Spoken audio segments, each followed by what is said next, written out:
Good evening. Hello. How's it going, everyone? Alright. We are getting closer and closer to the end of Ace Attorney Investigations. And I will have some friends join me for voices tonight, which will be very helpful. Doing 2 6-hour streams, well, 5-hour and 6-hour, doing funny voices the entire time, doesn't know on your throat. So, go ahead and jump in, call, and get started. Just a moment.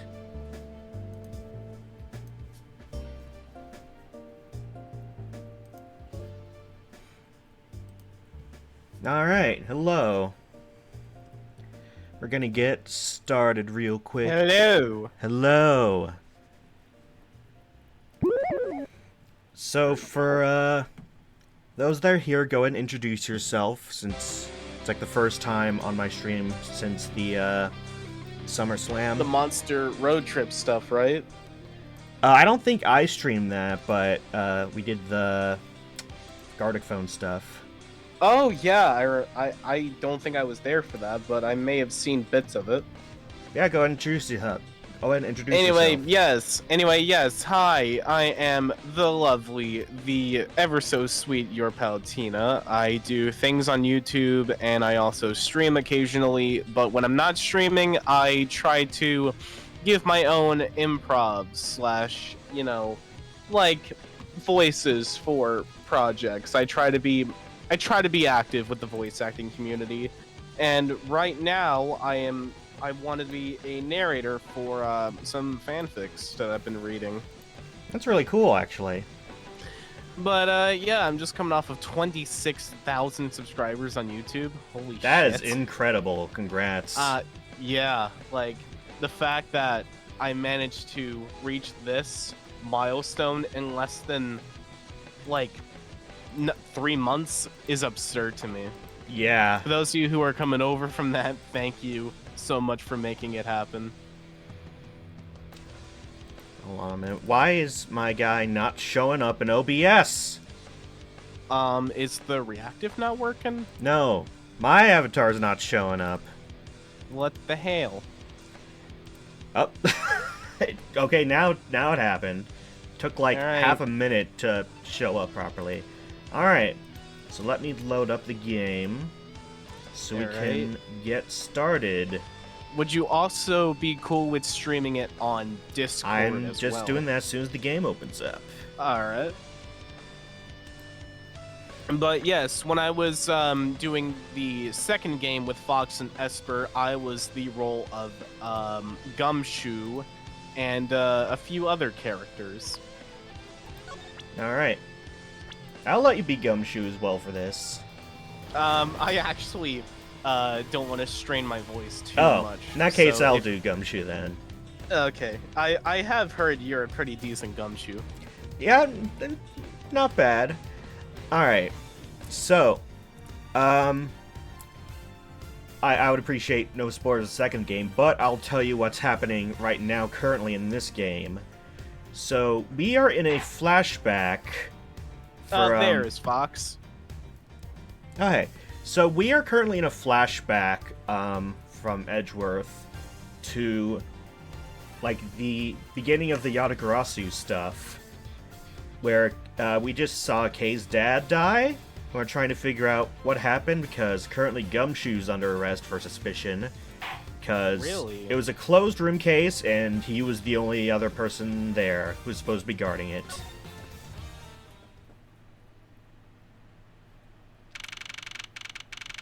Alright. So you can see the stream, right? Yes. Alrighty. Why is Gumshoe so angry? Hello. He's being accused. I am here. Hi, Fox. Hello. And I see baby Francesca, Yeah. my beloved. I love her so much. So Fox, go and introduce yourself for the stream since you haven't been on it since the SummerSlam. Oh, hi, hello. So my name is Fox Cinder. I am a streamer and artist, and I do voices. And I am playing through Ace Attorney Investigations 2 because that one's never been released in English, so we're experiencing a lot of the translations for the first time, like the official ones. But it's also been 50 million years since I played through this one, so I really don't remember a whole lot. And I'm excited to get into it. All right, yeah. So if people that are watching my stream can't wait for me to stream the second game, go and watch Fox's streams if you want to watch everyone there. Yeah, I'm surprised you're already on episode 4. Oh my gosh, we're only on episode 3. Yeah, it took me like 11 hours to get this far in total. Oh, My we've God. been streaming for like 12 hours to get to episode 3. Yeah. Yeah, luckily, cases 1 and 2 took 5 hours in total. Oh, nice. And then nice. case 3 took 6 hours. Woof, that's how these games go. That's case 3 for you. So right now, I explained to Tina, but right now we're in a flashback for Edgeworth for his second ever case, where he's supposed to be filling in for Kay's dad, who was a prosecutor. He got accused of being Yatagarasu, so Edgeworth is stepping in for him. In the meantime, Kay's dad and the defendant, they were in a room together and they're dead. It's a closed room case, and Gumshoe was supposed to be guarding them, and he's the only one there, so he's the accused now. And there is Esper. Hey, Esper. There's an Esper. Want to do a quick introduction before we start the game proper? Yeah, did everyone else introduce, or is it Yep. just me right now? Okay. I am Esper Roba. I do animations on YouTube. I stream on Twitch. The works. All right. Yeah. So let's get this started. Esper, did you hear any of the story that I've mentioned so far? I know this game, so like I already know like what All right. is Yeah. happening in the story. Yeah. proper. So this is like right after Gumshoe is like properly like accused of murder in Ooh. Gotcha. this flashback case. All right. Do any of you want to do Fox actually does Yeah. a very solid Edgeworth. Yeah, you can do Edgeworth if you want. Oh no, I'm fine. I wanted to be Francesca. Oh yeah, yeah, of course. that's I wanted to be my wife. Oh, I was wondering, it's like, do any of you want to attempt to do Von Karma, or I'm fine doing it otherwise? I mean, I can, but you won't like the voice that I use for him. I'll go ahead and do it then. Okay. So, what has become of the trial into the Godolphin Embassy staff member's murder? Indeed, since both the suspect and the prosecutor are now dead, the case will be dismissed. In other words, the trial ends here prematurely. Looks like you have to wait just a little bit longer for your big debut. I suppose it can't be helped. The evidence for this trial will be transferred to you in a little while. Many Sir? times. Sir, what do you think about the murder of the Godolphin Embassy staff member? And the murders of Mr. Faraday and Mr. Rell? What an outrageous circus it all become. That Faraday brought it all upon himself with his naivete. Outrageous circus? Alright, sir. I grow weary of this topic. Edgeworth, I'll have you assigned to to a different case. Papa, you'll come and watch my courtroom debut next, won't you? I'll consider it. Sir, if I may, please allow me to continue with my investigation. Whatever for? I know that there's already a suspect in the murder of Mr. Faraday and Mr. Rell. However, there's not enough evidence to prove that it was he who committed the crime. I'd like to continue investigating in order to find the perfect proof of his guilt. The perfect proof? Don't make me laugh. A worthless person like you has no right to claim such thing as perfection. Ooh. Yikes. Very snooty. Papa? Who do you think is the real culprit behind these murders? Miles and I, we're competing to see who can find the real killer first. Plus, being able to investigate a real criminal scene is a really rare opportunity. It would give us some real-life experience, wouldn't you agree? Want to investigate this case that much? Then do as you wish. Then you're allowing us to continue. In court, your top priority is to win, and a solid investigation is one of the keys to winning. We have to make sure you become recognized as a first-rate prosecutor, don't we? It wouldn't be very interesting otherwise. Ooh. I'm returning home now. Edgeworth, Franziska, see to it I'm not disturbed, save the results of your competition. Yes, sir. Of course, Papa. Franziska, thank you. What are you thanking me for? Your logic earlier was built on that scuffy detective's lie. Or scruffy detectives. That means that the competition is still on. Yes, just as you wished. I couldn't let you get off so easily. Now then, let's see how well you fare on the investigation from here, Miles Edgeworth. I know I don't have enough information yet, so my first order of business will be to question anyone involved with this case. Ooh, I like the lady over there. I also like this one guy I know. that's having trouble with the water fountain. Anyone do this guy? Alright, I'm actually gonna step away for a bit. I need to use the bathroom. Okie dokie. I'll take him. Yeah. I can't stop the water, sir.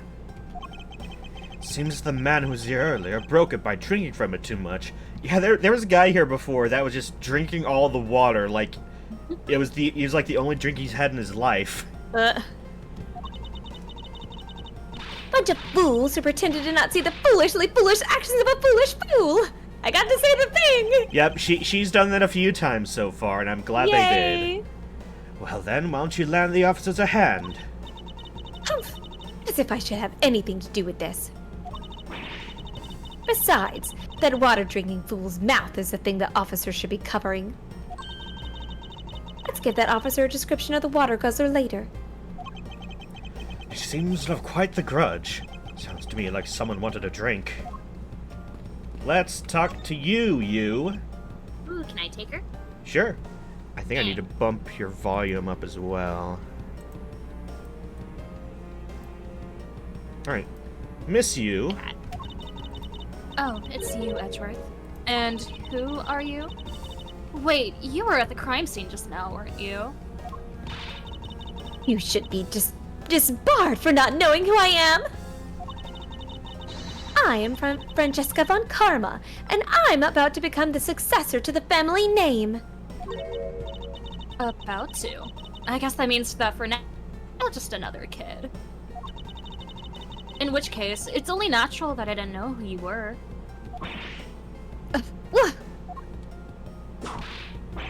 Wait till I get my whip. Why are you whipping me? Anyway, it looks like they're planning to hold the evidence a bit longer.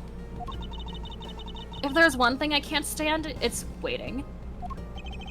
I'm terribly sorry, but I have a few more questions to ask of you. Oh, look at you! Eyebrows scrunched with lines on your forehead. Oh boy. And that Trask of you. Yeah, this lady just can't stop laughing at Edgeworth. I love that about her. It's funny. What exactly is so funny? Sorry. I'm just bad at dealing with a super serious atmosphere. Apparently they failed to teach you proper behavior at a crime scene in law school. I feel much better now. So, what is it you want to talk about? I'd like to inquire as to where you were at the time of the murder. We were in defendant lobby number 1 the whole time, up until we heard the gunshot.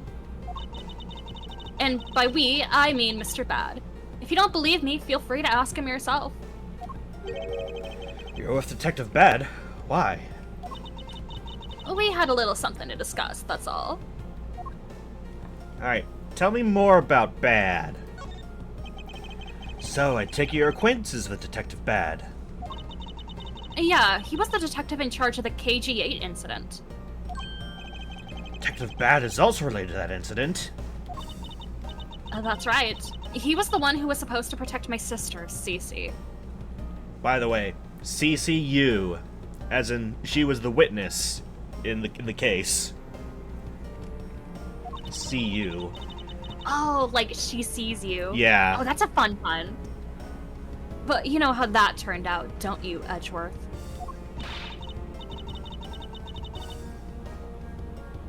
Fox? Sally, I'm here. It's your Miles turn. Edgeworth, I have no idea what you two are talking about. I've heard of the KG8 incident from my papa. But how does that case relate to you, Miss Yu? The victim of that case, CCU, was my little sister.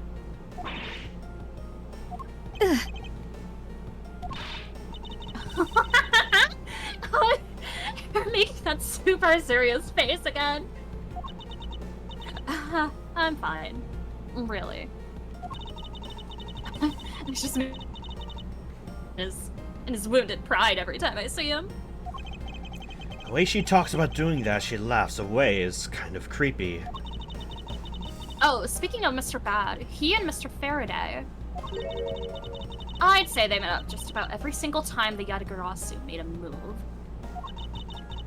It was practically a given that the two would meet up at every one of the crime scenes. I see. Did mention that he's in charge of the Yatagarasu investigation earlier. Maybe I should ask her what she knows about the Yatagarasu in more detail. Oh, we got a lot of stuff to talk about. The time of the murder. You claim that the time of the murder you were with Detective Bad. But don't you lawyers usually discuss the trial with your clients during a recess? We do, and that's what I was planning to do. But Mr. Faraday was being rather threatening, and he dragged Mr. Rell away. After that, Mr. Bad came to lobby number 1, so we just stayed there and talked. What did you talk with Detective Bad about? Nothing interesting. I just insulted him some. Alright, sure. Talked about how the trial was going, and then I insulted him some more. What's your problem, lady? Alright, I'm back. Little What am I- weird. Welcome back. Bloody... When she's not laughing, her mouth seemingly spews nothing but insults. Anyway, Mr. Bad and I were in defendant lobby number 1 when the murders occurred. So I really can't tell you anything about the hallway or lobby number 2. I see. How about Mackerel? I'd like to ask you a few questions about your client, Mr. Mackerel. Now, your client first claimed to be the Yatagarasu, is that correct? Yeah. Once I heard that it was the Yatagarasu that had made off with the evidence from KG8, I began to ask Mr. Rell all sorts of questions, but to no avail. Turns out, Mr. Rell was not the Yatagarasu. He just made that up. He made it up. Mr. Rell's crime was caught on tape by the security cameras. But there's no footage of him sneaking into the Cadopian embassy himself. Hold on for just 1 second. Then you mean to say that you knew that he was not the real Yatagarasu? And he was just another cold-blooded killer? And you were ready to defend him? Yes, that's right. I see. So defense lawyer is actually just someone whose job is to cover for criminals. That's why defense lawyers are so detestable. But they are no match for us Von Karmas.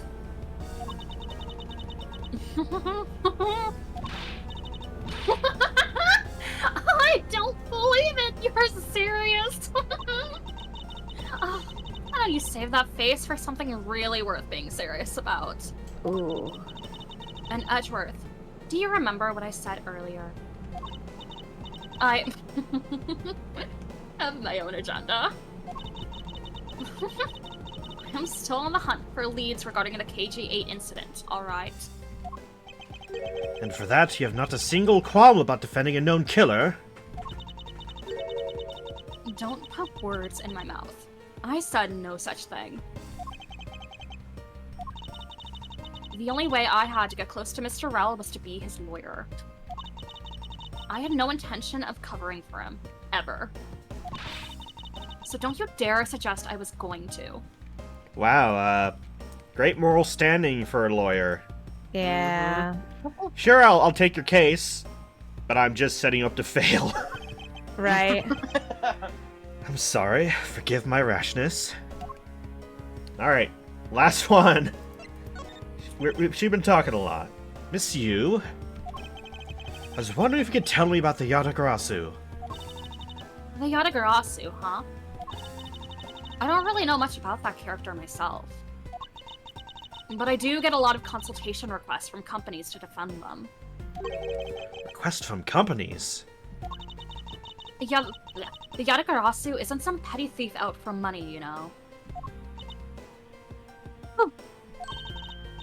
All right then. Perhaps the Yatagarasu is in the business of stealing people's lives. Many dots. Oh. You're not very funny or witty, are you, little How SpongeBob? dare you, you foolish fool! Grr. Franziska, be careful about who you whip. I am! Choose carefully or may be sued by... Ah! There, I chose carefully, just like you wanted.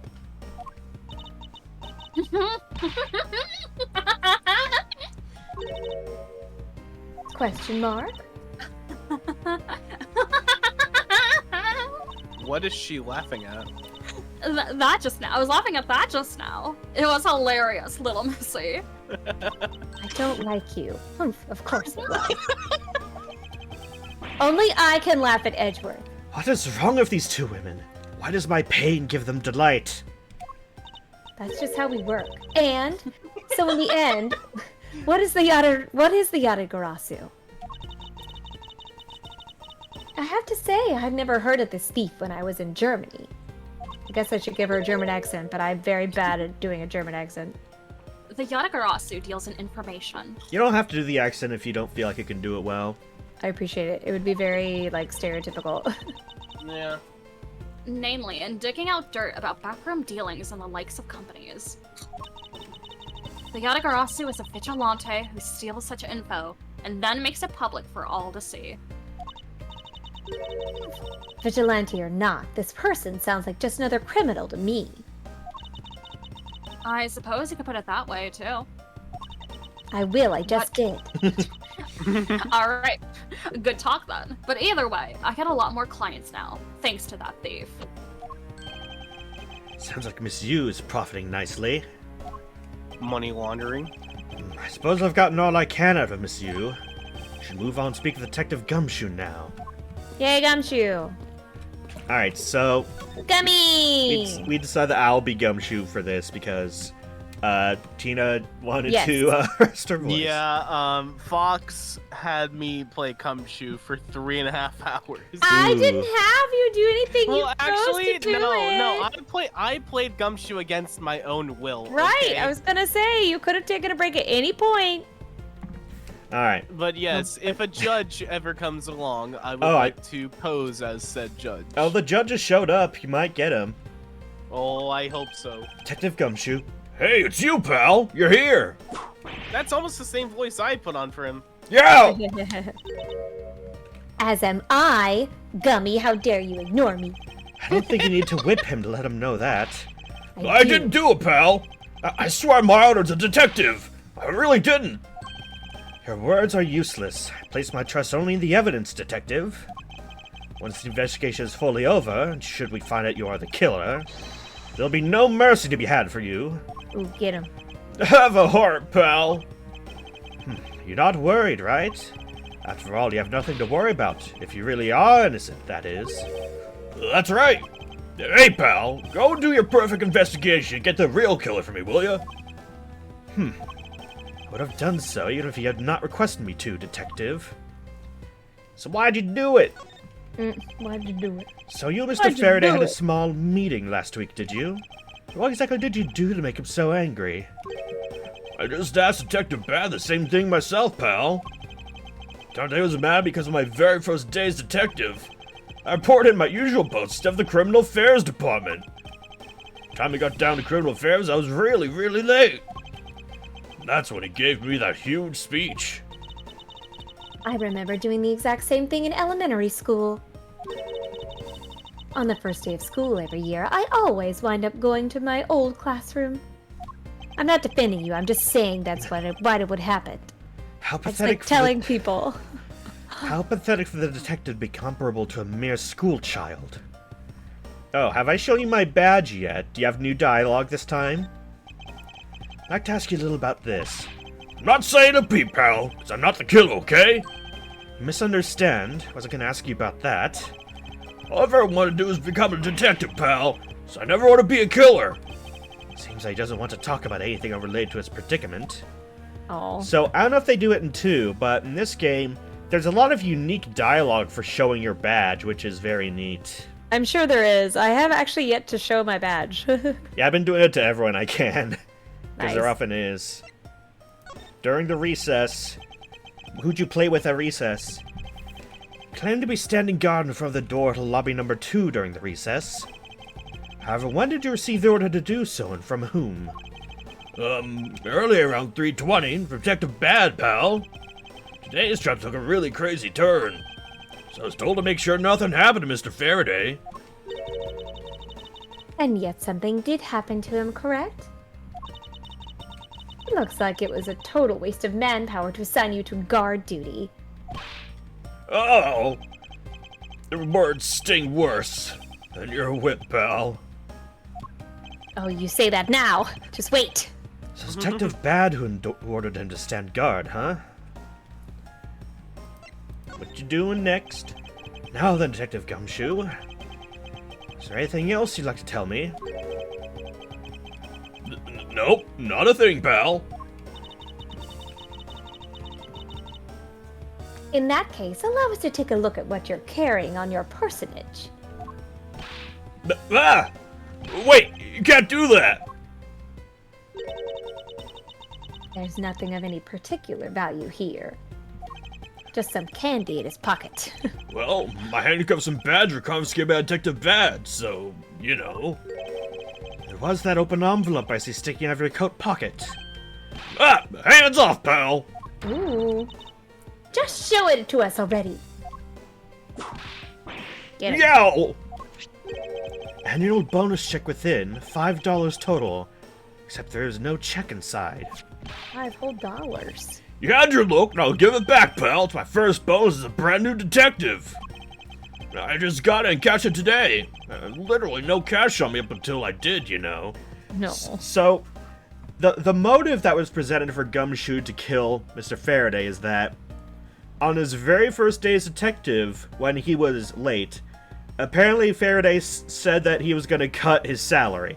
So since day one, he's been getting his salary cut. So this $5 is probably a big deal. He probably deserved it. So that envelope's really special to me. Now give it back. You don't need rubbish like this.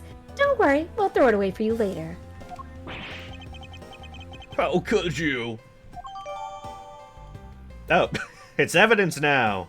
Spill it. Let's Oh. go get something from. Let's go get something from fast food joint, Miles. Oh, I'm sorry, but I need to take him in for questioning now. I think I've asked him just about everything I need to. No, wait, since he became a suspect, there's one piece of evidence I should reconfirm. Officer, I ask that you wait a second. Still have one thing I'd like to reconfirm with Detective Gumshoe. Understood, but please make it brief, sir. Okay. I love the guy saluting on the couch. Yeah. Yes, yeah. Yeah. Like in his sleep. Want to hear it from the horse's mouth. Must confirm whether or not his testimony about when the crime occurs is the truth. Alright. Nope, wrong person. Yes. What is it? Nope, sorry, wrong person. Excuse you. I have things to say. It's a bookshelf. That's not a bookshelf. That's Detective Gumshoe. What's this? Judges' Trial Exchange Log? Pretty much a bookshelf. Appears to be a journal where the various judges share their thoughts and ideas. The real daily lives of the judges are laid out here on these pages. There's nothing about the court in here. It's just a page after page of unrelated dribble. Judging by the content, they're very enthusiastic about the courthouse's daily menu. Would it appear that fried oysters are our favorite? I have no use for such foolishly foolish words from such foolishly foolish crowd. Someone please assure me this is not the true state of this country's judiciary. Okay. Alright. Show me the testimony. Was in hall and guard duty other than gunshot, didn't hear sound of struggle. Is this true? Told me that you had heard no sound other than the gunshot out in the hallway. Is that correct? No mistake about it, pal. Then you're also claiming that no one passed through the hallway either? Is that also correct? Yep, not even a single ant passed through the hallway. I was on duty. When we went through the hallway, there were actually a lot of ants, Gumshoe. Oh. So, I don't know what you're talking about.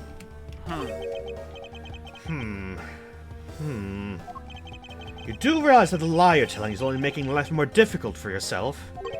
Huh? Oh. Well, that's true. I didn't see anyone go through the hallway, and I didn't hear anything else, pal.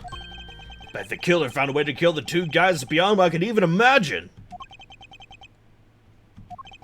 So he intends to continue telling this ridiculous lie.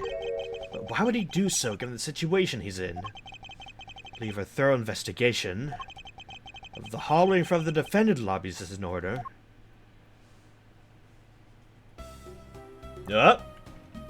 Oh, there's your Oh, baby Ah! Wait. No! Am I voicing her here? Who wants to Yeah. do it? Yeah. I'll voice her. See? Excellent job, Kai. How could you have not noticed that coming? Wasn't that the child I changed money for earlier? Yeah, she came up and was like, hey, I have all these coins. Can I have $1 in exchange? And I'm like, sure. That was it. That's all we saw of her. That's K for you. Nope, yep, there we go. Thanks. That's exactly what I needed.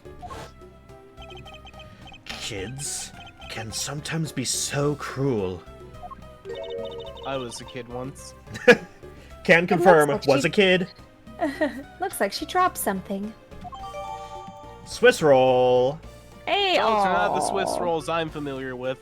Aw. It's the courthouse special, though. Maybe we should arrest the girl. She might turn out to be a valuable lead.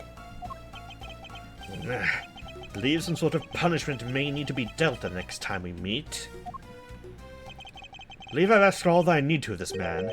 Now the detective bad and the judge. We have to confirm who is correct, the judge or that scruff face, right? I suppose we should inspect the hallway in front of lobby number 2 next, then. Suppose so. Shall we head on over, Francisca? Let's do it. Oh, but first, Let's do it. we got new evidence. Yeah. New Apparently we have a evidence. Courthouse special. Swiss rolls. Courthouse special Swiss rolls. Is being sold somewhere on the premises? I don't recall seeing a restaurant of any sort in this courthouse. I somehow doubt you find junk food like this on a restaurant menu, Francisca. Well then, where do they sell these things, huh? A convenience store, I suppose? Well, I'm sure there's no convenience store in this courthouse, Miles Edgeworth. Where in the world did this come from? I just hate you. Anything else? No, Just hate just you. Swiss rolls. There was a food vending machine in the hallway that we're about to go to, I'm pretty sure. Yeah. There they are. Yeah, Swiss rolls literally right there. And look at all the ants on the left, by the way. Oh my gosh, Oh, it's him! There's the judge. It's him. Oh, bad. Does anyone want to be him, or should I do it? I can be bad. You can be Oh, him. I can be bad Or if okay. you want. You can be bad. Well, who's doing the voice then? God damn it. Who's on first? I'm not asking who's on first. I want to know who's the guy on third base. So, did you see anything else? No, I don't think so. I see. Well, thanks for your cooperation. I should Oh, give it's you- nothing. Just doing my duty as a defender of the law. Can I make the voice funny, or do you want me to be serious? My voice was like this. That'll be all for now. Ask again if I have any other Oh, questions. okay, yeah, I can do that. I can do that. I can be that. That'll be all for now. I'll ask again if I have any other questions. Anytime, detective. Now, if you'll excuse me, I have a few loose ends I have to tie up. Oh, Ronald Weasley. Oh, you're that new prosecutor Mr. Von Comma recommended, huh? Now, where's my cup of mayonnaise? my name is Miles Edgeworth, Your Honor. And I'm Manfred von Karma's daughter, Francesca von Karma. Or Francisca. I always called her Francesca, so unfortunately, that's the name that I have in my head. I'm set to become the successor to my genius father any day now, Your Honor. I see, Mr. New Prosecutor. Oh, okay. Ah! I didn't get a chance to read all that. Hold on. History. He bit his tongue. I see, Mr. New Prosecutor recommended by Von Comma, Miles Edgeworth, and Miss Jenna. I bit my tongue. Are you all right, Your Honor? No, I ordered DoorDash a few minutes ago. It hasn't arrived yet. Aw. Please feel free to refer me as just Miss von Karma, Your Honor. As for him, just Edgeworth is fine. Apparently somebody doesn't feel like I'm worthy of a proper title. That's correct. Of course not.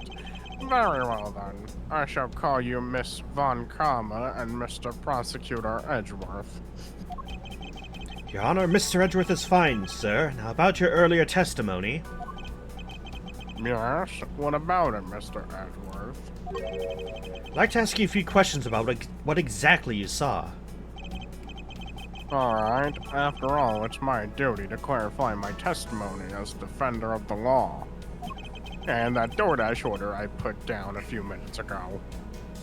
I greatly appreciate your cooperation, Your Honor. I'm sure it'll be here after I'm done asking you these questions. I would hope so. I'm getting rather hungry. And the first thing I'll need to do is figure out that detective's exact movements. Alright. Let's ask the judge first. Your Honor, I'd like to ask you a few questions if you don't mind. I still think that three-quarter Do you side... like the voice? view. Do you like the voice I'm giving him, by the way? It's a fun voice. I do like the quarter profile judge sprite. Yes, it's yeah. weird. It's After cool. seeing all the games from face forward, this just looks Yeah. off. Where were you at the time of the murder? Do you suspect me of anything, new Prosecutor Edgeworth? No, nothing of the sort, Your Honor. Ahem. Very well. You may continue with your testimony. Does he just carry that around with him?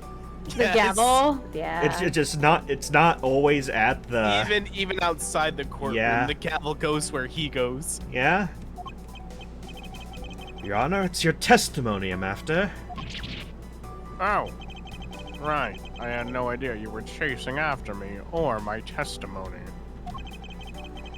I'm beginning to sense that I might want to avoid being in a trial run by this judge. Too bad. He's the only judge in town. If only you know. He's the only one, too. No, it's either him or the Canadian judge. Oh, God. It's one of those two. Anything but the Canadian judge, please. Time of the murder. Let's see here. Now then, how should I put this? I was hungry. When you get to be my age, you need to pay more frequent visits to the restroom. He looks so Because of- sad admitting this. That's because of all the Taco Bell I've been eating. That's why you shouldn't order DoorDash, sir. I'm sorry, but my spending habits are getting out of control. If you go take a look through the window at the end of this hall, you'll see a smaller window. That is the window to the men's restroom. That's where I'll be going after we chat. In other words, you can see clearly into this hallway from the men's restroom. Many He's does. like, what's the point of this? Good Well, talk. I was when I was going into the restroom, that Detective Gumshoe, is it? Well, he was standing in front of the vending machines buying something from it. He's not so wise with his money, me being a hypocrite, of course. However, and this I couldn't believe, when I was about to exit the restroom, there was not a soul in the hallway anymore. Your Honor, if you could please calm down and explain to me rationally. Oh, I'm really sorry. Please let me regain my composure. So Let me just take a bite of my bean burrito really quick. So one thing I'm immediately noticing is that the check that Gumshoe cashed was $5, but the food in the vending machine is over $5. I wonder if that will come up. That might be something. Let's just see. Yeah. It was really suspicious. That's why my finely honed judge's intuition said.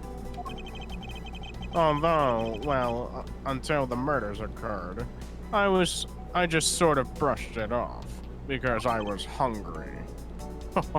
I was hungry, you see. Apparently this judge doesn't understand the concept of staying calm. It's probably all I'm going to find out from His Honor. Mr. Edgeworth, may I return to my other duties now? I forgot to waiting give for him my badge. Taco Bell order. Yes, I'm sorry to have held you up. Thank you for your cooperation, Your Honor. Thank you. Anytime, Mr. Edgeworth. Anytime. Now, where's my DoorDash driver? I am growing famished. The judges in this country seem rather friendly. Yes, if not a little wishy-washy. However, I hear they're known to hand down very fair verdicts. Hmm. Me? Fair? You shouldn't have. It would appear that this vending machine sells snacks and various other foods. Just lovely. What will they think of next? Don't be a jerk in court like these beef jerks. One packet for $9. How the hell does a vending machine, like, hold these kind of food items for $5 or more? I know. Also, Especially like the milk. yeah, I was about Like, to say, what the also the hell? milk. Do they, like, keep it cold or something I'm in there? assuming it's refrigerated, so. I yeah. hope so. Defendant's fresh milk. 1/2 pint for $7. Now, is she making these up on the spot? No, she's reading the labels. Are those labels on it? Yeah. Stay neutral as the Swiss do until the end of these. For $6. Oh, What? that's a rough one. So, That's a it's a war thing where Yeah. Switzerland would be neutral in Oh. wars and like not pick a side. So Fair enough. that's that joke. They're awfully overpriced. The lineup is simply awful. Period. Speaking of snacks, I wonder if that Swiss roll the little girl dropped is from this machine.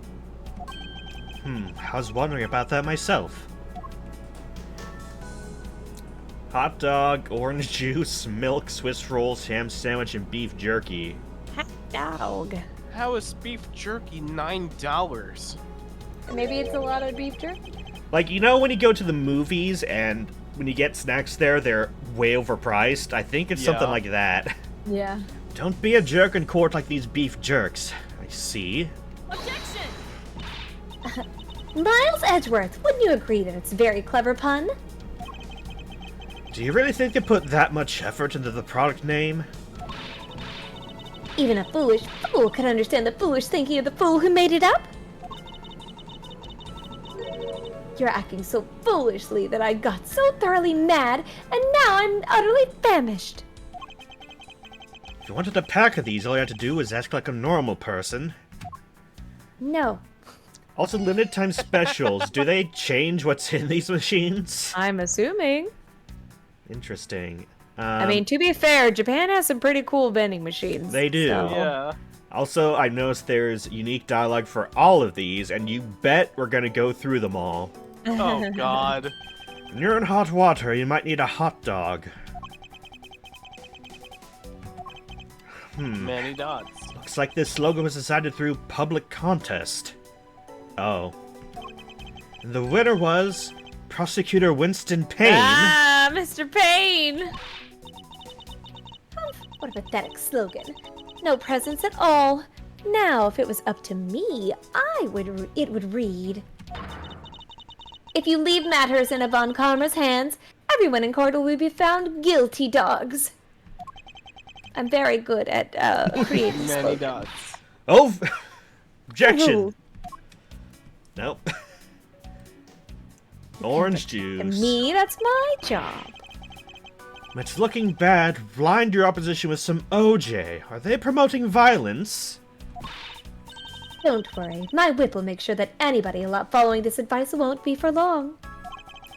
Compared to the sting of a whip, the sting of orange juice may not be so bad.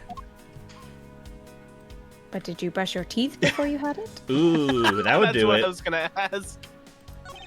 Defendant's fresh milk. What exactly is that supposed to mean? I bet it means that the milk is freshly milked by various defendants on trial right now. What? No, I think it means it was milked right here from the various defendants. Miles Edgeworth, you can't possibly be serious. Of course not. Weird. Ham sandwich. Ham sandwich. Damage. Don't let the prosecution and the defense make a ham sandwich out of you. Sounds like it's directed at the ham of a judge. Hey, don't call me that. Well, it certainly isn't directed at me. I can outmaneuver him any day. I'm very insecure about my ham sandwiches. Stay neutral as the Swiss do until the end with these. The end of That's me. what? The end of what? Oh, sorry. Miles Edgeworth? That was supposed to be my line. Whips him. Ah, well, I assume it means the end of a trial. Suppose this means that one should eat these during a recess. Can't eat during a trial, so I suppose the only time you could eat them is now, huh? Wouldn't mind if you wanted to eat one now. They come in packs of 2, after all. We're in the middle of an investigation. Besides, I don't have $6 on me. If you want, we can pool our money and buy a pack together. I was gonna say, Francisco, what are you, poor? If I had to split it with you, then I don't want it. Wow, petty. You have cooties. Okay. Anything else? I think that's about it. Nothing else here. Anything fun in the drinks? It doesn't look like there's anything contradictory left in this area. I suppose not. Perhaps just check somewhere else. Let's say hi to the Okay, ants. don't go looking at wasting time. Let's say hi to the ants. Ants! Oh, we get to inspect this, though. Ooh, what's that red wrapper thing? What is that red wrapper thing? What is this? Blue? It's a pink-colored piece of trash made of rubber. Blue? I was just gonna say that. Yeah. I feel like I've seen something like this before. Well, all I see is a piece of garbage. You must be talking about when you look in the mirror. Ooh. But you know, in fact, but you know, the fact that there's a litter mirror running loose inside this courthouse, it's simply unforgivable. Ah! Angry, I could whip you. It's not like it was I who littered. Rubbish belongs in the rubbish bin. I'm just making sure the rubbish knows that. Hello, Cactus. I love Francesca, she's great. What's the matter? I pricked myself on one of this cactus's needles. Why'd you touch it? Idiot. I didn't think the needles on this thing would be so sharp. Idiot. Idiot. Well, what did you expect? Can you imagine how bad it would be if you were hit in the head with one of those? Oh, Do you want God. me to try it so you can feel what it feels like? Do you want to experience a concussion? Would you like? Right. Anyway, this cactus seems to be unrelated to our case, but Are you I'll sure? take it. I don't know. It's kind of cute. Do you really think so? Because I believe this cactus sitting in this windowsill is completely related. What do you mean? What do you mean it's related? Edgeworth, what are you What do talking you about? mean, bro? Oh, well then I look forward to your explanation on how exactly it's related. Me too. I think we all are. Ants. The ants are hard at work carrying their food home. It's a marvel they can pick up such comparatively large objects to the size. Well, if you want to carry the mighty Von Karma name and not be squashed under it, you'd better work extra hard just like these ants. The same goes for you, Franziska. How dare you? The bathroom. The restroom. bathroom! The West Room. So that window on the other side belongs to the men's restroom. I can't see it. At your height? Not surprised. Oh, she's too short! She's short. Shut up! Ugh. That you deserve that one. Ah. I guess short people have feelings too? Shut up! Hello? As a short person, I resemble that remark. Bro. Oh my god, this game is gonna be the fucking death of me.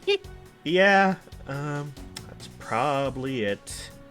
So for some reason we now have Cactus here. Cactus. As Alright. Yes, There's lobby we number can- 2 window. So We can deduce cactus from cactus. yeah. Huzzah! Cactus, cactus. Mm-hmm. None of these really combine right now. And I'm excited to see when they do. Alright, Detective Bad. Detective Bad, I have something I wish to inquire about. Alright. Hey! How about doing some actual work, you? Wish to inquire into Detective Gumshoe's movements during the recess. You're getting in the way of the investigation. I have an order from Mr. Von Karma himself. Plus, I still hold investigative authority. Have you seen my badge? I don't care about your stupid It's very badge. good. Does showing that off make you feel like a big, strong prosecutor?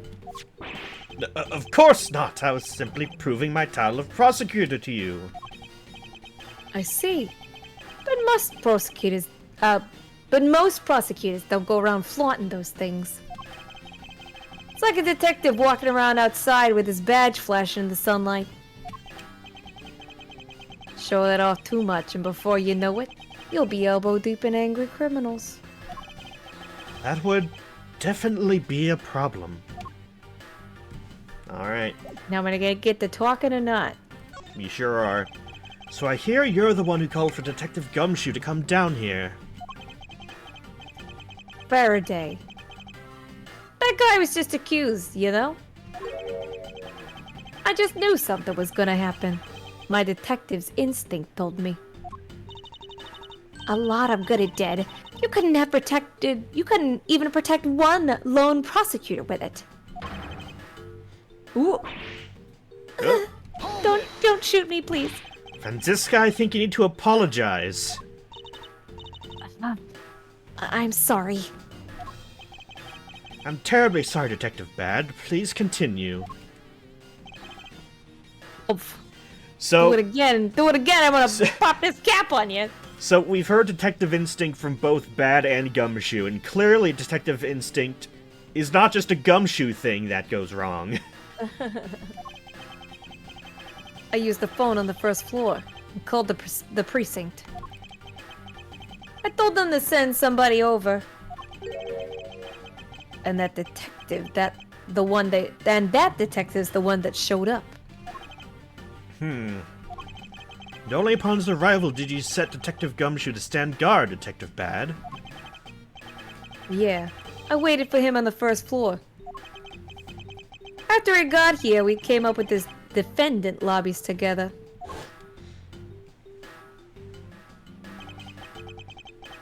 Yeah. Oh, are we gonna read the Sure. flashback? Okay. Because we weren't here for it, I don't think. Oh, yeah. And as we entered this hallway, we ran into you. Not you, but you. She told us that Faraday was really mad. And that he dragged Rel off to the lobby number 2 to have a word or something. And that Faraday had said to not let anyone interrupt him. So what choice did I have? All I could do was tell the big lug to stand guard outside. And around what time did all that take place? Let's see. I think it was about 30 minutes before I heard the gunshot. After giving the big lug his assignment, he never left the hallway, not once. Oh, and how can you make such a claim? Humph. One of the guards out in this floor's main lobby swore to me he didn't. And I trust the guard, I just met him, so there's no way that he could lie to me. So either the judge or the guard are wrong, or both are right, which sometimes happens. If the detective never left the hallway, then where did he disappear off to? That's simple. He must have gone into lobby number 2, just as I suspected. You and I, we were in lobby number 1 next door. The only one without an alibi is Gumshoe. Seems I'm still missing some key piece of information. The gunshot. The gunshot. Bang bang. Detective Bad, you also heard the gunshot, did you not? Yeah. What of it? I heard it when I was in defendant lobby number 1. That's why I came running towards lobby number 2 together with you. How much time elapsed between you hearing the gunshot and your arrival on the scene? I don't remember those things. Less than a minute. What were your movements upon hearing the gunshot? I grabbed the big lug who was just walking around in the hall and raced into lobby number 2. And that's when we discovered the bodies, in that order. So, an important thing about this is that it is a closed room mystery where it appears that Mackerel and Faraday killed each other. Right. And that's why Gumshoe was the suspect, because he was the one guarding them, and you can't get in and out of that room in any other way. Right. That makes you the discoverer of the crime scene, right? Yeah, I guess it does, little miss. I'm about to become a prosecutor very soon. You will treat me with the dignity I deserve or else. Oh. You wave that thing around one more. You wave that thing around anymore. And I'll have you arrested for obstruction, little miss. You wouldn't dare. Huh. Huh. Just joking. Oh, the wiggle. She's like, Detective Bad is really something if he can make Franziska behave. Are we about done? Is there anything else I should ask him about? I wonder. I was gonna say then usually there's no harm in keeping them a little longer. Yeah, I mean, like, which thing specifically? Let me see. Oh. I don't know. There's like 320, Gumshoe said. I mean, there's only one gunshot, so I guess the situation around it, maybe? I'd like to know a little more about the circumstances in which you heard the gunshot. Like I said, I was in lobby number 1 with you. I have nothing else to add. Well, his testimony certainly corroborates with what Miss Yu said.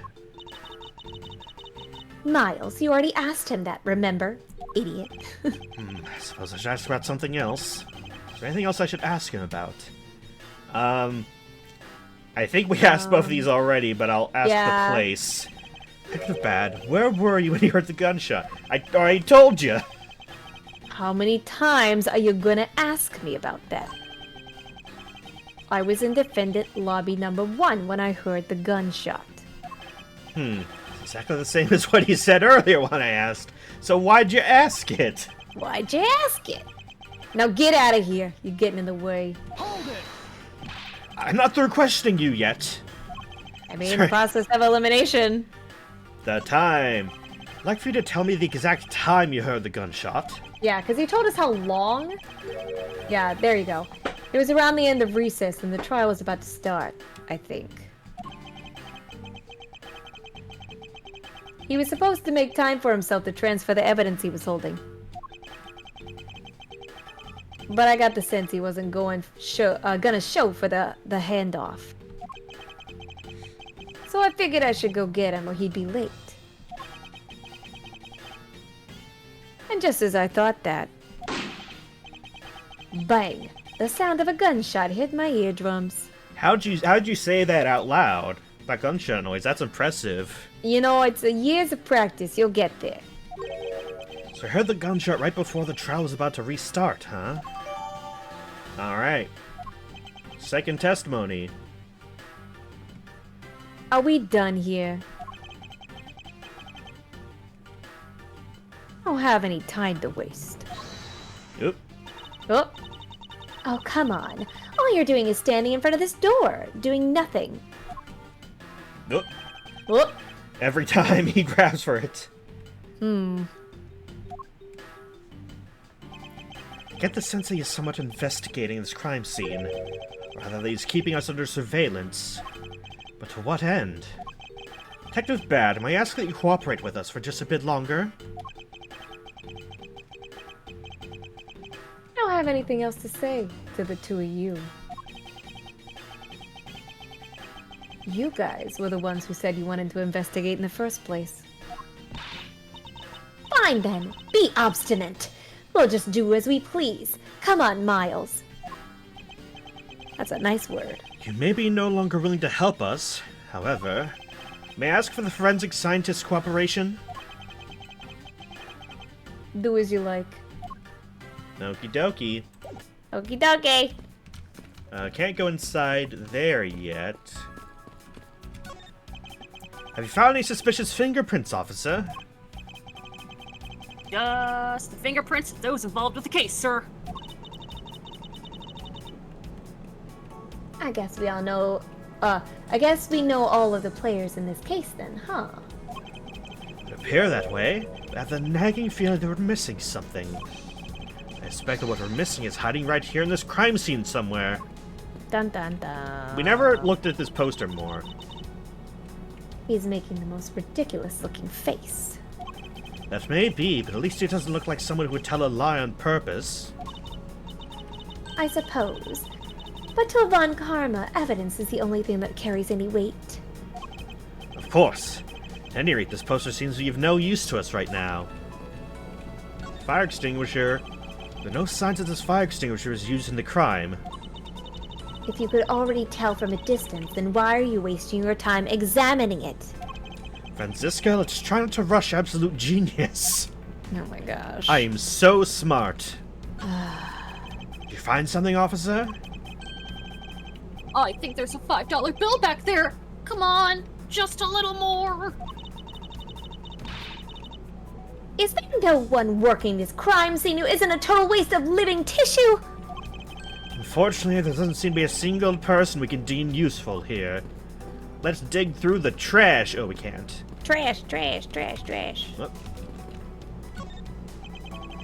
Oh, apparently something more here. Missed something, but I'm not sure what. Oh, no, that was just the ants. What did it say when you went to go investigate it? Just said there's not a check mark here, which means there's something still here, apparently. Yeah, he says the nook and cranny line, so I think that's an indication Oh, there's we can one. look down. There you go. Oh, a hand!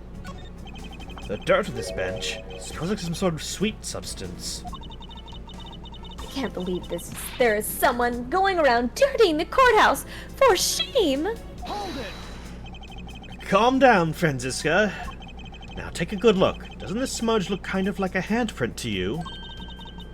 I suppose it could be. Which means... that perhaps we can lift the prints of the person who sullied this bench. I see. And then we'll know the identity of our mystery slob. You there, the lab technician. Could you please find out who this handprint belongs to? Sir, yes, sir. Got the results of the fingerprints analysis, sir. And do we know who they belong to? Sir, the fingerprints belong to Detective Gumshoe. I knew it. Oh, interesting. Good work, Oh, officer. God, Sweet sugar. Oh god, no. You okay? Yeah, just Detective Gumshoe scares me. And there Suppose you he have does. it. Yes, I suppose so. Now we know the identity of the person who dirtied the bench. Since that you and I will be using this information in very different ways. Now for this. Must be a shit mark. And what are those black specks? Franziska, please. I believe it's a pile of ants eating away. I thought they were you. Oh, that detective. He claims that not a single ant slipped by him. He did specifically say Liar. that. He's lied to us. And yet here's a whole hill of them. Get him. Yeah! What are you hitting me for? As a replacement for the pathetic detective. Just because I want to. I thought you were gonna whip the ants for some reason. I know, I thought she was gonna whip the ants too. I would have Yeah. loved to see that. Perhaps I should add this deduction to the detective's growing tab of pay cuts. Anyway, I wonder what the ants are eating. From the look and sweet smell of it, pieces of cake and chocolate from a Swiss roll. Oh. Miles Edgeworth, the courthouse is to be kept pristine at all times. No! It wasn't me that dropped food on the ground. The courthouse must be kept clean.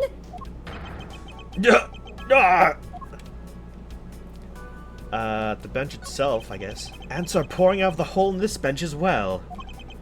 Wonder if the inside of this bench consists of nothing but ants. Don't you dare continue with that gross line of thought. I'm sorry. Better be. That might be everything for reals. Now, can we deduce anything? Vending machine, Swiss roll crumbs, probably. Yeah. Sense. Haha! These bits of chocolate and cake, could they not have come from a Swiss roll? Wow, you're so smart. A Swiss roll? Why would a courthouse sell a thing like that? Even though we literally just looked at an entire We've been vending over machine. this, yeah. Right, yeah. May not seem like the right venue, however it is being sold right over there. The vending machine? Ah, I see. I seem to have forgotten that we went through this entire process. I've already said these. 2 Yep. for $6? Talk about expensive. Leaving the fact that it's on the expensive side aside, the fact that the cake crumbs and chocolate bits were found in this hallway suggests that they came from a Swiss roll that was purchased with this machine. Oh, you know, I think I've brought it in his pocket. I think I realized something. Let me check this. Swiss roll dropped by K. So I think what happened is that Gumshoe had $5, and Kay asked to change some coins for $1. Me thinks they pooled together money for a Swiss roll and split it. Aww. Laundering. Which is very cute. It That'd also be would cute. explain the Swiss roll here and the Swiss roll that Kay gave us. I think I have a good idea of what happened here. Oof. Naturally. After all, I'm here, aren't I? Detective Gumshoe must have sat on this bench as he ate a Swiss roll. Oh, he sat down so the judge couldn't see him. Yeah, from the bathroom. Yep, there we go. As he ate, he dropped it on the floor and sullied the bench. How dare he, that fool! Ugh! How could he have not cleaned up after himself? How utterly despicable. The Don't horror. you dare whip me again. It wasn't I who made the mess in the first place. I'll whip you if I want to. Anyway, if it was indeed Detective Gumshoe who bought the Swiss roll, that creates a rather interesting contradiction of facts. A contradiction? Where? Take another look at the special courthouse vending machines in order. Alright, so we need to deduce that the Swiss rolls cannot be bought with a simple $5. Dun dun dun. Not a simple. One cannot simply purchase a Swiss roll. $5. Eureka! Eureka! Eureka! About Detective Gumshoe's finances, he said that until this morning, didn't have even a single penny on his personage. Just how poor is that guy? If his bonus really was only $5, then he should not have been able to purchase a pack of Swiss rolls. Dun dun dun. However, facts being as they are, we found cake crumbs on the floor. Meaning Scruffy must have brought a pack of something. Of somehow. Indeed. That detective should not have been able to purchase a pack, and yet he did. The question is how. Dun dun dun. Price of 2 for $6.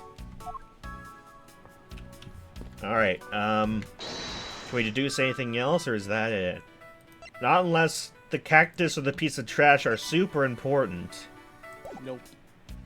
I don't think right now they are.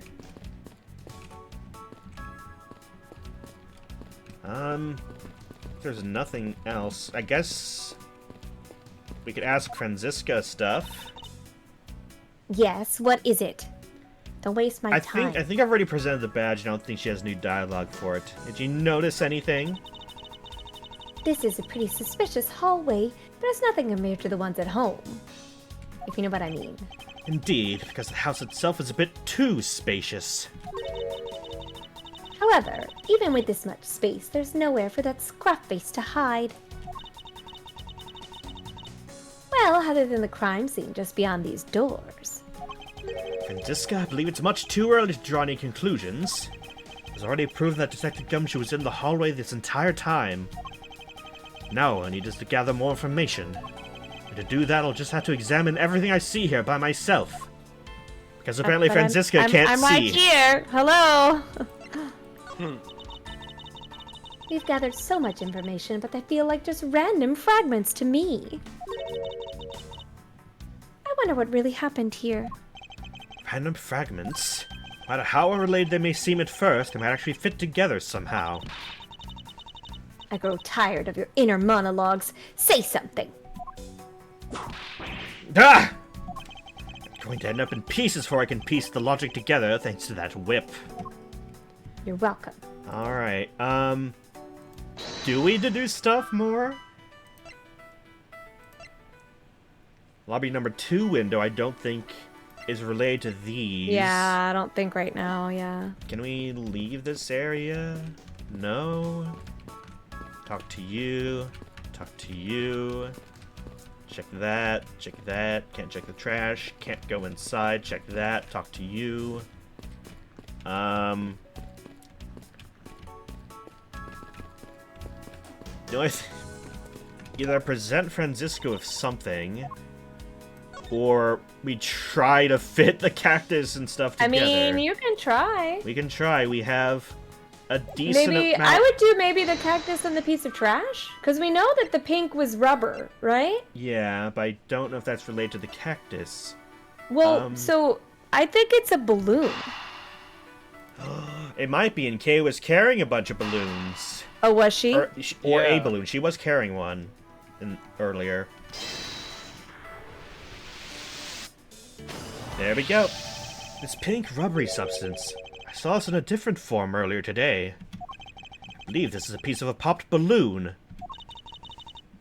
I suppose that's possible. The balloon probably got a little too close to our friend, the windowsill cactus. That would be the logical conclusion, Which yes. means that Kay did come into the hallway. And I've seen pink balloon around. Pink balloon. There we go. Yay. Full health. Believe it, I have a very firm grasp on what happened here. Well, I do too. Alright, Franziska, would you care to share what conclusions you've come up to? No. Why should I do that? We're still in the middle of a competition, you know. We should be checking to see if our conclusions are wrong first, so you go ahead. It's almost cute that she's going this far to ensure that she wins. Almost. Very well, but first we need to pay His Honor a visit to correct his testimony.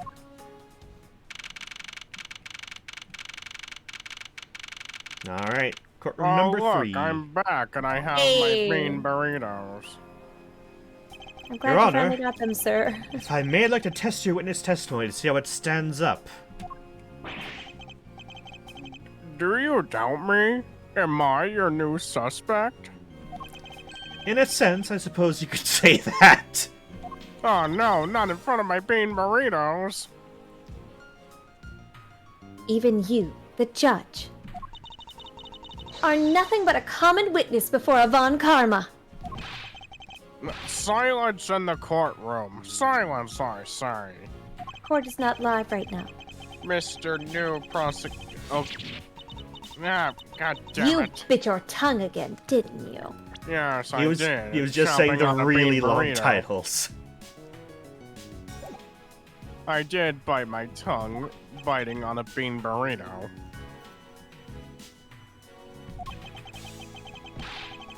As a defender of the law, I could never give false testimony. You can even place me under oath if you want. Very well then. Your testimony, if you please. As long as I'm promised free food. We'll see about that, if you're a good boy. During the recess, I went to the bathroom after eating 10,000 bean burritos. There's a window on the hallway side. In other words, I could see into the hallway. As I entered, I saw that detective buying something from the vending machines without my consent. But when I was about to exit the restroom, he had completely disappeared. A detective that goes missing while on duty. That sounds mighty suspicious to me. I just noticed we're in the prosecutor and detective boxes. Yeah. Your Honor, could you please try to remain calm?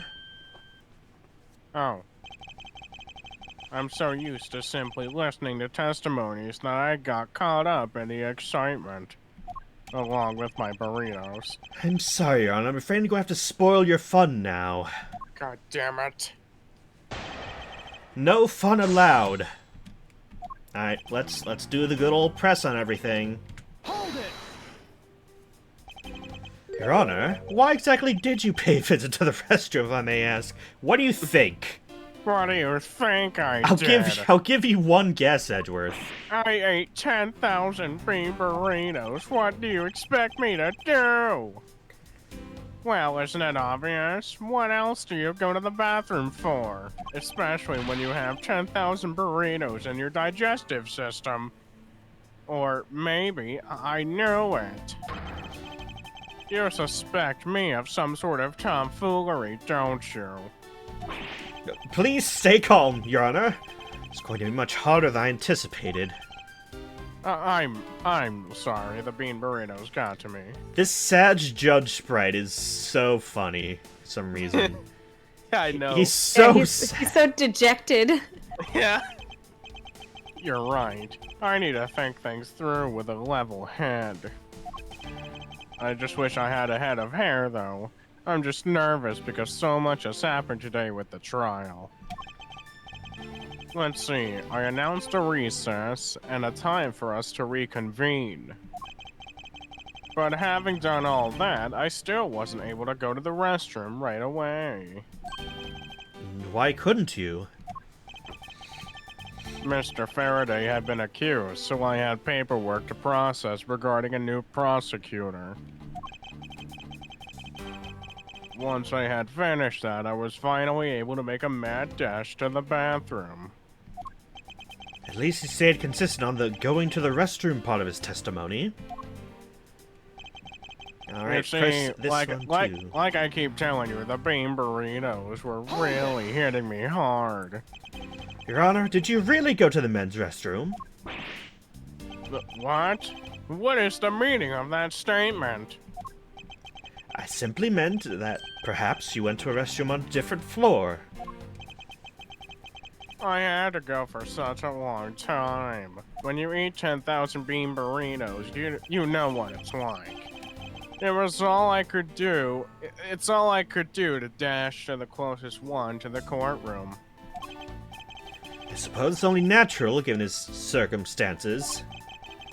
I ran from the courtroom through this floor's main lobby and down the hallway. Once you enter, you can see there's a window just above the urinals. It was through that window that you witnessed Detective Gumshoe, Your Honor. Yes, exactly. Your Honor, there's no need to yell. I can hear you just fine. Why do I sound like Baldy from Baldi's Basics? Oh, I'm Baldy. Welcome to my class.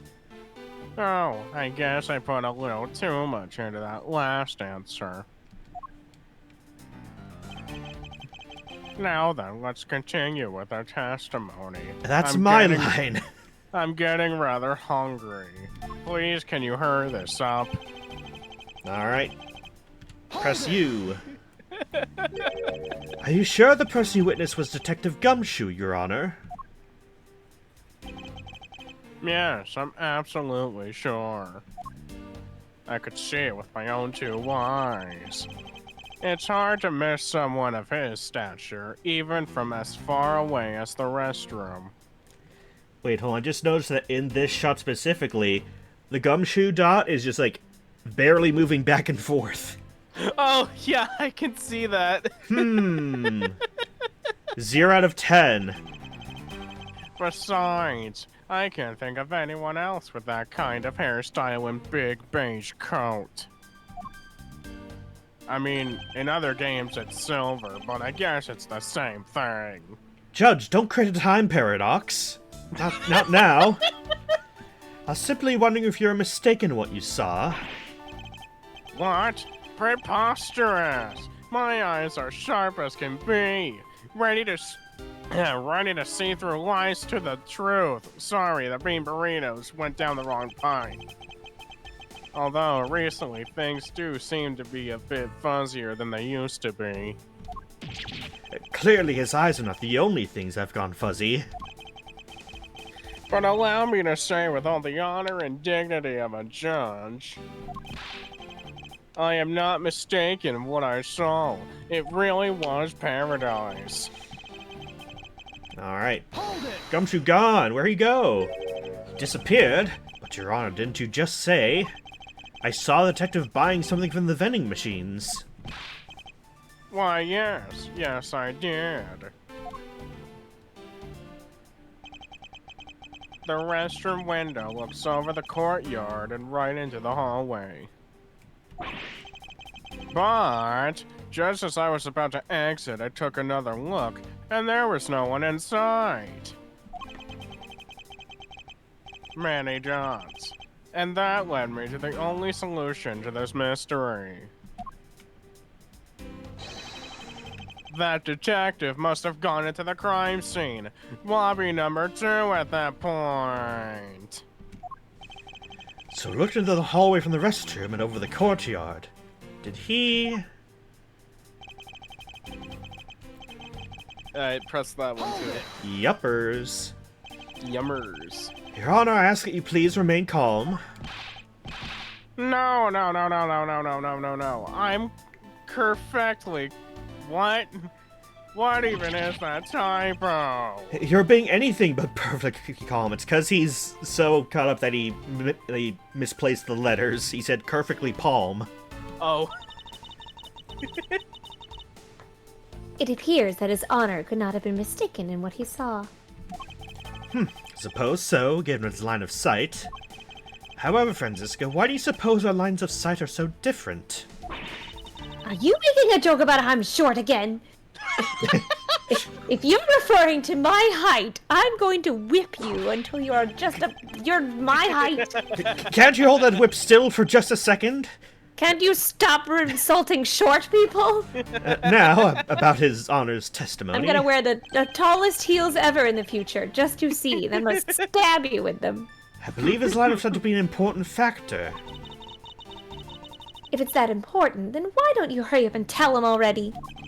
I will, but there's one more thing I need to do if I'm to correct his honor's testimony. Going to need to retrace Detective Gumshoe's movements. Okay. So you gotta present something. I think, right? Maybe here when he vanished. Let's see. Aha! Oh no, you've seen a contradiction. What was that finger wag for, Mr. Edgeworth? Did you just find a contradiction? And don't you know it's rude to shout objection while someone is giving testimony? Ha! If you truly are a man of the law, you must always be vigilant. For example, I never let an opportunity to shout objection pass me by. Miles Edgeworth, it's one thing to be passionate about your job, but this is real life. It's what some people may say is the pot calling the kettle black. Shut Your up. Honor, I wonder if you might take a look at this for me. What is that filth? And why does it look like my hand? How dare someone dirty the hallway bench like that? Who is the culprit? That party is hereby found guilty of uncleanliness. I think Edgeworth's the only one that's being normal about this littering stuff. Can't you see? I'm being as normal as can be. I'm glad you're on my side. I'm glad the judge is on my side. If you must know, the uncouth bench solier has already been placed under arrest, thanks to your earlier testimony, Your Honor. Oh? Well, that's good. But who was it? And why is Von Karma on my side? We were able to discover something from the smudge on the bench, namely Detective Gumshoe's fingerprints. Not happy with commuting just murder. He had to go and dirty the courthouse too? Guilty! Your Honor, please calm down. While it's true the detective is the one who made the mess on the bench, you have not yet established that this action was related to the double murder. What do you mean by that? Believe the detective bought a pack of Swiss rolls on the vending machine, and then promptly sat down on the bench to eat one. Whoop, there he goes. The kicked crumbs and pieces of chocolate on the floor under the bench. Detective Gumshoe's fingerprints prove my conclusions to be true. Oh, but I still don't understand. Is this whole thing related to how I couldn't see him as I was leaving the restroom? I don't know. I was in there a pretty long time. It is indeed. The window in the hallway is built rather high up into the wall, at around a grown adult's chest height. Looks at Franziska. Looks back and readies whip. As evidence, I submit that Franziska herself wasn't able to see out that window. Shut up! You're on thin ice! Got you. Ugh! I knew I deserve shouldn't that. have used her height as evidence. But basically, what this means is that the area directly under the hallway window is a blind spot when the hallway is being viewed from the men's restroom. Then? What does that mean? It seems that you have made the connection. If someone were to sit on the bench under the window... Yes, even someone as large as Detective Gumshoe would effectively disappear from sight. What? Does that simply mean that I'm too fat to see him? Do you finally see, Your Honor? Your testimony just proved that Detective Gumshoe was in the hallway the entire time. I'm sorry. I got a little hungry. I didn't mean to say it with that much enthusiasm. All I wanted to do was try saying it once, but apparently the game developers didn't give me any speaking lines. Here, let me try that again. Hold it! I like that he gets the ability to do it, though. Yeah. It's strange that they don't give Franziska the voice lines, even though she had it earlier, I think. Nick, wait, Mr. Payne was involved as well, right? Like, he's in this case? Not this case, No. but he had a cameo in the first Yeah. case. Oh, did he say hold it then? No. Oh, that's sad. Yeah, Poor Payne. yeah, like, we talked to him and Edgeworth's like, who is that guy? Like, I've seen her, but I Nobody don't know knows who him he is. anymore. There's something I would like to say. Yes, actually there is. I remembered something else just now. That I'm still starving. Mr. Edgeworth, bring me my 10,000 paperitos. Or excuse me, please allow me to testify to the court one more time. Even if we overruled him, he'd just keep on talking, wouldn't he?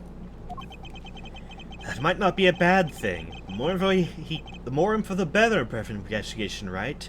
He's quite What? enthusiastic.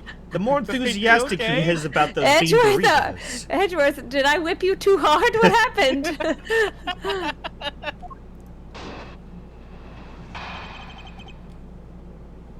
Alright, here we go again. I suppose it's possible you can't see a seated person from the restroom window. However, that doesn't mean that the detective was sitting there when I looked. Anyway, I forgot to testify earlier about probably the most important detail. As I was leaving the restroom, I heard the loud bang of a gunshot. Like I ever hear that in settings like this. Ugh. How was that?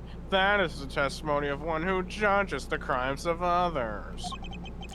Your Honor, could you try to state the important facts first next time? I agree. Before you go around judging others, you should learn to judge your own words. Are you saying I'm dyslexic? Maybe. Guilty. I'm sorry, but honestly, I thought that sound was just a noise popper until just now. What? What? Now that he mentions it, right before we start the trial, he did talk about that.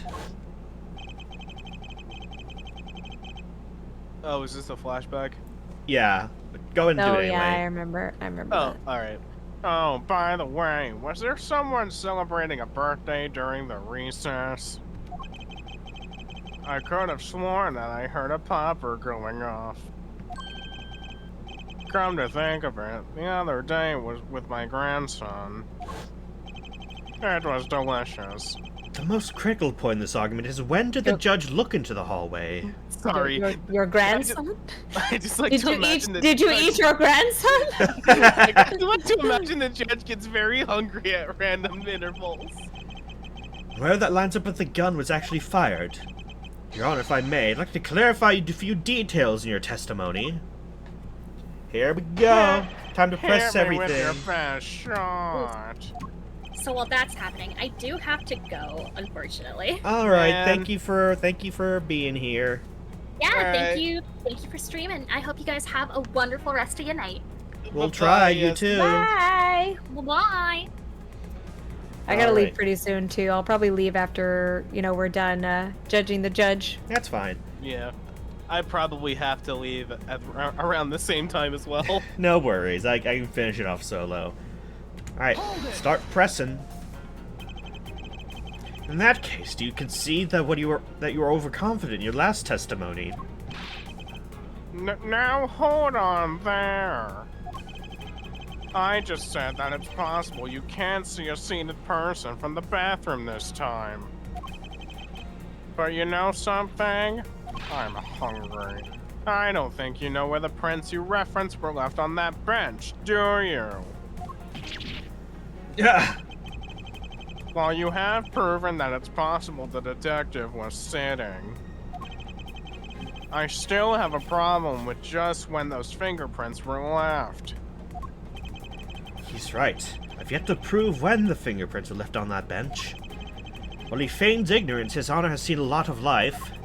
This judge, mustn't underestimate him. I feel like we overestimate the judge a bit too much in these Oh games. yeah, absolutely.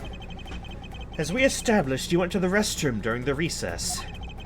However, at what point in the recess did you look into that hallway? After I called for a recess, I handled the change of prosecutor paperwork. Or handled the change. Whatever, I can't read. But maybe about 20 minutes until we reconvened? Yeah, that sounds about right. Just as I expected. What were you expecting? And I demand to know what that all-knowing smile is for. You look like the Joker with a grin like that.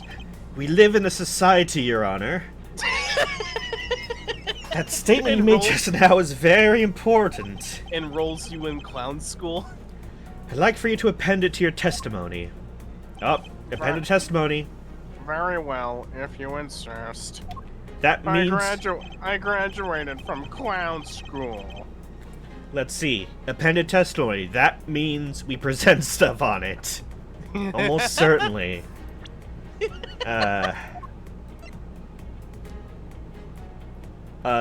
Detective Bad said he heard it right before the trial's about to start. Objection! He's doing the nut Your Honor- finger wag. I cannot allow you to make an objection. What? I'm way too hungry for this shit. Your Honor, I'm really sorry, but I cannot allow you to not allow me to make an objection. Egad! I've been overruled. Guilty. You're into the defendant's box, Judge, not the judge's Oh. box. Oh, right. I don't have my gavel yet. Your Honor, there are simply too many holes in your testimony for my taste. What do you mean by that? You claim that you heard the gunshot during the recess. That's simply not possible. Exclamation point. Mr. New Prosecutor recommended by... Ah, god damn it, I did it again! I don't know what she just said. I did it again! Instead of biting your tongue, why don't you bite your tongue on these preposterous names? Yeah, I did it again! I see you have no mercy for the elderly either, Franziska. Don't talk back to me unless you want to be whipped in the back. For your height, you need a stepladder or four to accomplish that. I'm going to murder you in your sleep! Mr. Edgeworth, I think you need to get your friend over here a stepladder. I can't see her. I'm going to murder you both! Wait, hold on. Stepladder. Actually, it's a ladder, not a stepladder. My ears are not that far gone yet, I'll have you know. I can still hear just fine. And I heard the sound of a gunshot loud and clear with my own two ears. Ha. Your Honor, I've heard an interesting bit of testimony. So Detective Bad, according to him, heard the gunshot right before the trial was about to start again. What did you just say? Guilty. Your Honor, you just said that you heard the gunshot about 20 minutes before we were about to reconvene. How to explain this glaring contradiction? Oh, you know what it was? He heard the balloon pop. That's what it was. Yeah. Oh, right. That can't be. Fortunately, that is the truth. Bailiff, twist his nuts immediately. But I heard it clear as day. It Bam. was a loud bang of a gunshot. The sound of the gunshot. We keep returning to this point of contention. That piece of evidence I always did wonder why I found it where I did. However, now I understand what that gunshot the judge heard really was. Fortunately, Your Honor, this is what really produced the gunshot you heard. The gun! The gun! The gun itself. No, it was a balloon. Found this object in the hallway earlier. But what is that pink substance? Is that what they use to make the McNuggets? May not look it, but this is actually a piece of a balloon. And Oh, that explains last it. time I checked, it was not balloons they put in the McNuggets. I thought it was some sort of rubbery substance. I may have been a little hungry. But I see your point. And I suppose you would like me to accept that pink balloon into the court record? I can't The English court today. reporter. Your Honor, He just has a stroke midway through. he also, Oh no! he also made the noise of entering it in the court record, which is pretty funny. He made the noise. Your Honor, present this piece of evidence in order to overrule your testimony. But what? But you can't do that. Nuh-uh. Your Honor, your argument goes as follows. You saw no one in the hallway when you heard the gunshot. Now, there's no guarantee the detective was sitting on the bench at that time. Therefore, you believe he must have been at the crime scene, defendant lobby number 2. Am I correct? Yes, that's exactly right. He's like, nuh-uh. Yeah. Let me ask you something. Do you think the gunshot you heard was produced by a real gun? Exclamation point. I think I've said enough that even you can figure out the rest on your own. Your Honor, you were fooled by the popping of this balloon into thinking it was a gunshot. What manner of trickery is this?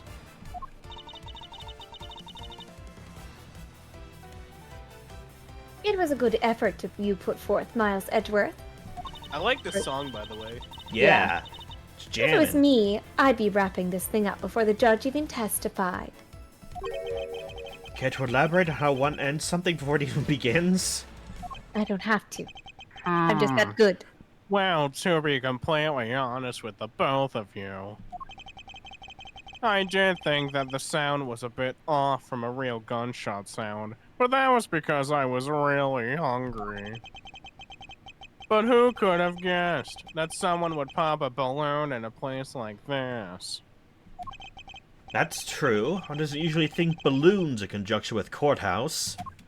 Well, because we probably live in a very densely populated area, we might just live somewhere near the suburbs of Chicago. I don't know. They sell Swiss rolls in the courthouse. I wouldn't be surprised if there was a balloon cart in the courthouse as well. Oh god, that would be something. Fox, do you want to take over? Esper's not here, so. Oh, sure. I didn't know we were voicing the flashbacks. I want to trade these coins with you. That's it. That balloon the girl was holding explains everything. Your Honor, if it makes you feel any better, you didn't lie once in your testimony. However, I can't really vouch for its accuracy. Oh no, that giving testimony could be such a difficult thing to do, especially when you're 10,000 bean burritos deep. What have I done? I owe Detective Gumshoe a very, very big apology and an even bigger care package. I will see to it that he is released. Wait. There are still a few things I've yet to resolve about what happened in the hallway. Your Honor, I request your permission to further question Detective Gumshoe. But why? I thought we just cleared his name. Oh, hold on one second. The judge is way too quick to jump to one side or the other. He's guilty. Actually, he's innocent now. Whether we did just now or not, I still cannot say. The only thing I can do for now is continue my quest for the perfect explanation. And to that end, I must resolve the remaining issues pertaining to the events that occurred in the hallway.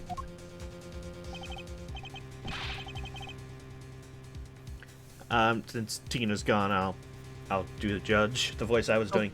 Very well, bailiff. Please bring Detective Gumshoe to the courtroom. Must fulfill my mission and find the perfect explanation to this case. I think you guys said you had to go about this point.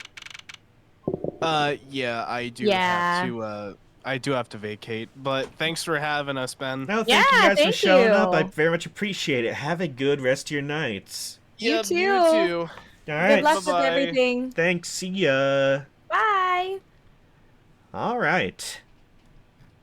Well, let us continue on our own. Going solo. I'm Han Solo. I'm Han Solo. All right. What's it now? It's time for my trial already? I've already told you a gazillion times, pal. I didn't do it. I'll be the judge of that, Detective Gumshoe. No, you won't. I'll be the judge of that. No. I'm the judge around here, and I'll be the judge of that. Why can't you guys be a little less judgmental? Yes, well, speaking of hasty judgments, Detective Gumshoe, I'm afraid I must apologize for an error in judgment on my part. Your Honor, I don't believe you should apologize just yet. We've yet to prove he is completely innocent of this crime. I guess so. What are you guys talking about? In any case, I would like you to testify as to your actions while you're on guard duty. And please remember, you're not on trial. This is all just a part of the investigation. As such, you may still be found to be innocent. However, if you should give false testimony... Meow! My whip will object loud and clear. If you're found to be lying, you will be held indefinitely. Understood? I got you, pal. Thinking back on the state of the crime scene and the judge's testimony... It's obvious Detective Gumshoe is lying. If I can't break his lie, then we may never get a break in this case. Alright. Why are you always lying, Gumshoe? While I was on duty. Came down here to this courthouse at Detective Bad's orders. As soon as I got here, he ordered me to stand guard in front of lobby number 2.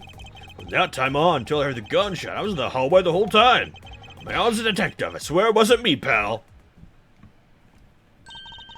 He's still singing the same tired tune. In that case, I'll just have to change the melody. I know he's lying. It's time I pull the information I need out of him. Here we go. Gotta press just in case. So was it really Detective Bad who called you down here? You bet it was, pal. I was left in charge of the precinct while everyone else was out, and this call comes in. I want you down here in 1 minute flat, he said. Well, I thought it was my big chance, my first case, so I made a mad dash down here. Although I couldn't exactly get here in a minute flat. So how long did it take you? About 10 minutes, I guess. What was Detective Bad doing when you finally made it? He was waiting for me down the first floor of the entranceway, pal. Okay. I know all this already. And by he, you mean... Detective Bad, of course. This being my first time in this courthouse. He also walked with me up to the 3rd floor hallway in front of the defendant lobbies. Did you meet anyone along the way? Well, as we entered the hallway, ran into Miss Yu. But he heard from Miss Yu that Mr. Faraday was not to be interrupted. That's where Detective Bad told me to stand guard in the hallway, pal. So far, Detective Gumshoe's testimony is matching up with Detective Bad's. Alright. Hold it! You claim to have been in that hallway the whole time. However, is it not a fact that you did something while you were in that hallway? Of course I did something. I got the door to lobby number 2, pal. What else? Very well then, what exactly does guarding that door entail? Well, to put it simply, all I know is my job to stand in front of the door without moving an inch. Oh? Detective Gumshoe, you mean to tell me that you didn't take a single step away from the door to lobby number 2? Is that really what you wish to testify to the effect of? You got it, pal. I didn't take a single step away from that door, just like I was ordered not to. Sure. We got you now. Why is everyone so quiet all of a sudden? Because we're all in shock and in awe of your utter stupidity. Scruffy, if you're going to lie, at least tell us a little more believable one. Ouch! But I'm not lying. Should hurry up and bring this insipid testimony to a close. We know for the truth that he did, in fact, sit down to eat a Swiss roll. Objection! I have an objection. What is it, pal? Detective Gumshoe, I don't know if you might recognize this from somewhere. Hey, it's one of those things. Courthouse special Swiss rolls, right, pal? Precisely. In that case, I suppose that you also recall the sullied hallway bench. Hey, you know what? I think it was probably me that did that. Detective Gumshoe, you know you can't go around dirting up the courthouse like this. You inconsiderate slovenly pig! Yeah, I promise to clean up later, I swear. Now then, shall we get down to business? But the fact that you didn't move even a single step from in front of that door, if that really were the case, how are you able to buy a pack of Swiss rolls? Ah, Furthermore, if you didn't move a single step from in front of that door, how did you manage to get the bench dirty with your grubby hands? ouch! Appears that Francisca's whip can do more damage than my words alone can. Alright, I confess, pal. I was hungry, so I bought a pack for myself, okay? I thought I'd get chewed out again if everyone found out about me eating on the job. I didn't want to say anything. Unfortunately for you, I saw you do the whole dastardly deed. Clearly saw you buying a pack of Swiss rolls from the vending machine. Okay, I'm sorry for lying. But that's all I'm sorry for, you got that? Because I'm not holding anything else back. That last statement may sound like it makes sense. However, there's something I don't quite believe about it. Are you sure you're not withholding further information from us? Of course not. I got nothing else to hide, pal. Objection! Oh, if only that were true, Detective Gumshoe. But it is true, pal. I swear there's nothing else. Detective Gumshoe, I'm sure you're aware of the price of a pack of Swiss rolls, correct? Remind me again, pal. That vending machine out in the hallway is selling packs of 2 Swiss rolls for $6 a pack. And yet, according to you, you didn't have any cash on you until you cashed your $5 annual bonus check. Isn't that right? Oh, Let me ask then, how did you manage to purchase a pack all by yourself? Can you provide me with a proper explanation to that? I told you about it myself, pal. There wasn't anyone else in that hallway with me. There's no one else who can help me buy it. Wait, don't tell me. Got some kind of proof there's someone else in the hallway, don't you? Correct. As if you could. I mean, what are the chances of that? Oh, wait, you do? Of course I do. What? How? Proof do I have there must have been someone else there in the hallway. Double wound! Take that! Oh. Never mind, it wasn't the balloon. It is proof, but no. But there's that. I know you didn't really have anything. Your prosecutor's all the same, always lying to people. You should stop, you know. Ugh. Refuse to be lectured by the likes of you, detective. Miles, how long do you plan on being strung along by this moronic detective? No intention of falling for his lie, because there is definitely a second person. Because if he was truly all along, that piece of evidence should not exist. The balloon! Whatever. Priced at 2 for 6. Is this it? Might be that. Go with this. Take that! There we go. Hey, you showed me not 2 seconds ago, pal. I think you're under the mistaken impression that I bought this pack of rolls. Well, if you didn't buy it, that means you must have stolen it, you thief. What? I would never do such a thing. All you liars are the same. You start as thieves. You're under arrest, pal. I believe you meant to assert that all thieves start out as liars. In that case, what does that say about you, detective? Yeah. This particular Swiss roll was dropped by a certain someone. No. There were 2 rolls in this package. You ate one of them, but you then gave the other to a certain other person, didn't you? No way, pal. You got it all wrong. I ate both of them. Nope. There she is. Nope. Not this time. It appears that we've caught you at last. Hey, don't you do anything bad, that girl. It appears they do know each other after all. Sorry to continue to come up to me and kick me. If I wronged you somehow. I have a name and it's Kay. Kay what? Kay Faraday. Faraday? Are you perhaps Mr. Faraday's daughter? I'm not a you, I'm a Kay. Kay? You know, good little girls don't kick other people. Especially not hard enough to leave big nasty bruises like the way you do. Well, they should have put Gummy under arrest, mister. Gummy? I guess that he's talking about Detective Gumshoe. What a cute nickname you've given him. Gummy didn't do anything wrong. Kay. It appears that I will need to speak with her in a bit more detail. Rawr! Okay. Okay. There we go. Now then, Kay. She's like a stray cat. What if I should feed her something? Yeah, feed her a bullet from the...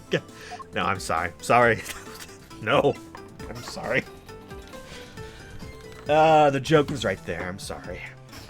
Take that! Kay, I promise to give this to you if you calm down. Oh, a Swiss roll! It really belongs to you, though, doesn't it? Yeah, I'm saving it for Daddy. Oh my. Your father, he's... Ah, don't you say another word, pal. She doesn't know yet. Thanks for watching out for me, Gummy. But I already know about Daddy. I overheard the guards talking. About how he's not here anymore. I'm sorry. I'm sorry I couldn't protect him. Kay? I'm not gonna cry. I'm not gonna... cry! I think I need to turn the music up a bit. That's it. Options. Options.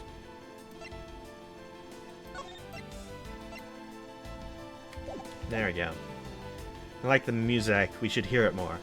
Alright, it's alright. Let it out. Your father just passed away, after all. I myself was also involved in a case at this courthouse when I was a young child. A case in which my father, who is a defense attorney, passed away. All of my dreams of becoming a lawyer were crushed into fine ash on that nightmarish day. It always comes back to DL6. Every time. Even now the wound festers deep in the depths of my soul. Since that incident, I've dedicated myself to locking away every criminal I can. And now, to have this happen right in front of me. This child feels certain shared fate, common bond between us. Miles Edgeworth, what sort of a gentleman are you? Or just stand there and watch a lady cry? You're right, sorry about that. Okay, here, how about we use this handkerchief here and dry your little eyes? Quiver. Honk!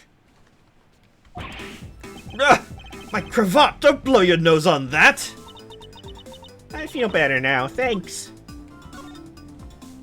Okay, are you going to be alright? Yep, I'm already alright. Somehow I highly doubt that, but I'm not going to push it. I promised I'd never cry in front of strangers. You're a good kid, aren't you, Kay? You always keep your promises, right? That's right. If I can't see Daddy anymore, I'm still gonna keep all my promises. A very brave girl, Kay. You're a very good child for keeping the promises you made to your papa. I'll even testify that you didn't cry, just for you. Thank you very much, lady. Huh, it's nothing. Only telling the truth, after all. It appears that because her father was a respected prosecutor, Francisca is sympathetic to Kay's feelings. For once. Have you seen my badge? Oh, Daddy showed me this to me before. Well, he was a prosecutor too, so it's only natural he had one as well. Dad would pin this badge on me a lot, just for fun. Pinning a prosecutor's badge on a child for fun. Daddy said if he put it on his clothes, the scary prosecutor would get mad. Y'all said the scary prosecutor said it was more fashionable to not wear it. Wonder who that scary prosecutor could be. I wonder, could Kay be talking about Mr. Von Karma? He is a scary man. Also, I do appreciate the unique dialogue again. Your father. Okay, what kind of person was your father? Daddy was a hero of justice. His job was to catch all the bad people in the world. So to you, prosecutor's a hero of justice, huh? Suppose we are in a sense, as we are the ones who seek guilty verdicts for criminals. Plus, you know what? Never came to the courthouse, Daddy would buy me an absolute favorite treat, Swiss rolls. Oh? I want to be a hero of justice someday, just like Daddy. So I've been working really hard. I see. What have you been working hard on? I've been working hard to keep all the promises Daddy and I made together. A promise notebook. May I take a look inside, Kay? Sure, okay. Appears to be an exchange diary of sorts between father and daughter. Mr. Faraday's writing conveys a sense of the kind of man he was. A little notebook just might come in handy later. Here, let me take that from you. You can't have it back until the trial is over. No! Thank you for showing it to me, Kay. Hope you'll continue to work hard and become a hero just like your father. I'm gonna try. Hey, Kay, so I'm a detective that catches the bad people, right? Makes me a hero, too. Yeah, you're really cool too, Gummy. Yeah, aren't I, Kay? What is with the two of them? I hand out verdicts of justice that makes me a hero, too. Yes, and thanks to your also heroic testimony, you almost painted that detective as a vile criminal and sent him off to jail. I'm really sorry about that. Gummy's not a bad man, okay? This poor judge. He's being treated like a vile criminal rather than a hero of justice. Appears that you and Detective Gumshoe are good friends, Kay. Yeah, we're friends. In that case, would you mind telling me a little more about him? I mean, he's right here, but tell me yourself. So I take it that you ran into Detective Gumshoe earlier? Yep. I was on my way to see Dad when I saw Gummy standing there. He was standing in the hallway staring really hard at the vending machine sized high. And when was this? Huh? Oh, before everything got crazy. How long were the two of you together? We only talked for a little while, and then we went our own ways. That's right, pal. Can't only talk for a little while, and that's it. Oh, which means we have now confirmed that Kay was in the hallway during the recess, isn't that right? You got me. I told you to stop picking on Gummy, mister. Very well, then. I'll just have to speak with the good detective in private later. I'll be mean to him then, and cut his pay. Don't let Kay know that, though. Swiss rolls. Were you the one who brought this pack of Swiss rolls, Kay? Well, I didn't really have a lot of money. I saw I made $1 of all the pennies and quarters I had. That still wasn't enough, and I really, really wanted one. Come to think of it, she did come and ask me to exchange a handful of change for $1. That's when he came and asked me to change your money, correct? Yeah, thanks a bunch for doing that, mister. Sure. Let me ask you, even with that $1, you still didn't have enough, correct? Well, that's why... Hey, if you don't care anymore, I'm gonna have to arrest you, pal. You don't mind, you're the only one under arrest. No! Since that Kay is going to be less than forthcoming with this question. Sorry about your ruffly thing. Yes, well now it's positively drenched in your nasal mucus. Don't worry, Kay, I have a spare. So here you can have this one. Ah, but Daddy said never take things from a stranger. That's one of the promises you made in your promise notebook, correct? Yeah, look, see, it's right here on this page. Never take things from a stranger, never go anywhere with a stranger. Alright then, I'm not giving this to you. I'm merely allowing you to borrow it. You can take it home, wash it nice and clean, then give it back to me next time we meet. Okay, Daddy never said I could borrow things from strangers. Skirting the rules, and now we know why Kay had it. Now then, Detective Gumshoe. Uh-oh. I believe it's now crystal clear that you were with little Kay in that hallway. Oh. I told you to stop being mean to Gummy. Miles Edgeworth, there's still something you have yet to resolve. Beg your pardon? You still haven't offered an explanation for why that man would lie to us. Well... Gummy, don't tell me you lied for my sake. Don't worry about it, Kay. Everything's gonna be okay. So that's why. So what was Detective Gumshoe's motive for lying? Can't explain that, and can't call this a perfect investigation. His reason for lying is very simple. What? Here's what I believe to be his reason. Simple observation of the detective's actions and his interactions with Kay. It's obvious the detective was lying for the young girl's sake. This piece of evidence will show you exactly why. This piece of evidence proves Detective Gumshoe was lying on account of Kay. What was it? Does this have anything else in it?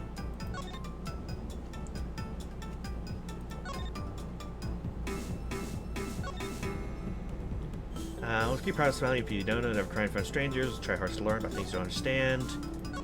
Hey, number 5 is a good one for everyone to know, huh? Huh?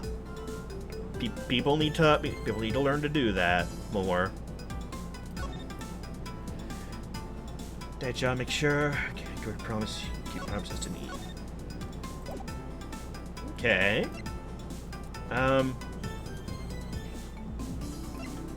Who's lying for Kay's sake? Which is it? Swiss roll. Is it the balloon? Take that! This? This is that piece of evidence. What are you showing me that for? Doesn't seem to add anything to the conversation. I don't get what you're trying to say with that. It's like showing it off. You gonna give that to me, mister?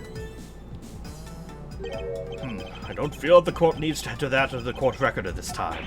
Okay, at least we're not being penalized for it. They all teasing me all of a sudden. Although it's possible that perhaps I made a mistake, and that's why. Back to the topic at hand. Detective Gumshoe lied for Kay's sake. I know I hold the evidence which shows the reason why. Alright,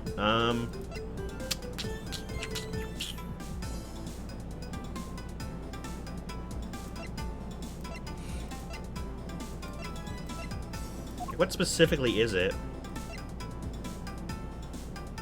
Was it this? Because they split this roll? Nope.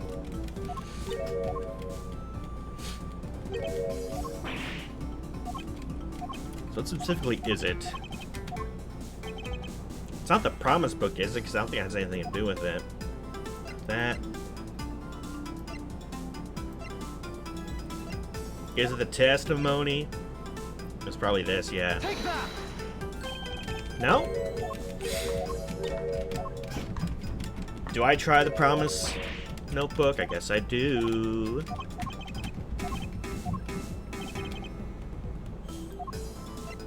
Take that! There we go. Alright. I wasn't sure if that since it didn't, like, specifically mention anything that would be related. Mr. Faraday and Kay's promise notebook. How does this explain anything? If you could take a look at this page, it's clearly written that Kay should never take things from a stranger.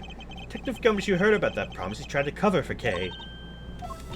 What the foolish fools have a foolish reason for a fool? Yo!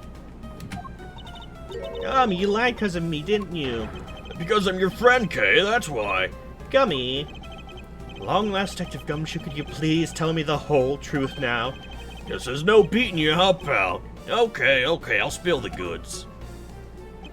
Been standing guard for a while, getting really hungry, and that snack vending machine was taunting me. All the cash you had on you was $5, and that wasn't enough to buy anything, right? After all, the cheapest item in that machine is a $6 pack of Swiss rolls. Yeah, but then like an angel from heaven, Kay showed up.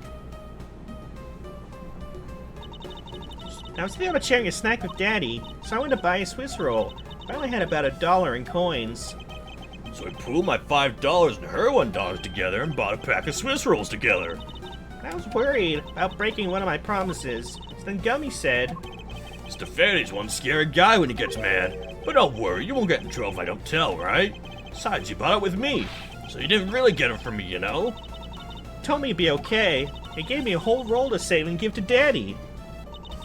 Who knew that Scruffy could be so considerate? Indeed. Detective, I take it that you then sat down on the bench and ate the rolls together? Yeah, we split the other roll and ate it right then. The sweet taste of that cake's chocolate. I'll never forget it as long as I live, pal. Anyway, Kay, I believe this also belongs to you. Oh, that's from the balloon I popped.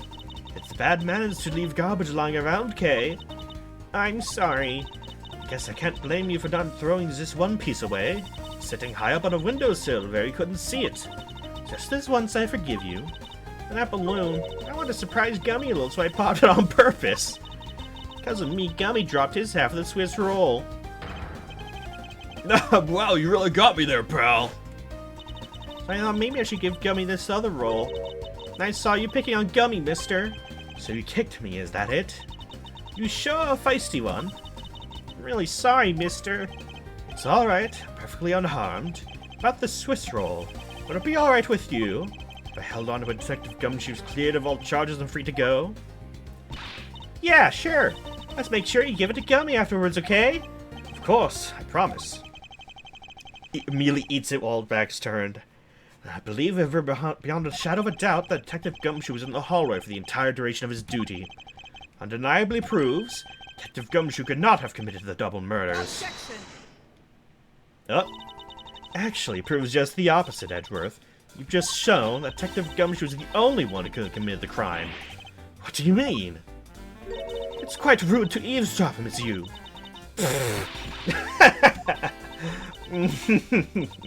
I'm getting lectured on manners. That girl with a penchant for whipping people. What? How dare you talk back with such insolence?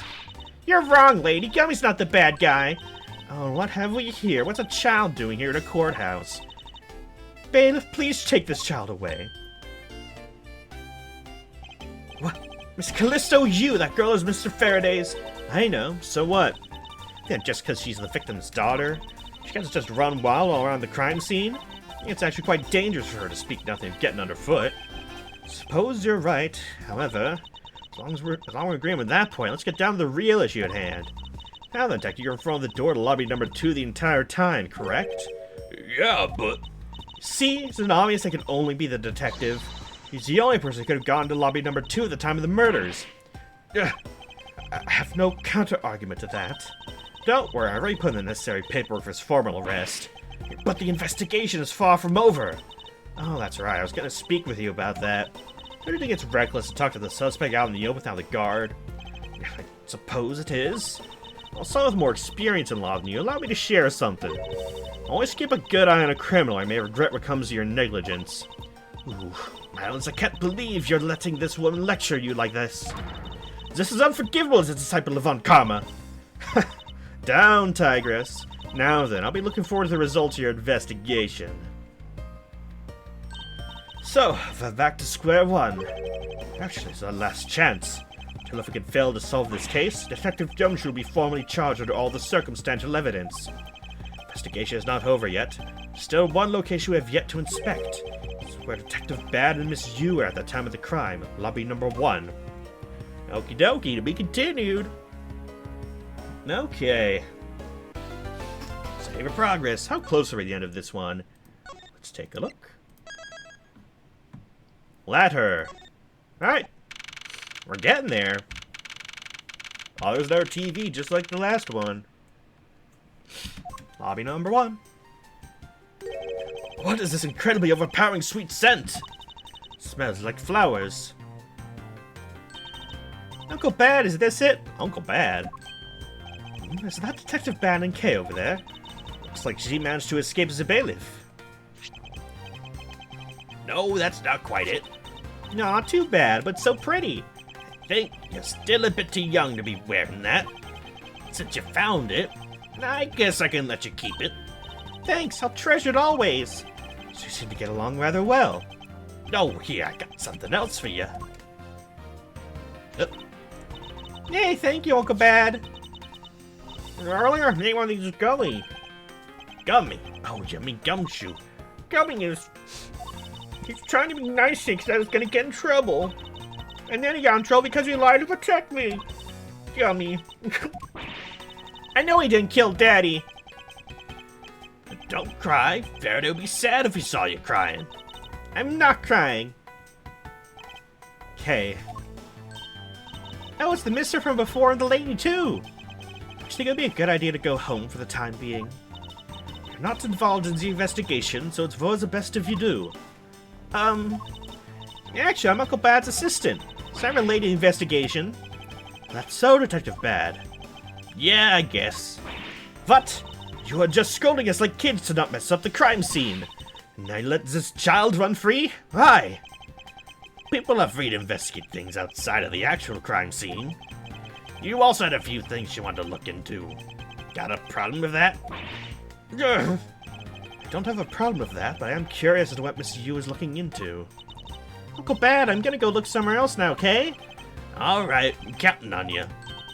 Oh, that's right. Hey, mister. Yes, what is it? I know Gummy really isn't the bad guy, I mean it. So please, find the real bad guy, okay? I won't forgive whoever did this, but in the absence of the perfect piece of testimony and evidence, there's no one else who could be the true culprit other than Detective Gumshoe. She wandered off while I was pondering. Alright, start investigating. This decorative plant's leaves are shinier than the ones on the plant in lobby number 2. That's probably because it's next to the windows where it's easy to photosynthesize. You may be right, plus the curtain is always drawn in lobby number 2. The caretakers of this courthouse don't think enough about the plants, do they? Because they're the courthouse's caretakers, not a bunch of botanists. They gotta care for all parts of the courthouse, where the windows and lobbies open as well. The air conditioner is working just fine in this room, so why'd they open it, I wonder? Also, so we know the perfume came through that window and into lobby number 2. That expensive painting is ill-suited to be hanging on the wall of this room. I wonder if a guard detail should be placed on it. Why do you say that? Well, a desperate low-paid detective might make off with it someday, you never know. She may be thinking about hiring a guard. It's obvious she isn't factoring in that guard's salary whatsoever. Coffee. What an incredibly strong scented herbal tea. Fear that more than being relaxed in the scent may make one bit heady instead. You put in a special request for that. No wonder she's so violent. She's been drinking this stuff the whole time. No woman should be allowed to comment on this particular topic. Ever. Jeez, Edgeworth, what's your damage? TV. This television is the same model as the one in Fandit Lobby number 2. Looks like the 2 rooms are basically the same in terms of layout and supplies. Yes. The 2 rooms are basically the same, huh? See, down to the courthouse courtyard from here. What is that mess supposed to be? It's like an optical illusion. I believe it's supposed to be postmodern in design. More like thoughtlessness in design. Can't disagree there. Detective Bad. Detective Bad, what exactly was Kay searching for? Nothing that concerns you, boy. Oh, and I suppose that has something to do with Kay. It does, because she's Faraday's daughter. Anyway, hurry up and get to the point. They don't have time to waste. Sounds like you'd rather be left alone. I have something I'd like to confirm with you once again. I don't have anything to say to you. Be that as it may, we still have questions that we need answers to. Now then, first of all, what's the overpowering smell that is permeating this room? Upon entering this room, I thought I was going to suffocate. It's that ultra-strong perfume you wears. She spilled some of it. I was having a bad time of it myself. Didn't think twice and opened the window. That smell's still here. Perfume, huh? So the sweet scent in the air is perfume. Well, it's giving off quite a stench. That is some cheap no-name brand. She said it's a famous brand from overseas. It's a knockoff. Yes, it's definitely a knockoff. No disrespect, but she forced one of those bottles on me. Here, little girl, you can have it. I was born for much more expensive and refined perfume. However, seeing as how you just happen to have a spare, I suppose I'll take it. Miles Edgeworth, you will hold on to this bottle without fail. Why can't you ever be honest about her once? So now we have the perfumes you wears. Just fantastic. Is that all you wanted to talk about? So I'm going back to investigating. Actually, I still have a few other things I wish to inquire about. Oh, come on, man. You're wasting my time. During the recess, what'd you play? Did you play toys during recess? So you're in this room the entire recess. Like I said, I made a call to the precinct to get that big lug down here. Other than that, I was waiting for the recess to end in here. At least your story is consistent. Earlier stated that you were in this lobby with Miss Yu. Yeah, I ran to her in the hallway. She said she wanted to talk to me about something, so we came in here. Then what you're saying is that until Detective Gumshoe's arrival, you and Miss Yu are in 2 different locations. Guess I am. Interesting. Speaking of that lawyer, she seems to have a great dislike for you. Oh. Let's see, Miss Yu is the sister of the victim of the KG-8 incident. As I recall, Detective Bad was the lead detective on the case. What if the reason for her disdain isn't simply because you failed to guard Cece, but because you're the lead detective on the case? You knew? I also know that today's trial involving the Cadopian Embassy staff member is being referred to as the second KG-8 incident. Now then, Detective, I believe it's time you're honest with me, and told me the truth behind your relationship with Miss Yu and Mr. Faraday, and the KG-8 incident. If you already know that much, I guess it'd be alright to tell you. Alright, here we go. Now then, I'd like to ask you a few questions about the KG-8 incident. It's not exactly a happy story. On the people who are directly involved, you two will be the first to hear what I'm about to tell. Oh boy. He's smoking lollipops! Oh, we get that trope in. The honest truth behind the KG-8 incident. Faraday, you and I, as you already know, we three were involved with the KG-8 incident. Faraday and I, we were just on the trail of a smuggling ring. You mean the smuggling case involved one of the Amano Group's secretaries? The trial was just a front. A facade? Yeah, the case became tainted. All because the witness who was going to testify about the Amano Group's ties to the smuggling ring, CCU, was killed. Then what became of the secretary who was arrested? His name was Colin Deveray. To be honest, the guy didn't know a thing about the smuggling ring. But he confessed to knowing about it anyway. Deveray's probably being intimidated by the big boss man. Just another scapegoat. The boss man of the Amano Group? Can't seriously be Mr. Ernest Amano. That can't be right. It's probably just Detective Bad's personal hypothesis. What's he trying to do, suspecting Mr. Amano of being involved in smuggling? Winks at the camera. Suppose it would be quite difficult to secure an acquittal after he confessed. But the man who killed CCU, Manny Koshin, was a completely different person. Since he's already been acquitted once of her murder, Mr. Faraday, how would you have let him go? If I remember correctly, I heard that Mr. Faraday had an important piece of evidence stolen from him. It wasn't Faraday's fault. It was mine. I wasn't vigilant enough. Faraday, Cece. I was supposed to protect them both. Miss Yu did mention that as well. How Detective Bad was supposed to guard her sister. But even I was supposed to protect them. I fell into their trap. What kind of a trap? The holes in this jacket are a testament to that trap. You mean you were fired upon? You were shot that many times in one gunfight? No. Only about half of these from that case. But the reason I continue to wear this jacket is to remind myself of the lessons I learned from the KG-8 incident. I see. Couldn't protect CCU, and the suspect was found not guilty. We had hit a brick wall as far as the law was concerned. And that's when she came to the courtroom, the victim's sister. That's when I first met Callisto Yu. Tell us more about Callisto. About when you first met Miss Yu. It was on the day of the verdict of the KG-8 incident was handed down, was it not? Yes, Faraday and I, we apologized to her from the bottom of our hearts. It's all we could do. But just saying you're sorry won't bring my sister back, she said. And she gave me a hard slap across the face. Well, she certainly had a lot of self-control to stop at just a slap. If it was me, not even 100 lashes would have been punishment enough. I suppose not. You said it herself that she never wanted to see either of us ever again. But after that, you've seen her many times over, correct? Yeah, Faraday and I, even after the KG incident had come to a close, continued to hunt down the smuggling ring and got involved in a variety of cases.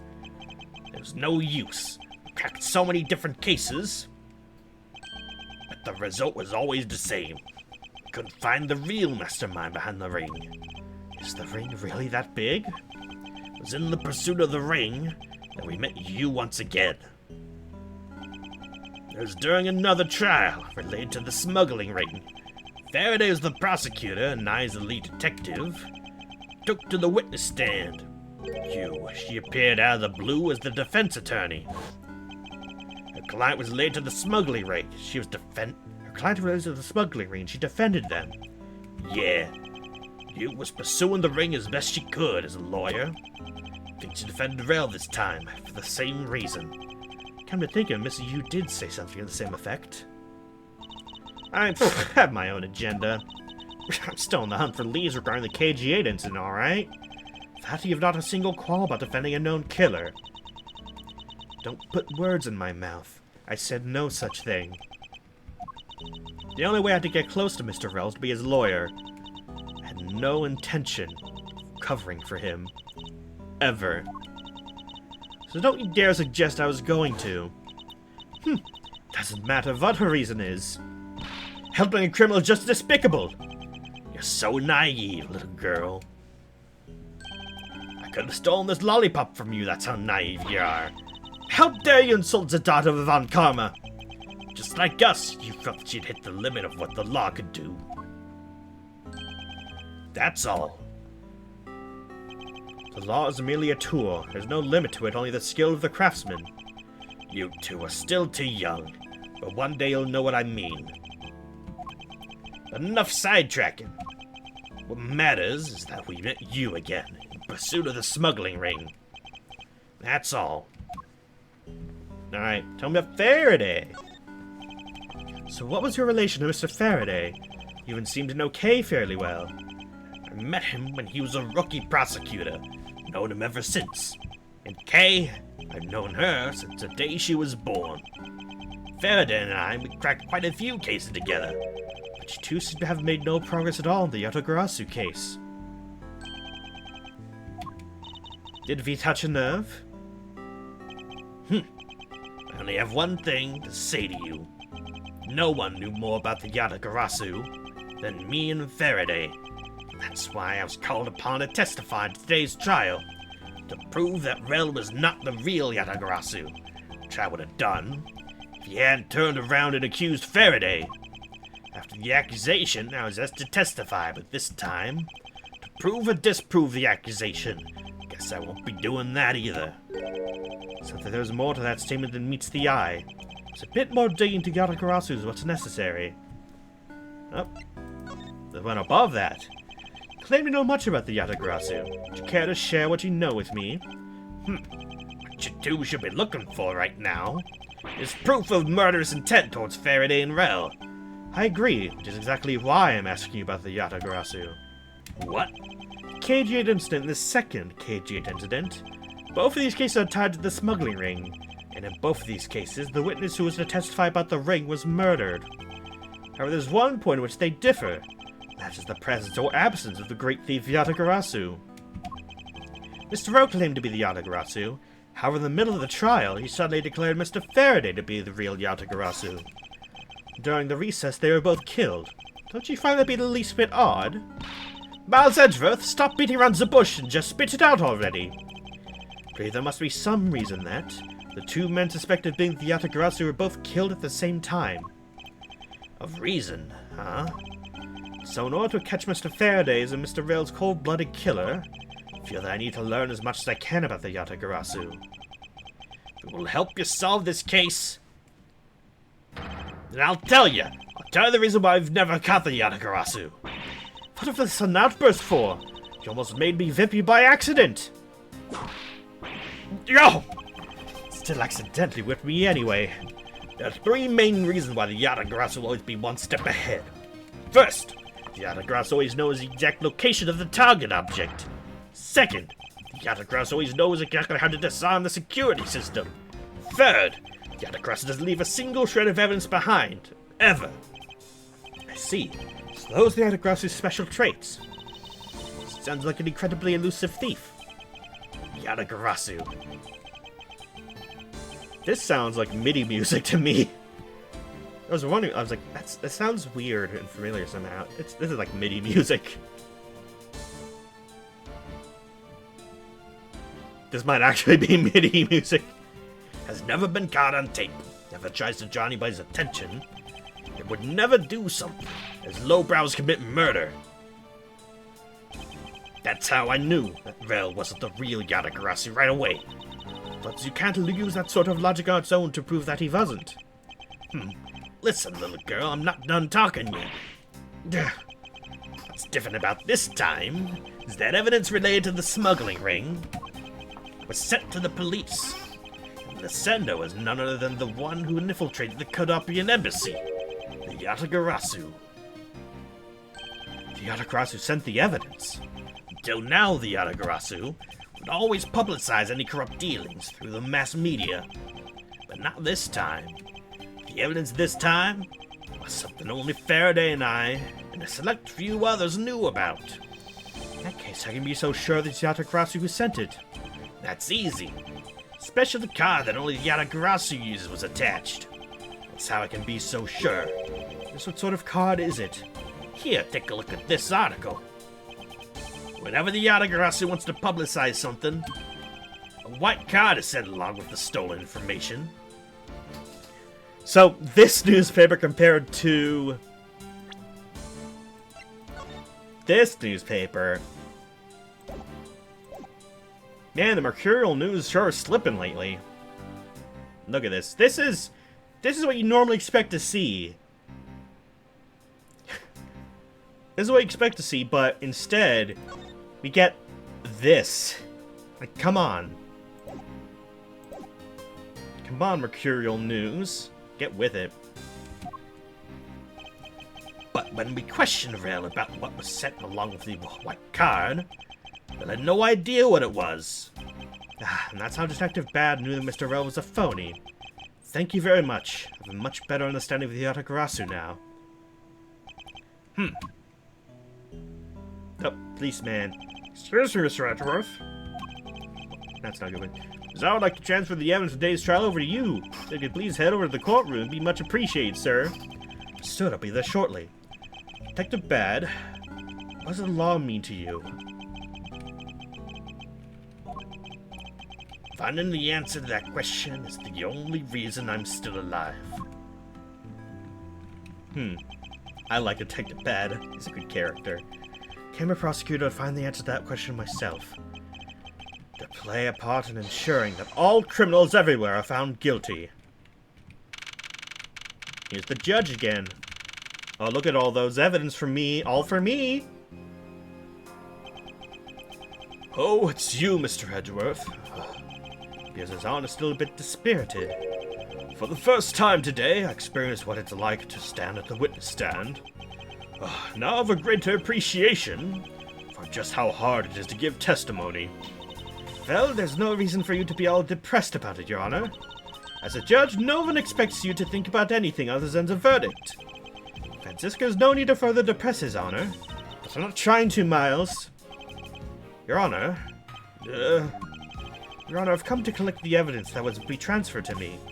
Your Honor? The evidence? Your Honor! Oh! You! Yes, can I help you? I can collect the evidence now, sir. Your Honor, do you think you can stay focused long enough to at least do your job? Yes, I'm sorry. I would, except that defense turn is yet to arrive. She's busy with the investigation. Let's keep this brief, shall we? Very well. In that case, please confirm that all the pieces of evidence are present. Furthermore, the evidence that was used in the murders of Mr. Faraday and Mr. Rel are also included, so please go ahead and use them in your investigation into their case. Understood, Your Honor. The piece of evidence that were used in the murder of those two men, this could be a very good chance for me to find new leads regarding their case. Maybe there's something that will finally lead me to the truth. Placed all the evidence over the prosecutor's bench for you. I see. Thank you very much. Don't confirm they're all accounted for. Let's go. Evidence. So this is the evidence related to today's Kotopian embassy trial from Mr. Faraday's bag. You mean the evidence bag that was on the table in lobby number 2, right? Yes, finally we can now take a look at the evidence itself, not just data about them. Let's be sure to thoroughly examine them while we have the time. Agreed. I want to take a good look at all the evidence from the embassy murder too. And why is that?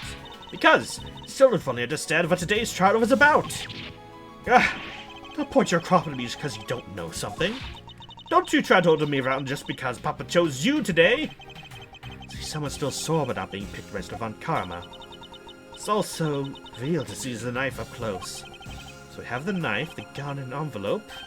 And what's this organizer doing here? Oh, that's right. Completely forgot to tell you. About what, Your Honor?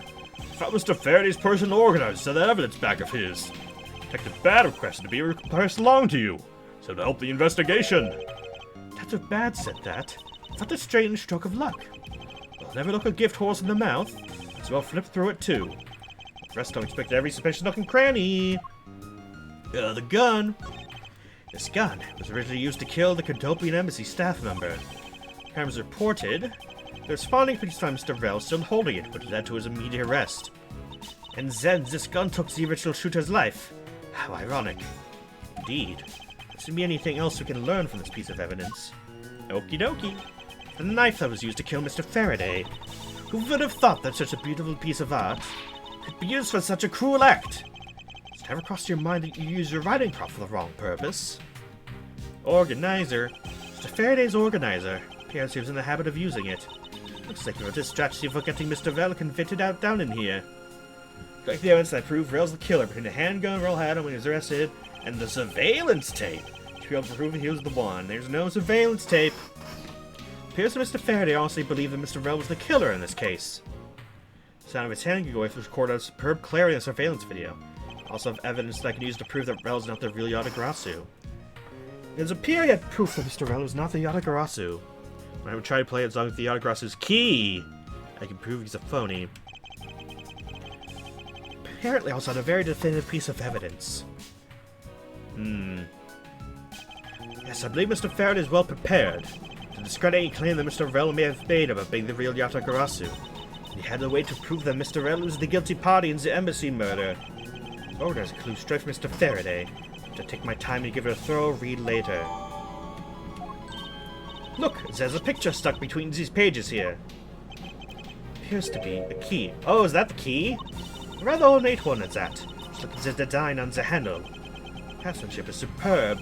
This be the Yatagarasu's key Mr. Faraday mentioned as organizer? Yatagarasu's key? Detective Bad said something earlier.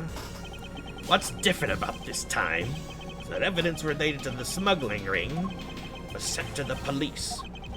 The sender was none other than the one who infiltrated the Cadopian Embassy, the Yatagarasu. The Yatagarasu sent the evidence. Till now, the Yatagarasu would always publicize any Okay, we just saw this, actually, so never mind. The other flashback was much earlier on, so... Mr. Faraday must have been trying to keep this secret key safe. As a prosecutor on both the Yatagarasu and smuggling ring cases, that's to be expected. That's odd. What is it? Mr. Faraday didn't mention anything about a knife in his organizer. That certainly is odd. The weapon I was used to kill the Cadopian Embassy staff member was the gun.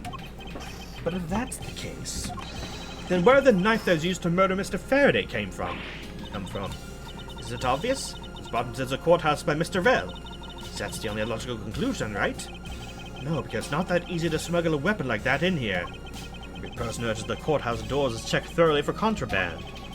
Furthermore, the suspect was handcuffed, making it possible for him to bring a knife as large as this inside. In that case, how do you suppose this knife ended up inside the courthouse? You should think carefully here. There's nothing related to the knife written anywhere Mr. Faraday's organizer. However, there's a fact that this knife came from Mr. Faraday's evidence bag. Conversely, there's one item listed to Mr. Faraday's organizer that no one has claimed to have seen today. Or to solve this mystery, I believe I'll need to take another good look at the evidence. Miles Edgeworth, can I take the fact that you've yet to answer me to mean that you don't have an answer for me? Actually, I do know the answer, Franziska. What? Then what is it? One of the pieces of evidence we've been holding has been hiding a secret of its own. It was through this piece of evidence that the knife was brought into the courthouse. Let's take a look at the knife. Or not. Take a look at the key. Wait, I think I know where this is going. There's a pattern there. And a similar pattern there.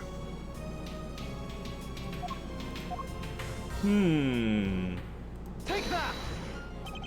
It's Yatagrasu's key, Mr. Faraday mentioned his organizer. That's how the knife was brought into the courthouse. Could not make any sense, Miles Edgeworth. You just need to look a bit closer, Franziska, to see what I mean. Not the colored ornamentation. Oh boy. That's a word I did not know. Key's handle remind you of anything? They do remind me of the knife. Very good. Both the Yatagrasu's key in this photo and the murderous knife have this very unique design on their handles. Furthermore, even though Mr. Faraday mentions the Yatagrasu's key, the only object found at the crime scene was the knife. You don't seriously mean to say... Appears that you finally caught up. And yes, I do mean to say that these two pieces are in fact one and the same. But that's impossible! Even if that is what you believe, we should still investigate this possibility. Now then, let's examine this knife in a little more detail. Okie dokie.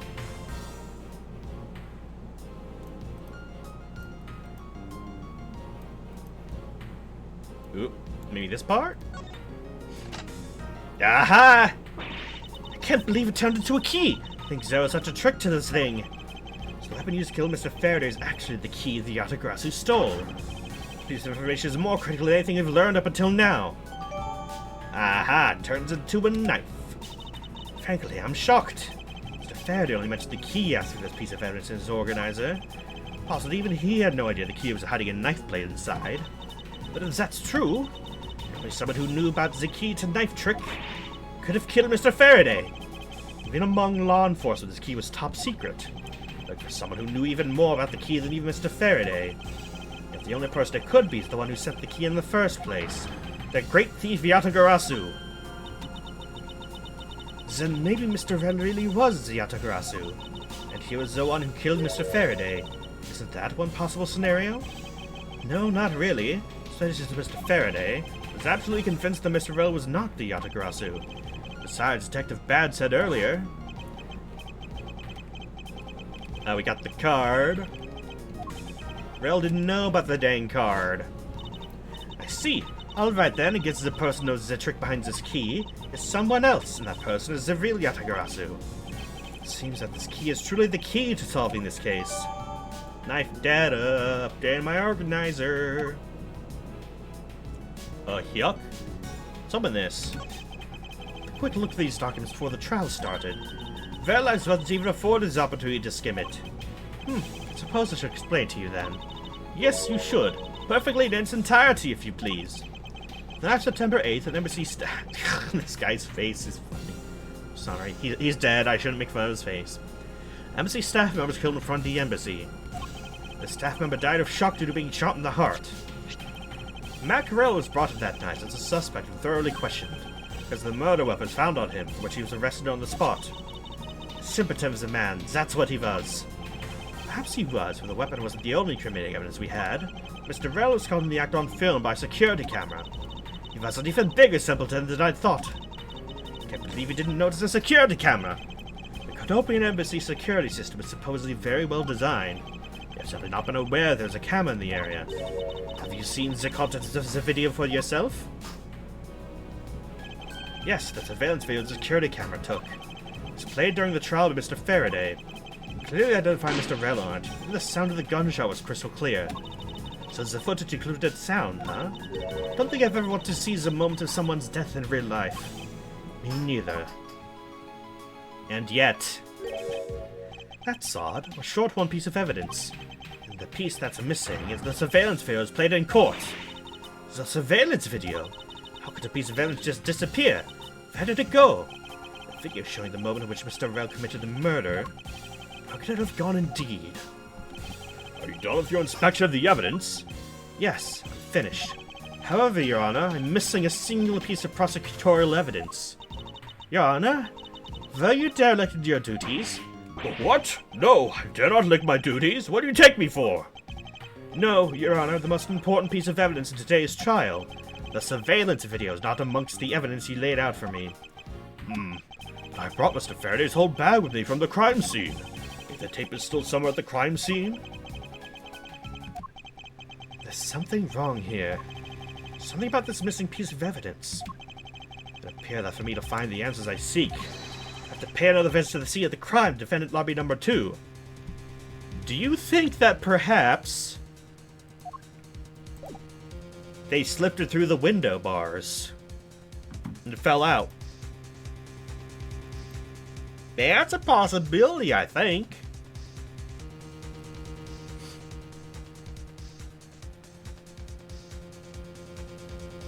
Just a second.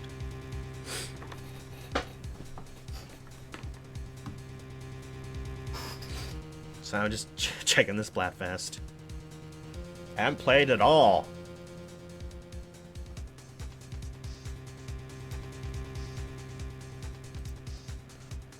Anyway.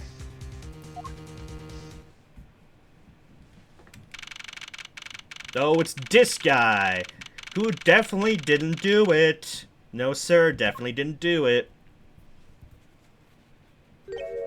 That's Detective Bad, but who is he with? Never seen that officer before. So, did you find it? No, not yet, and I've looked everywhere. I see. Well, then please continue with the search. Understood. We'll continue the search. So you're the one running this show. Prosecutors like you shouldn't be allowed at crime scenes. How dare you? Just who do you think you are?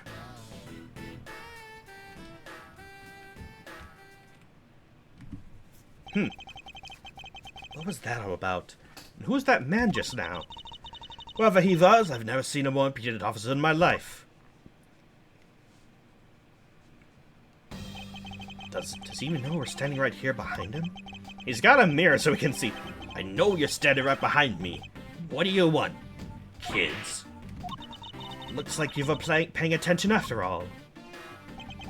Of course I was. I have eyes in the back of my head.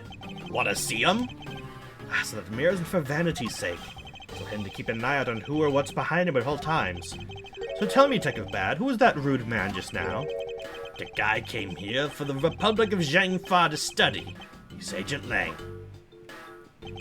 Wait. Is he that Lang? Or a different one? Trying everything he can to revive the lost honor of his family. Traveling the world to study different philosophies of attainment from scratch. By visiting various police departments around the world, there's a lot of dedication. He's still just a rookie cop. I sense a strong grudge of some sort from him. The guy's more useful than Gumshoe. Even if he is rude. Apparently he shows a lot of guts to come to this country and give prosecutors a hard time. I agree. I can think of one young lady that statement also applies to. Hey, what was that agent looking for, Detective Bad? Earlier, that little girl was poking around at lobby number 1 as well. Like I said before, it's got nothing to do with the two of you. I highly doubt that it has nothing to do with us, or me. Fine, if this is the game I must play, then I'll take this opportunity to draw out what he's been hiding and what happened in this room straight from him. I guess I don't know if there's anywhere else to look. Earlier, you were in lobby number 1, and now you're here in lobby number 2. Quite the busy man, Detective Bad. Multiple returns to a crime scene bring about success. That's what we detectives say. I see. In that case, you wouldn't mind if I asked about what happened again, correct? I don't have anything left to say to you, boy. Boy, you'll see I will draw my answer from you one way or another. Would it kill you to help us even a tiny bit in our investigation?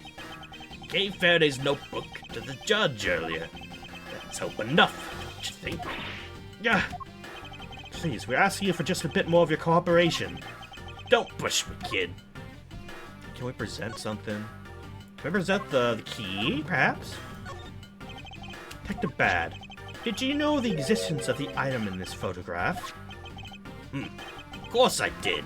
It's my job to know everything related to the Yatagarasu case. In that case, let me ask you something. Did you know if the knife that killed Mr. Faraday and the Yatagarasu's key are one and the same? What? That's impossible! It looks like he didn't know after all. This piece of evidence which we call the Yatagarasu's key is actually a well-camouflaged knife. Mr. Faraday was planning to use Yatagarasu's key to prove that Mr. Rell was not the real Yatagarasu.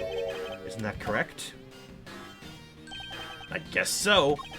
However, Mr. Faraday had no idea that was in fact a knife. Yeah, to admit, neither of us know that fact. Neither of us knew, then no one in law enforcement knew either.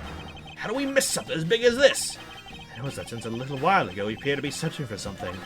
Presume that this key is what you were searching for. Yeah, that's right. And why were you searching for it? Because I promised Faraday. I promised that I'd protect that key with my life. After he was killed, the key disappeared from Faraday's evidence bag. Who would have thought that the key is what took Faraday's life? Detective Bad, so we may find the truth, please testify for me once more. Alright. It doesn't matter how many times I tell you about what happened. Nothing'll change. Okay. We got that out of him. I don't know if that leads to anything. Detective Bad, I ask that you please testify once more about what happened in lobby number 2 and what you experienced in lobby number 1. My answer's still the same. And this is the last time I'm going to do this. That's fine, because I only need this one last time to clear everything up. Find the truth behind this case. Okay. Det Bad's movements. I was in lobby number 1, talking with you. Not you, I mean you. Talk about some trivial things. I heard the gunshot right before the trial was about to reconvene. I heard it, you and I immediately dashed out in the hallway together.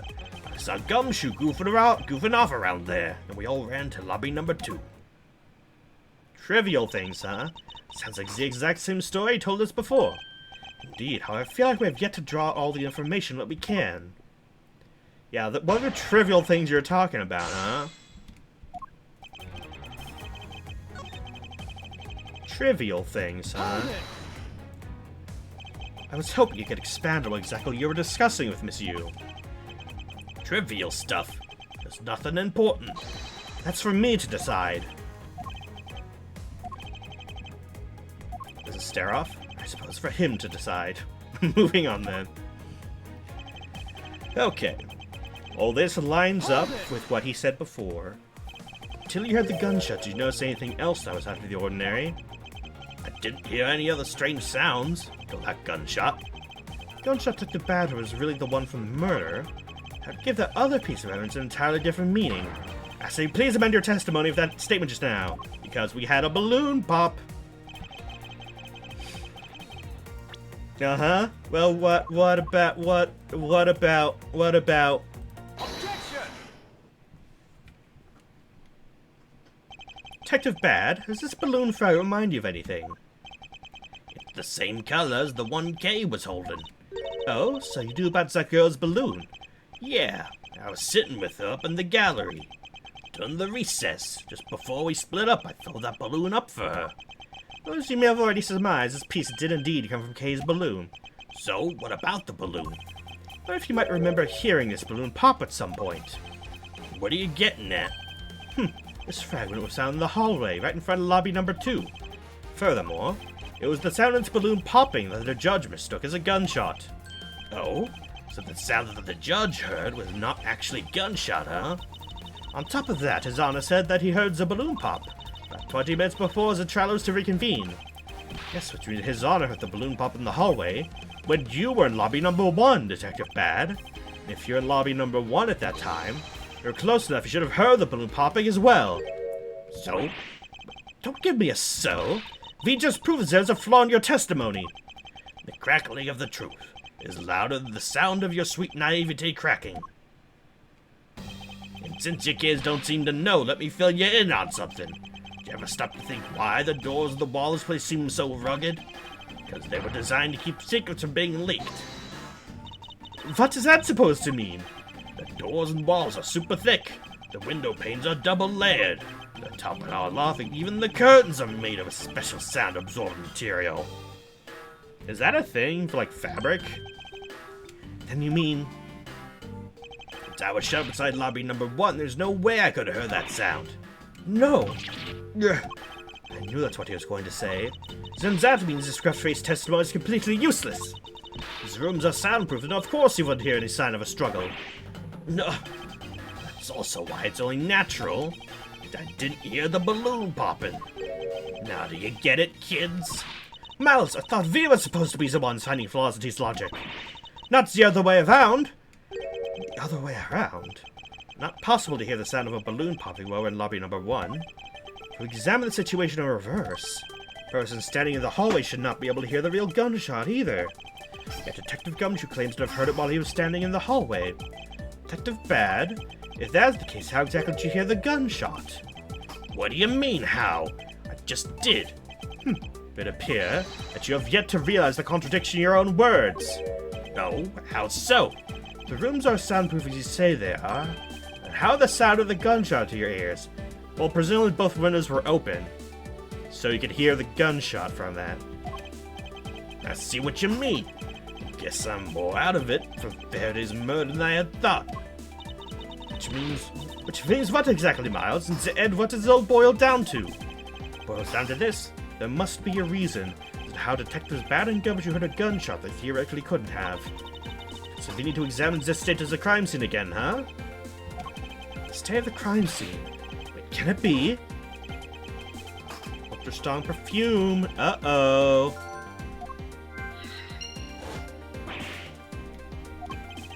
Way too noisy. The surveillance video. Surveillance just disappear. It's all the window. It's all coming together. It's the window. Aha. How about this? Aha. Simply not possible for the killer to have escaped through barred windows. Yet the fragrance of the perfume managed to escape from defendant lobby number 1. Of course, incorporeal things move freely through these open barred windows. It was a ghost! Well, how about sound then, huh?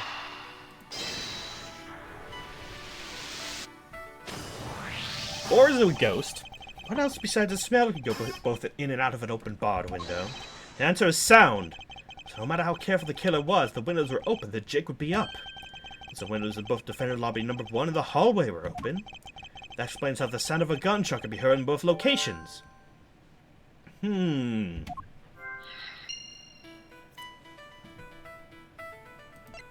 we deduce these two now?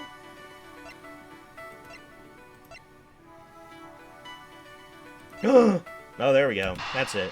It's in the VCR still! Haha! It must be. Missing piece of evidence is the video. That shows the moment which Mr. Rell killed the embassy staff member. The sound of the gunshot left quite an impression on me when it was played during the trial. The video should have been returned to Mr. Faraday's evidence bag for the recess. Brought back here. Disappeared after that time. It's possible the tape is still here in this room. Eureka! The evidence of the missing evidence created for me is the gunshot sound that no one should have been able to hear in the first place. Miles, what have you been thinking about? Stop wasting time thinking. Let's start looking again. Not a waste of time to think, for I figured out where we should look. Where would that be? I believe we should examine the television. The TV? Well, you kids have fun. Go ahead and examine whatever you like. We both headcanon Smokey X and Tyrell Bad. Yeah, you can sort of tell. Welcome again, by the way. I believe we need to check the dang VCR. It's a video player. Seems to be videotape inside. Looks like it. The tape must have stopped on its own when it reached the end. This tape could not be the missing surveillance tape. I suppose, but Detective Bad, would be alright with you if I verify the contents of this video? Sure, knock yourself out. Now let's rewind this and see what we have here. If I remember correctly, the footage of Rell killing the embassy staff member should be at about the 30-minute mark from the start of the tape. Understood. Should be about right. Now let's see. Yuppers. This is the footage of Mr. Rell shooting the embassy staff member. I knew it. Missing piece of evidence. The surveillance video was here all along. Okay. This sound. What's the meaning of this? It appears Detective Bad has figured out the true source of the gunshot he heard. With this thing, we can figure out the trick behind this double murder. Do you mean that you figured out all that, then? Yes, all I have to do now is show what the gunshot Detectives Bad and Gumshoe heard was, and through where they heard it from. Fine, in that case, show me what you've deduced. what the gunshot takes us back, how the cursor was, and through where they heard it from. Yuppers. So what evidence are we showing? Specifically. Gunshot, memorable, and I'm guessing we deduce with the window.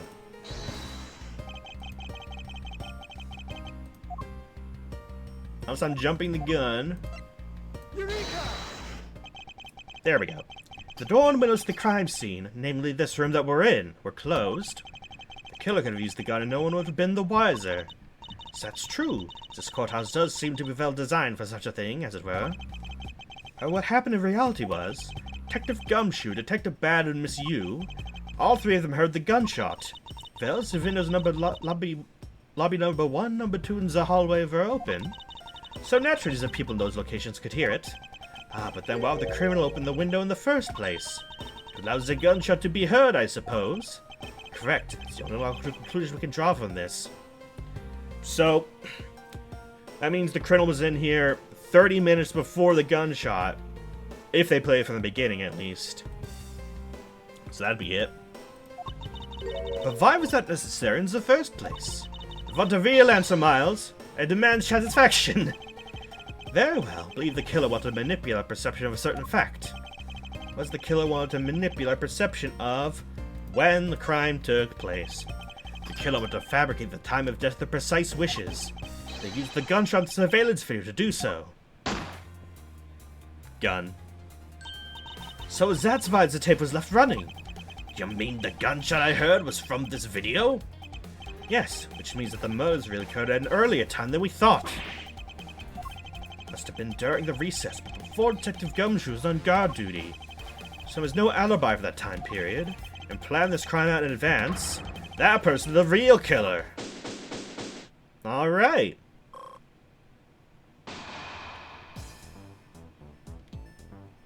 Yup.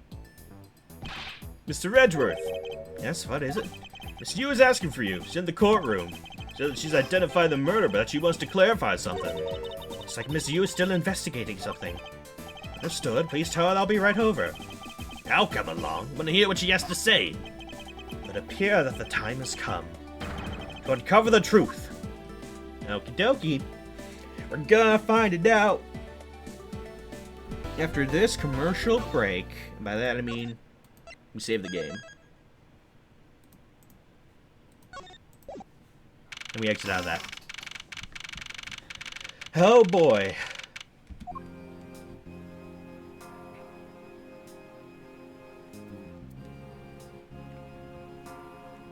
Okay, just staring in the corner, I guess. Hey, what are you doing here? Oh, hello, mister. Still investigating. But the object you're looking for is already... Okay, don't mind him. Please continue with your investigation. Okay, you got it. Detective Bad, had we already found what you were looking for? If it means I can keep her in the dark just a little longer, any little task will do. No, you're more sympathetic than I thought. Okay. Let's hear it. I've been waiting for you, Edgeworth. I've also been waiting for the moment in which we can finally lay this case to rest. The moment in which we can finally lay this case to rest. Wasn't that when we placed Detective Gumshoe under arrest? You're more than solved this case already. Don't you? We'll see. It all depends on whether or not your logic holds. I see we have a viewer in the gallery. Why, even Mr. Bad is here. A viewer in the gallery? Hardly just a bystander. I have a duty to see this case through to the end. No matter how it turns out. Oh? Is that right? Anyway, I thought you might like to hear what I've slaved away to find out. Taking statements on every single person's movements during the time when our suspect was in the hallway. To confirm there's no possible route of escape from lobby number 2.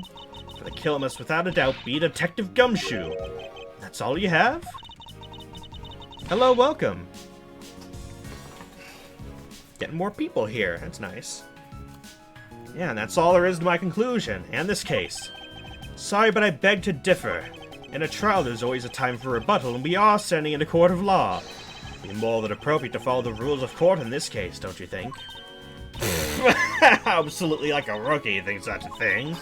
But alright, I plan on giving you the proper testimony. My logic is correct and I've already won. What to do now is prove it by showing who the real killer is. Lady, we figured all the gumshoe stuff for like an hour ago. Come on. Everyone, Sans! The suspect has an alibi for when the gun went off. Furthermore, the years around the crimes have all been thoroughly investigated, right? Also confirm there's no possible escape route from lobby number 2. There's one unshakable conclusion that Detective Gumshoe is the killer. Yeah? Now you have your testimony. I expect a good rebuttal, Edgeworth. But of course, no need to confront her logic head-on right now. Should instead focus on drawing out any trump cards she has up her sleeve. That means press everything.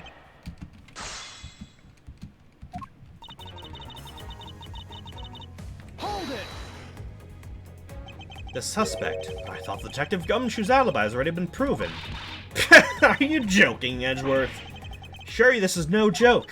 Look, I know you heard from the judge earlier. The detective was in the hallway with Mr. Faraday's daughter eating a Swiss roll. Yes, that is correct. But see, that was 20 minutes before the real gunshot went off, right? I promise there's no one else who can corroborate what you did since the snacking. Well, she's done her research well. Oh, sorry. Means I should focus on drawing whatever trump. Okay, yeah, whatever. Hold it! Whether they have been thoroughly investigated or not is for me to decide. The scrunched eyebrows and lines in your forehead are back. And if you believe it hasn't been exhausted, the crime scene in lobby number 2 has no other way out than the hallway Detective Gumshoe is standing in. Because he claimed to be there, it makes him the only possible suspect. Is it also possible someone escaped through a window into the garden? Edgeworth, you know this by now. Why are you saying this? That's the first place everyone looked silly. These aren't a bunch of lazy bums. They looked into every possibility, you know. Isn't that right, Mr. Bad? Yeah? There wasn't a scrap of evidence that suggests someone used one of the windows. There also weren't any footprints or anything in the courtyard garden. Because they really did check everything that could be relevant to the case. I'll just skip this one. I might as well press it anyway, just in case. You may think it's unshakable, but to me there are still too many unanswered questions. For example, who was it that placed the gun in Mr. Faraday's hand?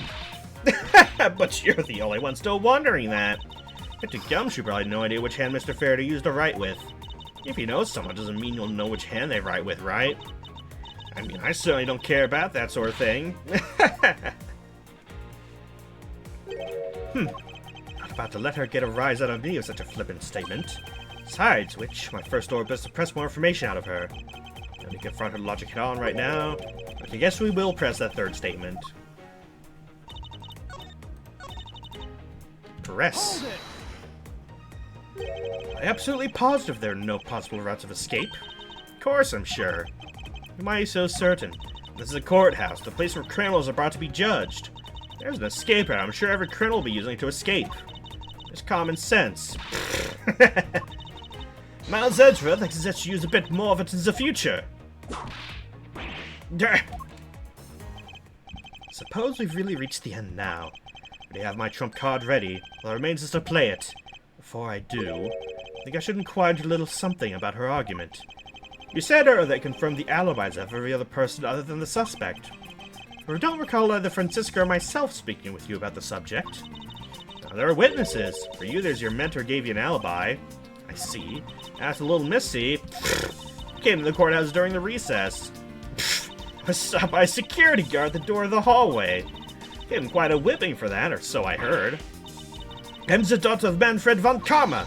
I will not be forcibly stopped by a guard or bailiff or anyone else. Wait, so basically the reason Francisca bothered to show up today is that she found out that I was to be the replacement prosecutor. By the way, Miss Yu, what about everyone's alibis before Detective Gumshoe was assigned to guard duty? What about them? Have you looked at what people were doing during the span of time? What kind of idiot do you take me for? Doesn't matter when the killer went to lobby number 2. The time we heard the gunshot, the time Mr. Bad and I arrived on the scene as we dashed from lobby number 1, The only person who could have committed the crime is Detective Gumshoe. Yes, let's talk about when you Detective Bad heard that gunshot, shall we? Suppose if we go by your logic, Detective Gumshoe's the only one. What if the crime had occurred at an entirely different time than when that gunshot you heard went off? What then? That gunshot was a trap meant to manipulate our perception of when the crime took place. Sadly, your explanation is very lacking, Edgeworth. The gunshot we had in lobby number 1. Can you explain how that could have been fabricated? We already know. It's the video. A tape? Yes, it's exactly what you think it is. This is the surveillance tape of Mr. Rell the prosecution presented at today's trial. This is found loaded in the video player in lobby number 2. Now it's connected to the large television that has its volume turned all the way up. Can't honestly mean that the sound we heard was the gunshot in the video. But I do, which leads me to my next point. The murders occurred much earlier than when anyone heard the gunshot. That's the only thing I can think of, too. To committing double homicide, the killer took the surveillance video out from Mr. Faraday's evidence bag, turned the television volume all the way up, and left for you to play. If I played from the beginning, it would take 30 minutes for the gunshot sound to come on. As we now those methods of time manipulation as possible, it opens up the possibility that the killer is someone other than Detective Gumshoe. Sounds from a television don't amount to much here. Of course, Mr. Prosecutor Edgeworth and Little Miss Von Karma already knew that much from the very beginning, right? Of course we knew! Didn't we, Miles? Yes, of course. We knew about the soundproof quality of these courthouse's rooms. Of course, we're not about to admit we had no idea until a little while ago. That's right, if the rooms are soundproof, we should not have been able to hear it. Yet we heard the gunshot clear as day. And that's it, end of story. But it's not. I should explain why she was able to hear a gunshot in a soundproof room. The window was open. There's actually one common point between lobby number 1 and lobby number 2. Is that despite the fact that both rooms have air conditioners installed, the window was open in each. Now we know that the window to lobby number 2 was opened by the killer. However, window to lobby number 1 was also opened. It's probably just coincidence they were both open at the time. It was no mere coincidence, I assure you. Why was the window open in lobby number 1? The answer is that a certain person did something that caused the window to be opened. The person who triggered that action, that person is the real guilty party. The real killer stole murder is...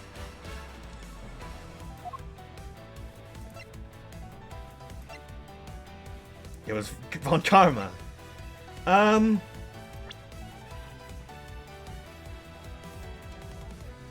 Would it be you? I mean, certain person suddenly caused one to be opened. Ah, it was spilled, wasn't it? It was spilled. And whose perfume was it? Yours. Miss Callisto, you! Hereby formally indict you of the murder, Mr. Faraday and Mr. Rell. What? You indict me? Uh-oh. Are you serious, Miles? Why do you think she is the killer? I don't understand the motive just yet, but of course I'm serious. Because she's the only one who could have done it. Well, Miss Yu, do you still feel like laughing now? Ha, of course I do, Edgeworth. My argument must not be tight enough yet. Although I never thought things would spiral into this. Now, you know I'm enjoying this dance quite a bit. I guess this means it's time for my own rebuttal now, right? Okay, tell us. You argue the window was open. How do you have proof it was I who did it? Furthermore, do you have proof that the tape was used in committing the crime? Frankly, I'm shocked you're even going around accusing people of murder like this. Especially if logic is full of holes as yours. Yeah, yeah, his coat that he's only ever used twice. It's a good look, but, you know. Mustn't let my guard down for even a second, or the truth will blow away. Now it's time to put the patented Von Karma perfect proof to the test. Okie dokie. Alright. Hold it! Evidence? All you need to do is have some prints analyzed and we'll know straight away. Be my guest. It sounds as though she has the room to maneuver, which means if we were able to lift prints, they'd only show there was someone else. But why that someone was forced to open the window? Simple logic. Why not try presenting that piece of evidence? Nothing to lose. What's wrong? The scrunched eyebrows, the lines in your forehead, they're all back. More importantly, you're gonna be okay not running a fingerprint analysis? Yes, I'll be fine. Oh, in that case, I'll just continue with my testimony, alright? I don't think so. Let's present the evidence like Edgeworth suggested. Objection! I'm sure you've seen this before, haven't you, Miss Yu? Edgeworth, I never knew you were wearing that kind of perfume. Judge declares her retirement. Doesn't quite have the scars for it, though. Unless he has really good, like, concealing makeup or anything. It's not exactly what I'd recommend for boys, you know. But this isn't mine. That's right, it's mine, and I've received it from Detective Bad, you see. Miss Yu, you can pretend all you like, but we know at least this much is for sure. That you're the one who gave this bottle of perfume to Detective Bad. And that you're super easy to rile up. So what about the perfume? While you were in lobby number 1, you made a big show of spilling some of this perfume. It's according to Detective Bad. Oh, I know. You also knew that if you spilled it, he would naturally move to open a window. Objection! Come on now, I've already told you it's all just a big coincidence. We opened the window in lobby number 1 and just left it open, you know? So maybe just dumb luck that we heard the gunshot through the window. Objection! The timing when you were going to spill the perfume is something you could control. The most important fact about this case is when people were made to hear the gunshot. Furthermore, it would be pointless if you didn't have an alibi for yourself at the time. You mean, Miss Yu, you're the one who called Detective Bad in lobby number 1, and you saw him bring Detective Gumshoe to the hallway. Is that correct? All today's premeditated events could only have been thought up by you, Miss Yu. Grr! Accuse me of murder on the fact that I spilled a little perfume. Allow me to say this much. I could have killed Mr. Faraday. Would you care to testify as to why? Look, I've had a lot of fun today, really. I go weird this game of cat and mouse. Make this the last testimony, wrap this absurd case once and for all. Sure thing. Why couldn't it be? Accusing someone of murder of a spilled bottle of perfume is a bit over the top. I suppose forgery of evidence is to be expected of a disciple of Von Karma. In any case, it simply could not have been me who killed Mr. Faraday. For all I even know where the knife that was used to kill him came from. Do you? Miles, her testimony is flawless. Yes, but no matter what sort of trick she may try to pull, she won't escape me. I think she might know where the knife came from. Lacking information, I'll just draw it out of her. I think I'm supposed to... I'll just press the last statement and present the key, maybe. If that seems to be what the game wants.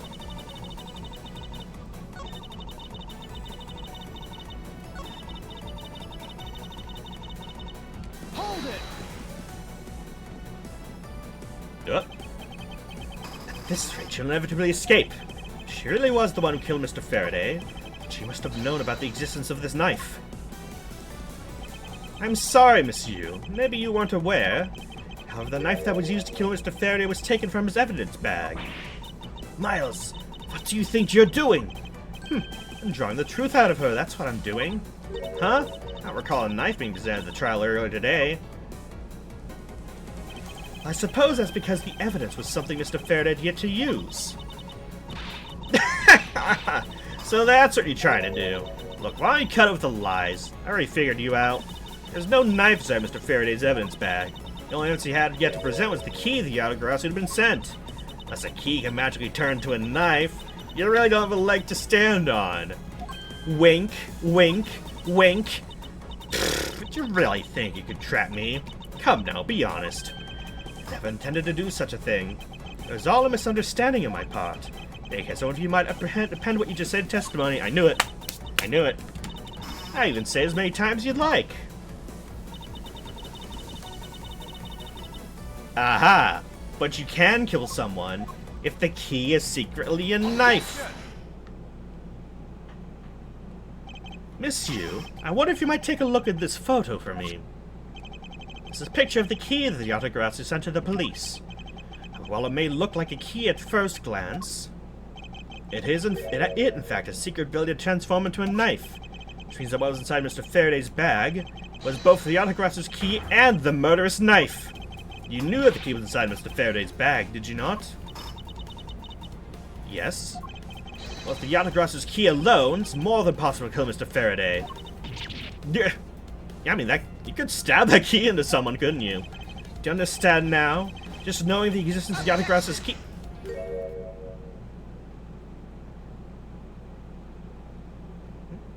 You done? Still haven't had a good look at it. Showing to me from that far away could be lying for all I know. You would even now still feign ignorance. I'm not feigning anything. We can't have you accusing me of crime with false evidence, now can we? You, Mr. Von Karma, I heard some very interesting rumors about him. Are you mocking my papa? Don't you dare sully the good name of my mentor. Take a good look, this piece of evidence is more than real. Wow, who knew there was such a trick, this thing? You satisfied now? But of course, you knew from the very beginning, didn't you? You knew that the knife and the autograph's key are one and the same. Otherwise, someone like you, who isn't a member of law enforcement, and who would never have been privy to this trick, would have known about to begin with. Furthermore, the something the autographs sent to the police. How'd you have knowledge as to what it was? Actually, I heard from Mr. Faraday. Before he dragged Mr. Rell off, he told me. Oh, that's right, I almost forgot. He also told me about the key turning into a knife at that time. He didn't tell me about how the key actually transforms. What you're saying is simply not possible. Oh, why not? Because Mr. Faraday himself didn't know about the hidden knife within the key. Within these pages mentions nothing about a knife. Not sure he would have written everything in his organizer, you know. Wouldn't something of this importance be better left to oral communication? Unfortunately, that's also impossible. Detective Bad didn't know about the knife aspect either. Would have been highly classified information, even within the police force. And it's something even the lead detective on the case didn't know. Why would Mr. Faraday have felt the need to share such information with the opposition? Yeah, I guess he wouldn't have much of a reason to. Looks like they gave a pretty lame excuse, huh? How could he laugh at a time like this? She probably just realizes a flaw in her logic. It's actually in a panic over it. But that's not something we need to concern ourselves with. I suppose you're right. Miss Yu, I'd like to state that I also know how you knew the real nature of the knife. You now? Why don't you put your money where your mouth is and show me? I will. I want that smile off your face by the time we're through. This is it, the moment of truth. The secret behind the Yatagrasu's key. Only one person would have knowledge of it from the get-go.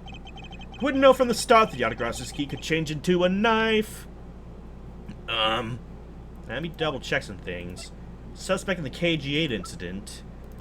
Did he know that it was it? Did he know?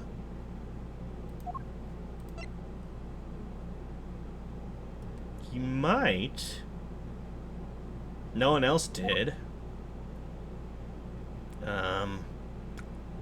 Von Karma did it.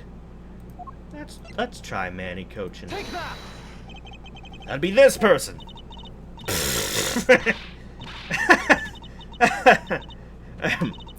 Thanks for the best laugh I've had all day. I'm ready to call it a day yet. Wait a second. I was mistaken? Is all it? Okay, yeah. Do we just say it's her? Do we just say it's her and that'd be it? Take that! Nope.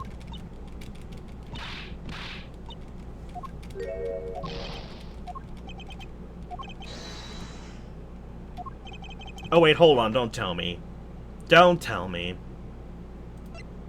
Okay, yep. I forgot the autographs was in the profiles. I'm mad at myself for that one. Take that! There's only one person who would have known about the dual nature of the key. And that's the person who sent the Yatagrasu's key to the police.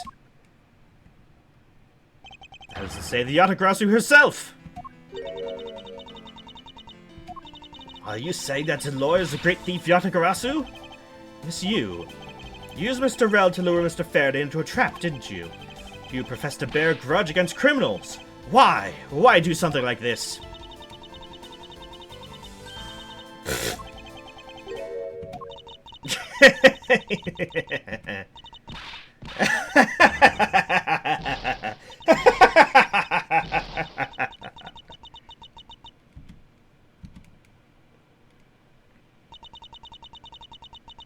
Who would have thought that you, the stupid rookie prosecutor, would see through me? Setting the biggest chill down my spine right now, Edgeworth. This feeling of thrill. It's even greater when I sneak into someplace. You killed Faraday. Why? Answer me, Callisto you. Callisto you, huh? It's not my real name. Because my real identity is, yes, the great thief Yatagarasu. Let me tell you something, Edgeworth. Mr. Faraday was one difficult man to deal with. But you see, he had discovered my true identity, which is why I had to erase him from the world of the law. Made Rel an offer, an acquittal for a little favor in return. What I had to do was accuse Mr. Faraday being the Yatagarasu in court. Once we entered the recess, Rel was dragged off Mr. Faraday. Threw my plan to a complete mess. Chased after them and eavesdropped on them through a crack in the door. That Rel cave is only two things, money and authority, just as all thugs do. Sure, my plan was going to be ruined if Mr. Faraday held Norelli any longer. Plus, I let them continue on the way they were and found out. That's why I had no choice. I had to kill them both. Didn't you say that you despised criminals? Do I really? You! Have you forgotten about the KG-8 incident too? Maybe. What sort of woman would... So then what was your plan to kill Mr. Faraday, the very evidence that you sent? Not a good idea what Mr. Faraday's gonna do. Anticipate Mr. Faraday's gonna prove that Rel wasn't the Yatagarasu. By using this Yatagarasu's key as evidence, he'd bring it with him. Which is why I thought to use the knife portion. The weapon as well disguised as it is, no one would be the wiser. Because who in their right mind would think something like this could be a weapon?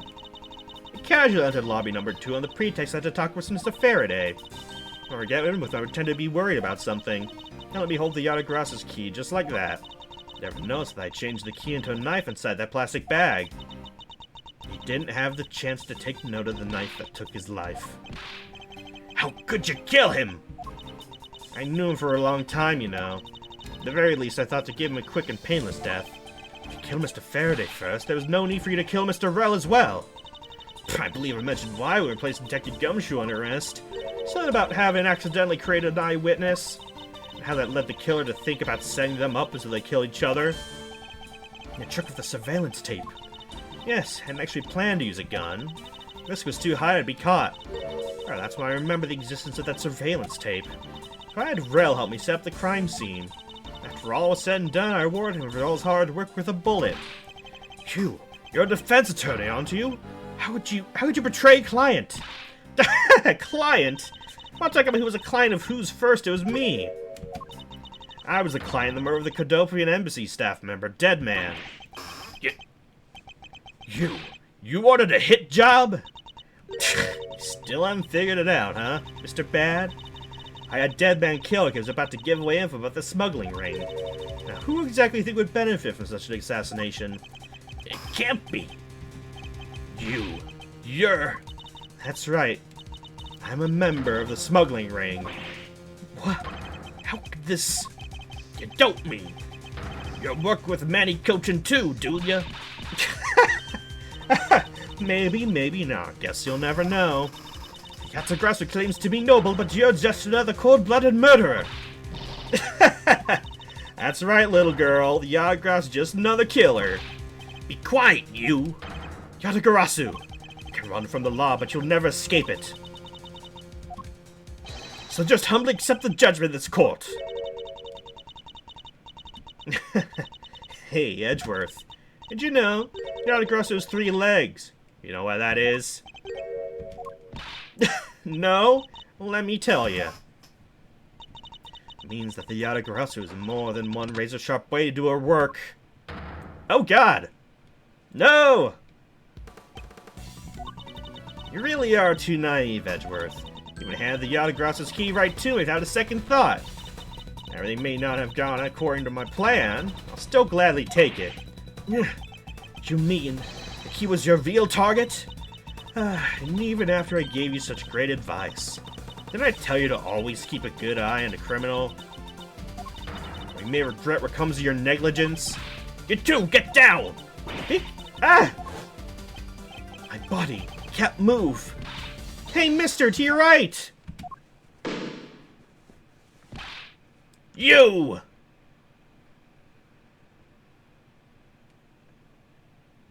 So, Kay took on the honorable mantle of Yatagarasu, who is you, who did all this. Not sure you really want to take up that title, though, considering. Alright, Francisca? I'm perfectly fine, Miles. Voice is shaking. Looks like she's unharmed. Where did Kay go? It's a gunshot! Uh-oh. What happened? What happened?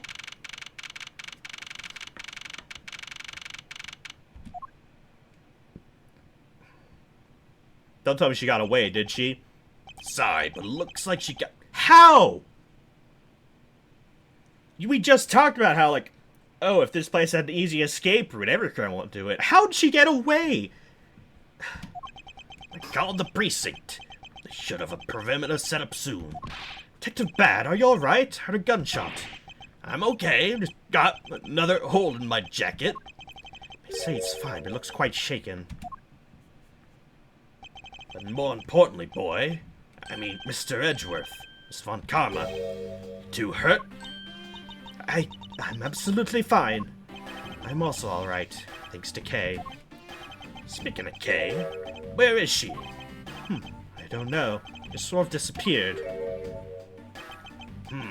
I'll go look for her. No, and... Hey, Detective Gumshoe. Yes, sir! Detective Bad, sir! I'm sorry I doubted you. Don't worry, sir. It's not your fault. Well, I lied to you guys too, after all. I heard about what happened from Kay.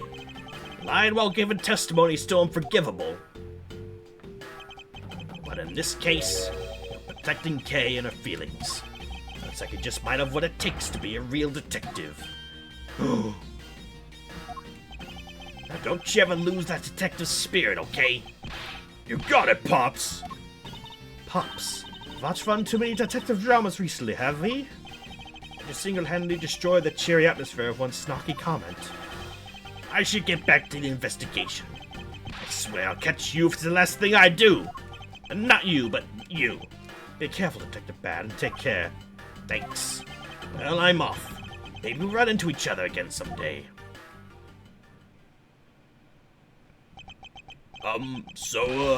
Thanks a bunch, pal.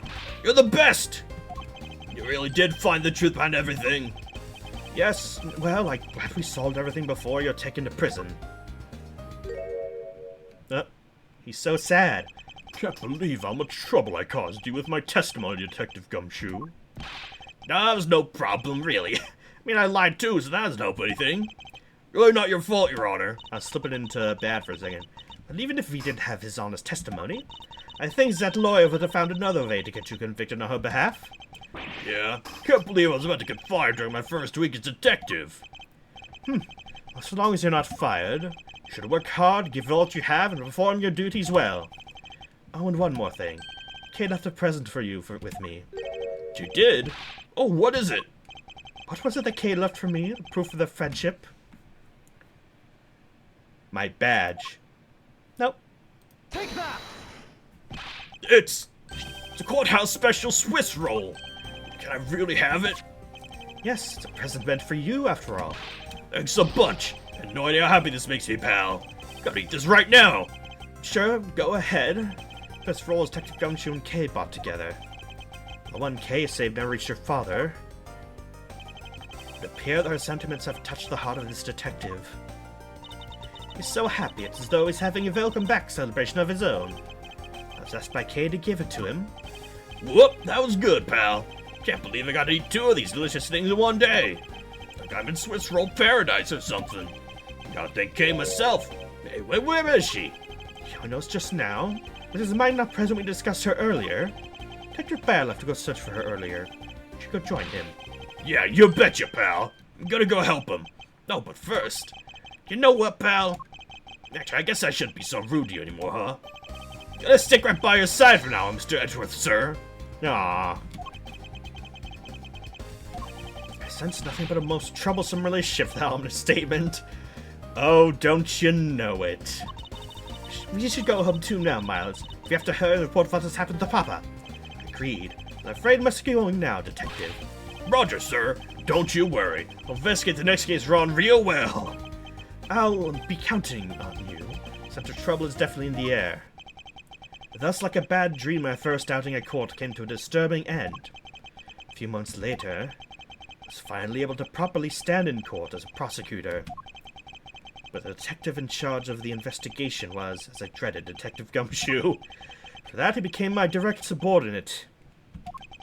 I've tried, but words fail to describe the immeasurable suffering he has caused me. I suppose that's just how things are. There's a little girl who suddenly disappeared. She's now... Oh, back here. So, you remember now? Yes, I remember everything. Kay, it's been a while. Kay, sure grew up a lot. Of course. Thank goodness, I thought you totally forgotten about me. You know, I was really worried about you after all that. Where have you been all this time? Gummy, I didn't know he cared.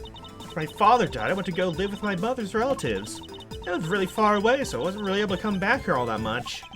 Oh, is that what happened? Well, I'm just glad you're alright. So does it all make sense now? You betcha it does. You know what? I was going through my father's bookshelves recently, and... Hold it! Actually, there's still a number of things that don't make sense, Kay. Huh? First of all, why'd you come all this way to see me? And second, why are you calling yourself the Yatagarasu? Yatagarasu is Callisto Yu, the woman who killed your father. No, you're wrong. The real Yatagarasu was my father. Ah. Wait, what? Mr. Faraday was the Yatagarasu. Like I said, I was going through my father's bookshelf recently. I found a secret diary hidden among his books. I have no regrets in choosing to walk the path of the Yatagarasu. That was written in his diary, and that's how I know for sure. But that's impossible. How does that look? You don't believe me? It wasn't just the expression on my face. I clearly said it was impossible just now. Alright then, how do you explain this? It's a way of disarming any security system of the user's choosing. Yep, that's Little Thief. Truth be told, this is the Yatagarazu's greatest secret. This little gizmo was used by my father. Wow, Mr. Faraday was just a great prosecutor. He was a really great thief, huh? Yeah, my father worked really hard to steal the truth. He was killed. And the Yatagarasu is no more. Despite the Yatagarasu has been spotted again recently. Someone other than you. Here, Mr. Edgeworth. Take a look at this article. Aha. It's the evening edition. The Yatagarasu sent the embassy a calling card. Yeah, meaning this person's a fake. I'm almost certain that Callisto Yu lays behind this. Because the real Yatagarasu never sent something like a gaudy card out. Yatagarasu did send a white card along with anything to be publicized. Detective Bad told me 7 years ago, if memory serves. As soon as I heard the news, I got all wound up and I knew I couldn't just let it go. So I searched you out, so I could obtain the truth behind the Yatagarasu. If Fan can help me find it, I figure it's you, Mr. Edgeworth. You're saying that I have your father's and Miss Yu's identities backwards. Yes, because the real Yatagarasu is noble to the end. I want to revive the real noble Yatagarasu. If I don't, my father will never be able to rest in peace. Kay. Kay, you're so honorable. I don't care what anyone thinks. I'll always be here to cheer you on, pal. Yet if you are honorable, a thief is a thief. If you are plotting to commit a crime, then I'm afraid I can't be complicit. Mr. Edgeworth? You guys are not making it easy for me. Who am I supposed to support now? Mr. Edgeworth, what I want from you is not to steal something. I want the arrest of that evil woman. That evil woman? You mean Callisto Yu? I think it's too hard for me to catch her all by myself. I thought that since you were able to expose her for who she is, then maybe... Please, Mr. Edgeworth, won't you help me? Come to think of it, I do believe I owe you. Huh? Owe me for what? Mrs. Yu made her escape. It was you who saved my life. Furthermore, you helped me with the investigation today. Not so rude to leave favors unrepaid. Then you mean... Yes. That case has been weighing down my soul ever since that fateful day. That's the time has come to settle things once and for all. Don't intend to sully your hands in a crime. I believe I can help you. Mr. Edgeworth, thank you! Yay, Mr. Edgeworth, sir! Isn't that great, Kay? Yeah, it sure is, Gummy. Though I had completely forgotten about her until just now. What is with their chummy relationship? We'll find out sometime. Great thief Yatagarasu. For all that time, the true identity of the thief sank back into the darkness. Burn Faraday, Callisto Yu, and Kay Faraday. The phantasmagorically changing identity of the great thief Yatagarasu. The Yatagarasu's real goal. It would all come to light the day after I made that promise to Kay. The end. We're gonna start the last case. Apparently this one's really long, so we'll see how much we can. So how much of a chunk we can take out of this one. Turnabout ablaze. I mean, I'd expect this one to be super long.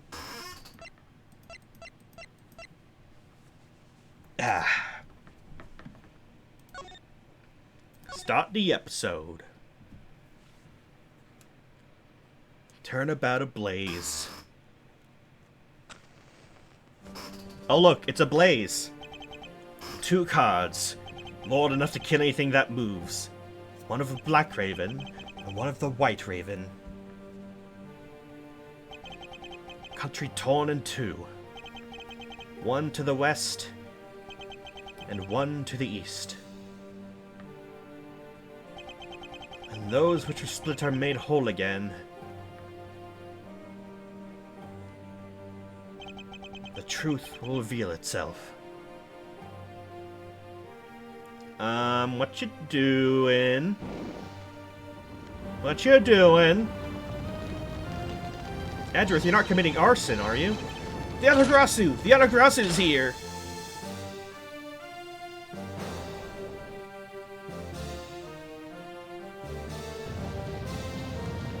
Edgeworth?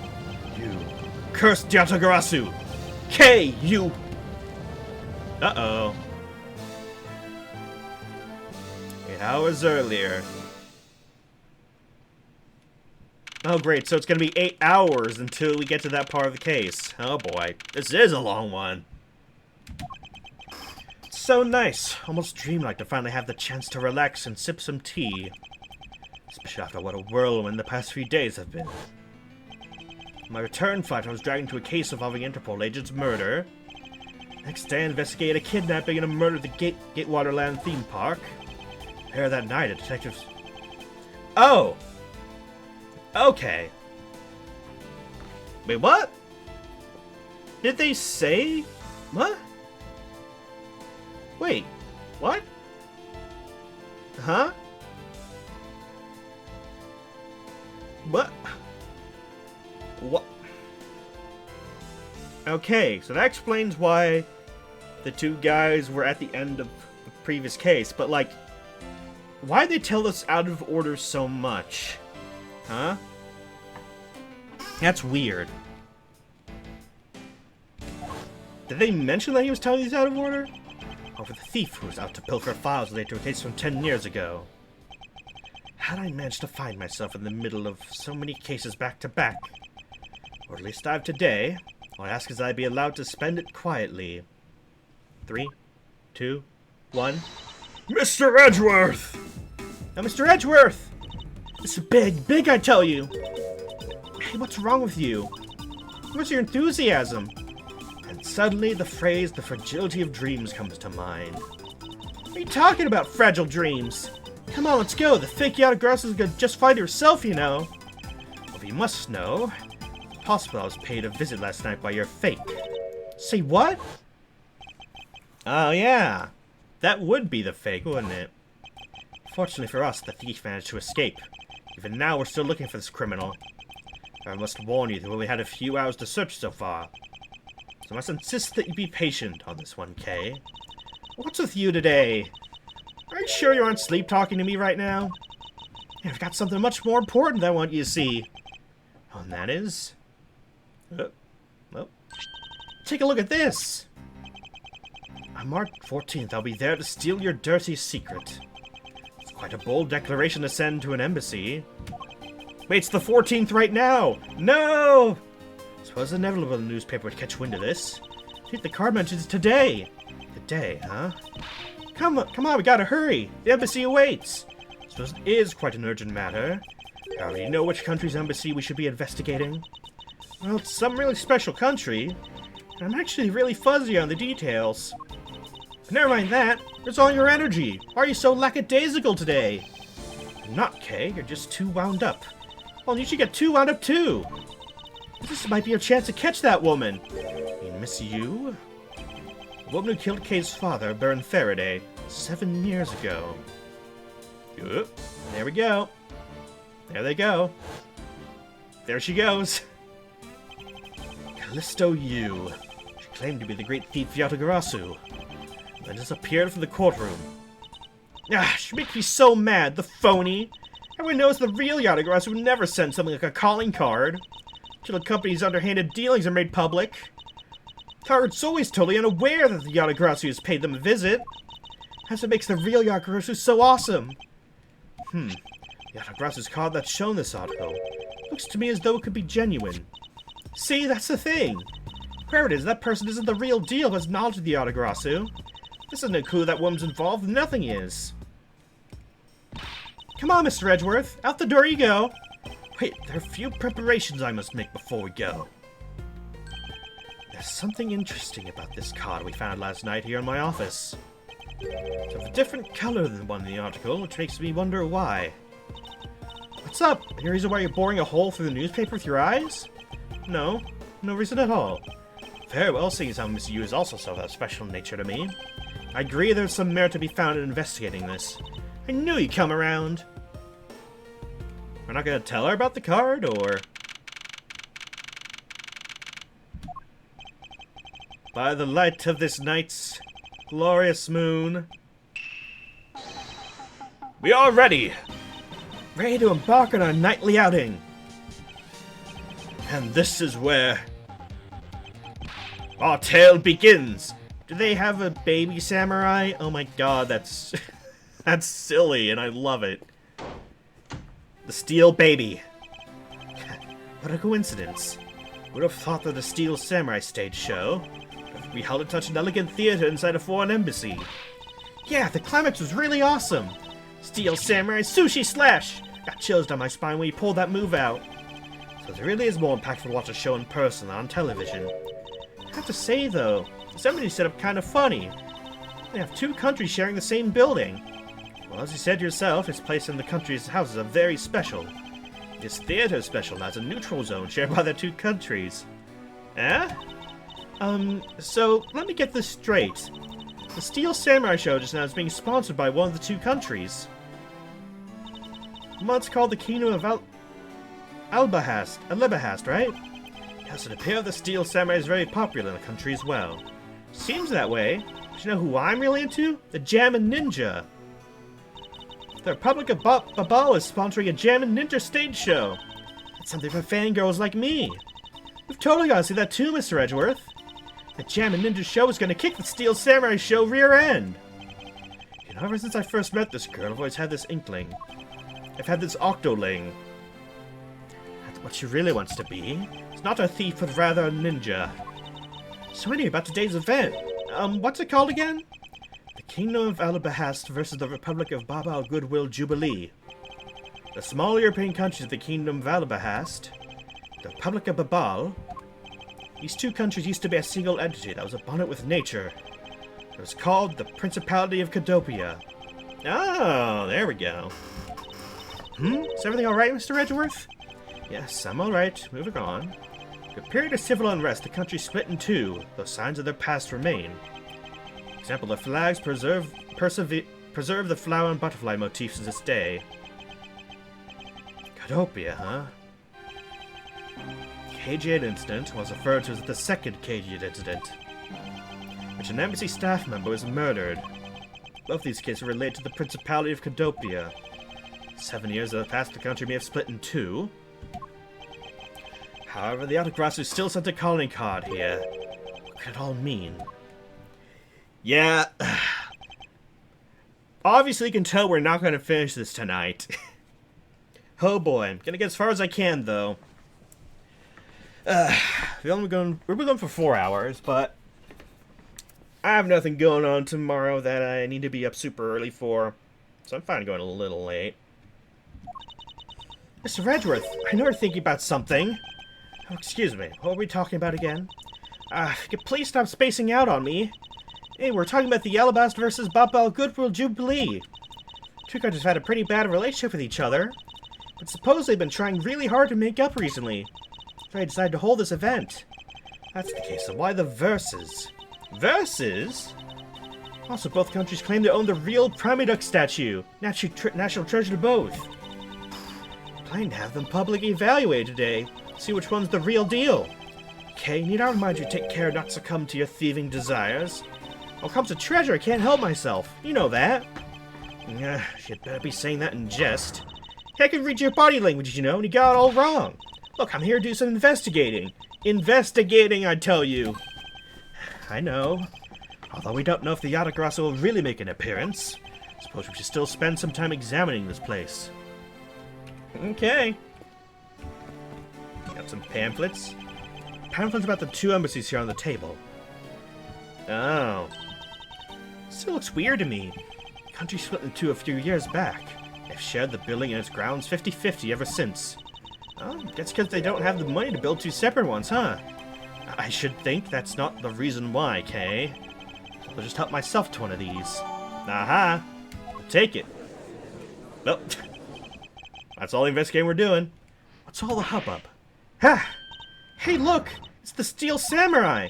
He's got his son, the Iron Infant, with him! I wasn't off. That's amazing. Oh, hey, there's a lot of heart! Well, well. And we're here, reporting live from the Theatrum Neutralis. You can see tonight's audience is full of enthusiasm. See what this member of the audience has to say. Well, okay, that was good. Let's do one more run-through.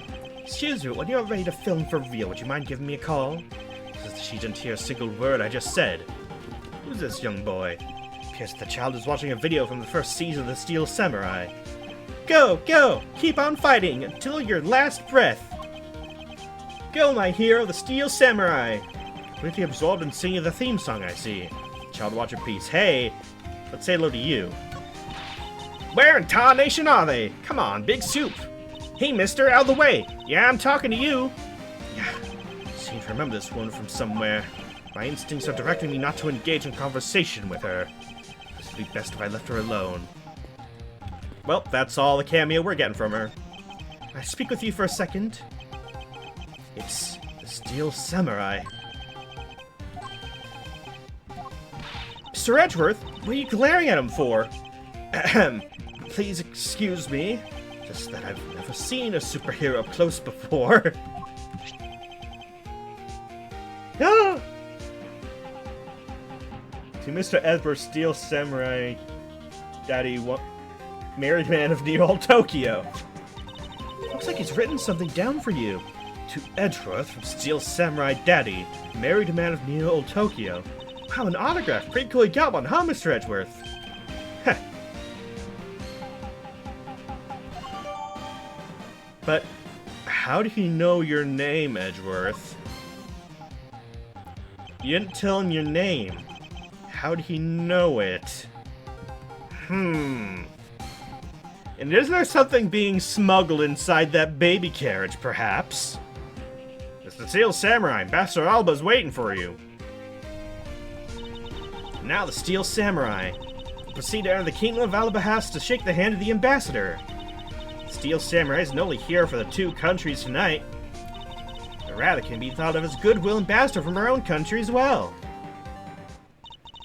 There he goes, to spread goodwill to the world. He really does seem like a goodwill ambassador, doesn't he? Okay, we're shooting the next segment now. Cue camera. Just a few seconds, the Jammin' Ninja stage show is set to begin. The show of the Jammin' Ninja Roll of the Republic of Babal. Set to meet with the Ambassador of Babal at that time. The Jammin' Ninja show's about to start. Gotta get back to our seats. Regrettably, I don't have much of an interest in ninjas. Well, the show will change your mind. Come on, we have to hurry. If you see even a second of the Jammin' Ninja sauce I'm playing, I'll never forgive you. Look at that. Oh, I love this. Suppose you're not about to give me much of a choice here, are you, Kay? Okay, movie time. You got movie sign. Oh.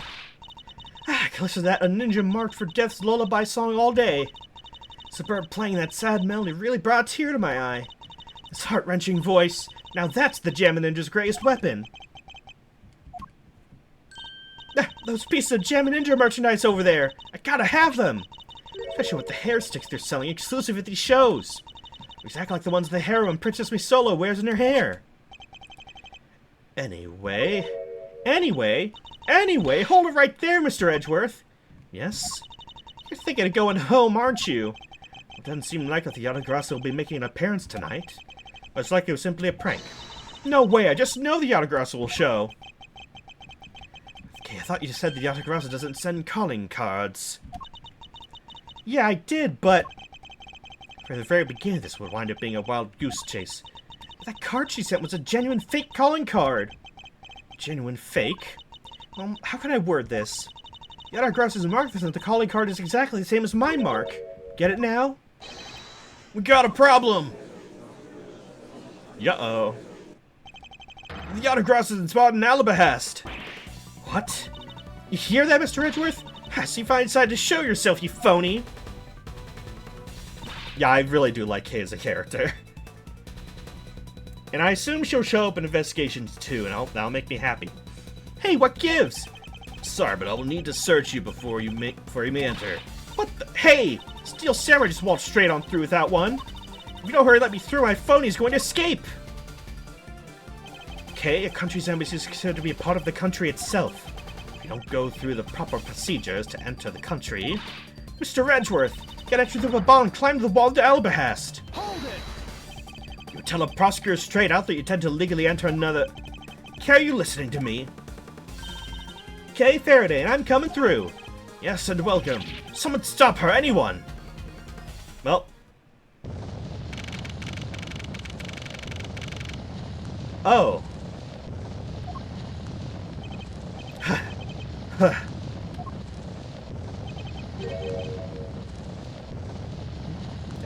Okay, where are you? Don't tell me you really did find some way over there. This fence? Ah! Oh, here we go. Fire! This is too big for us to handle! Looks like the Yatagrasso came to Babal, too! Uh-oh. You cursed Yatagrasso! Kay! You'd better be alright wherever you are. Okay, so that beginning thing was a fake out. It was like, oh my god, did Kay do this? No, it didn't even take that long to get to this point. Didn't necessarily need that fake out to get to this quick. Okay, interesting. Uh-oh.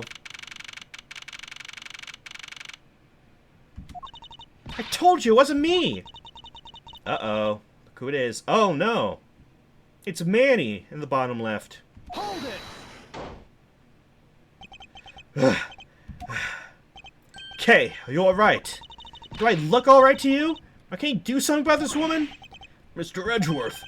Detective Gumshoe, what is the meaning of this? Oh, sir, it's, this. Oh. Oh, he's super dead. Oh, there's the key. It wasn't me! He was already dead when I ran in here, hot on the heels of the fake Yatagrasso. Look, I only came here because I saw a suspicious person at the open-air stage. Suspicious person? A long black coat and a hood over their head. I dare you tell me it's not suspicious. I saw the person, I immediately thought that it must be the fake Yatagrasso. I chased after them to the embassy, and then to here, and then lost sight of them. I just know that person is the one who did it. What are you so worked up over? There's no reason for you to be this loud. Correct me if I'm wrong, but it's your Agent Lang's secretary. Sheena, I believe your name is correct. If you are making an arrest, I assume you have evidence that it was Kay who made the crime. Is that also correct? You refuse to answer? Yep. I don't need to answer. You're merely a prosecutor in this country, meaning you have no investigative authority. Hey, pal, just who the heck do you think you just said mean? Happen to hear it's under Mr. Edgeworth jurisdiction. The end. See, this house building is sitting on our soil. We can investigate wherever we'd like. Unfortunately, Detective, embassies are a different matter. Huh? This office is considered to be a part of the Republic of Babal, which means that anything that happens in here defaults to the control of the Babalese government and Babalese law, giving them exclusive extraterritorial rights. Extraterrestrial rights? So you really believe the truth is out there?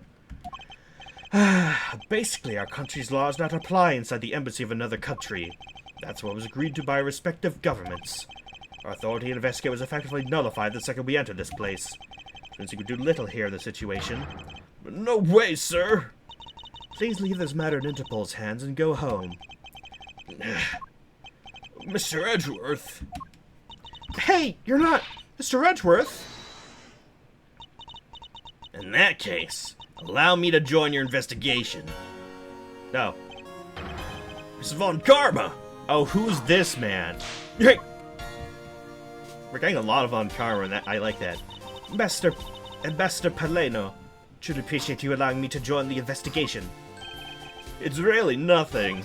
Manny was my secretariat, so of course I'm going to help you as much as I can. In fact, it's a blessing the Interpol agents were able to make it so quickly. Franziska? Well, I never imagined I'd meet you here of all places. This is an embassy, meaning you have no authority to conduct... Already? What is it? Ambassador Paleno. And you are? I'm Miles Edgeworth, public prosecutor. I ask that you please allow me to investigate this case as Miss Von Karma's assistant. Assistant? Miles, what the heck do you think you're... Please, I implore you, Ambassador Paleno. Very well, be counting on the two of you, Miss Von Karma, Mr. Edgeworth. What do you mean by you'll be Miss Von Karma's assistant? I don't exactly have a choice, do I, Detective? I don't become Franziska's assistant, I can't participate in this investigation. There you go again, raising the mouth with that aloof expression on your face. Franziska, please. I don't know what you're planning quite yet, but at least I do know one thing. You're now my subordinate. Just remember that my whip is always ready to wake you, should you have a brain lapse. Of course, keep that in mind. If you're done playing games... Right, let's begin the investigation. That was a little too easy. A little too easy. Oh my god, Kay is suffering. By the way, Detective, I suppose it's a bit late to be asking, but why are you here? Well, better late than never, I guess, sir. It's placed on guard duty for Babalese embassy today. Wow. Comes you placed on guard for something, and yet something bad happened anyway. Why are police guarding an embassy? Also, look at all those things on the right. There's a statue, I think that's the Arch, Statue of Liberty, Space Needle, a Falcon, sorry, oh, brain, Bald Eagle, and Mr. Grizz. Why are police guarding an embassy? Well, to count the card they got from the Yatagrasu. They called us up and asked for our help, sir. Well, because we've been searching for the Yatagrasu these past 7 years. Well, that's a mutually beneficial arrangement, you ask me. Somehow mutually unbeneficial this all turned out to be, I suppose. Looks like you failed to competently perform your guard duty yet again. Look forward to your next salary negotiation, although it's out of my hands. But, sir, if it gets cut anymore, I'll be able to buy even instant noodles anymore. Poor guy, he's gonna starve to death or eat out of the garbage. Hey, it's another butterfly! I believe it's the symbol of the Republic of Babal. Oh. Drawing this big globe of an embassy definitely conveys a sense of overwhelming patriotism. Yet we have a lot of American patriotism on the right of the screen there. Well, I've got a little patriotism too, sir. Because I became a cop in the first place because I wanted to protect our country. Oh, right, we're pretending that this place takes place in America. I forgot that's a thing. You may want to, detective, however, get to see the fruits of your desire. You have to be so blunt about it, sir. The knives. Shredder, there's still some in this display rack, sir. Knives, huh? Although the blades are all that remain of them, unfortunately. Because the handles all got burnt off by the fire. Yeah, so even the knives fell victim to the fire. Master Paleno, are these knives yours? Why, yes they are. They're a special set of ornamental knives featuring the national symbol of Babal. The butterfly-themed knives, along with Alaba has its own set of knives, are comprised of 3 knives each. But I can't believe the Babalese ones have been reduced to this state. Ornamental knives, huh? There's a small release on the tang of this blade. Master Paleno, what is this notch here for? Oh, that! It's a feature of these knives where you can freely exchange the handles on them. So we can change how they look to fit the situation, of course. You can change the handle, and if, for example, you have your fingerprints on a handle, but you want to make it look like you didn't use it, you could swap the handle for a different one. I see. So these knives are constructed so that the handles can be easily removed. I wonder. These shelves are lined with American souvenirs and memorabilia. Really strange, isn't it?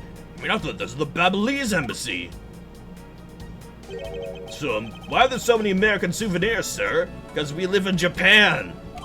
Perhaps the Babalese are studying American culture and our tourism industry. With plans to make the Babalese tourism industry truly flourish. You would need to observe and study other countries' methods, I suppose. Yeah, but to have a whole shelf of them? Speaking of tourism, I got these from the blonde guy earlier, sir. So I'll bring these to with Babal. I can trade them with her for you buffets. Oh, so how do you expect to travel to Babal? Well, the whole world is connected by the ocean, sir. An all-you-can-eat buffet, I'd swim all the way to Babal if I have to. A few simple coupons really motivate people to do such fantastic things. Yeah. Looks like there's once a magnificent grandfather clock that's fallen victim to the fire. Mr. Edgeworth, you gave me talk about the clocks in my house, sir. If they're unrelated to the case, I hope that you will refrain from sharing, but... Well, there's this one clock that I made by myself, but the timer I managed to be on... That's quite enough, detective. Nah. Okay, see the body. So the victim was the secretariat of this embassy, I take it. Manny Cochin, although he was an admirable person, very admirable. Because of the stab to the base of his neck, he was lax in watching his back. I mean, he got attacked from the front. So he... What? If the fortunate that the fire missed our victim's body for the most part. If the fire had burned a bit longer, it would have made identifying him a hassle. The coach was stabbed to the death in the middle of a raging fire, and the world happened inside this room. At rest, I'll inspect every suspicious-looking nook and cranny. How about the knife? This knife the murder weapon. Some preliminary testing has been conducted. According to the results, the blood that matched the victim's blood. The blade shape results found to be consistent with the stab wound. Suppose this means we now know the crime was committed with this knife. This knife's got some really fancy ornamentation going on, huh, sir? This thing practically screams artsy at me, too. Although, also covered in blood, just like the last thing that I said was artsy. But the handle is pristine. There's not a single drop of blood on it.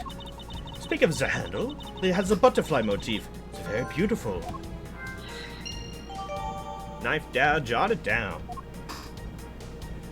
Can we do this now?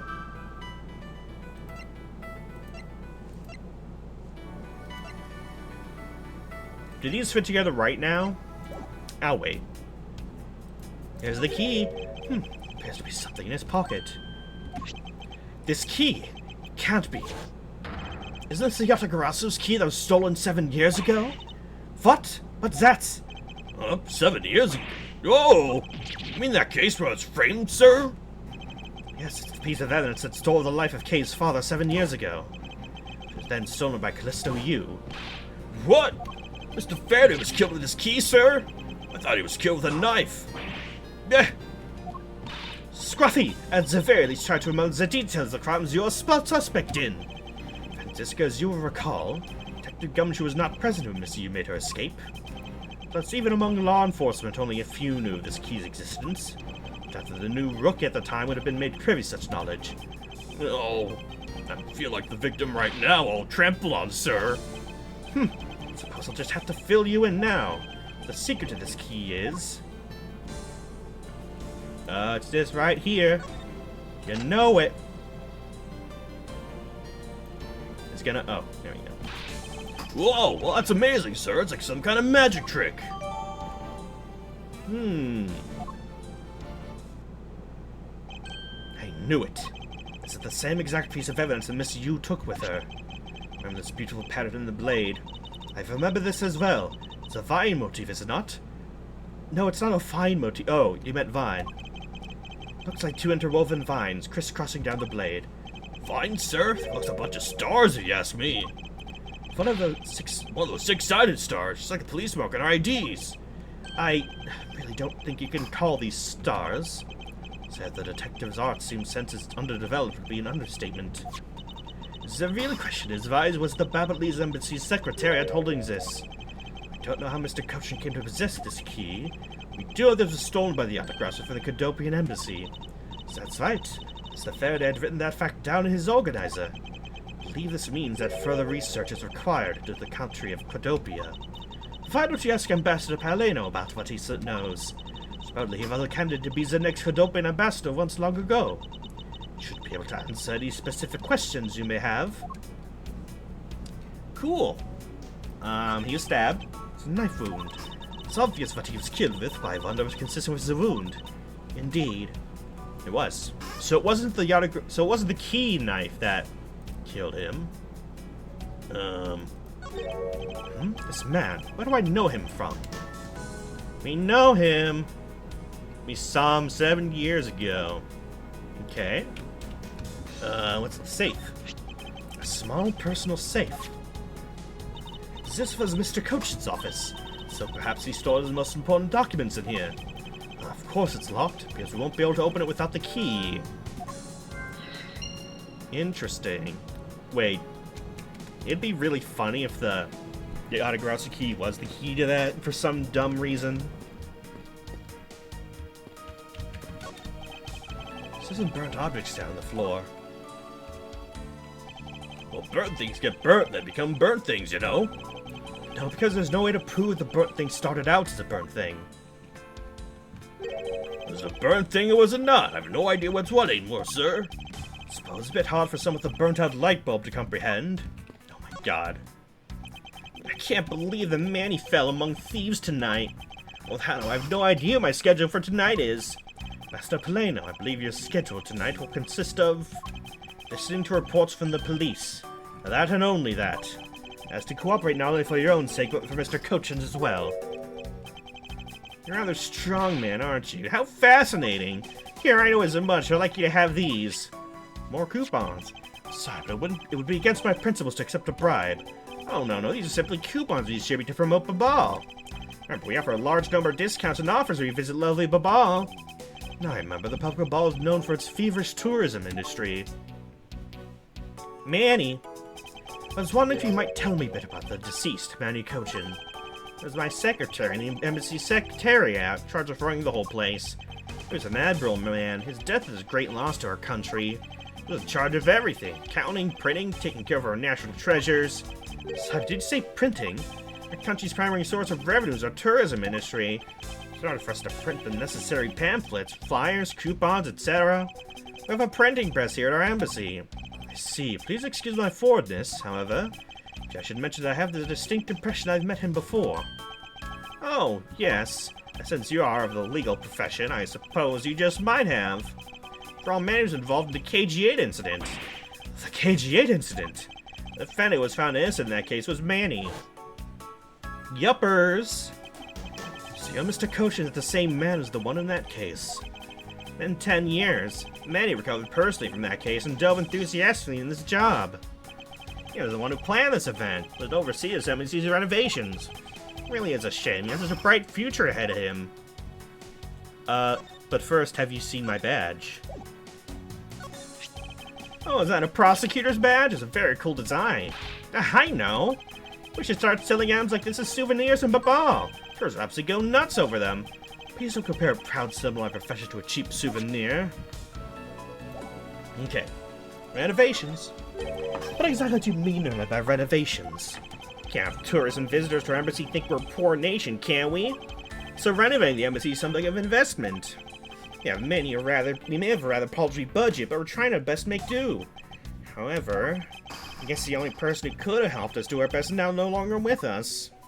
Well, Cadopia. Ambassador Paleno, I was wondering if I may ask you about Cadopia. Cadopia? Alright, what would you like to talk about? First, I'd like to ask you about this key. What about this key? I found it sticking in Mr. Cochin's pocket. It originally belonged to this embassy. Is that correct? Upon closer inspection, it seems that this key is shaped like a butterfly. It's not all about this key, it's also capable of changing into a knife. Oh! How fascinating! Is it possible the ambassador didn't know about the existence of this key? Its knife form is a flower mark at the base of the blade. I guess this knife might be from when we used to be a part of Cadopia. How'd you come to that conclusion? It has both Cadopia's national symbols, the butterfly and the flower. Those man who used this key at the embassy back when we were still Cadopia. Okay, yep, the key is definitely for the safe. Ambassador Palenos, this key was stolen from the Cadopian embassy 7 years ago. Callisto Yu, otherwise known as the Great Thief Yatagarasu. Oh, really? You were not aware that Miss Yu had broken into this embassy at that time? I'm sorry, I can't be of much help. I'm not very familiar with the details, you see. I became the ambassador after Babal became its own independent nation. If Manny were still alive, probably would know about what happened back then. Mr. Kochin and Miss Yu knew each other 7 years ago. That doesn't explain why I found the Yatagarasu's key here in the present. Time travel? No, it's not gonna be time travel. Hey, let's use the key in the safe.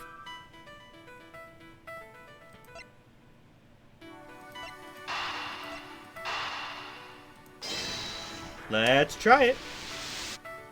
Hey! You know for a fact the Yatagarasu's key was used at this embassy.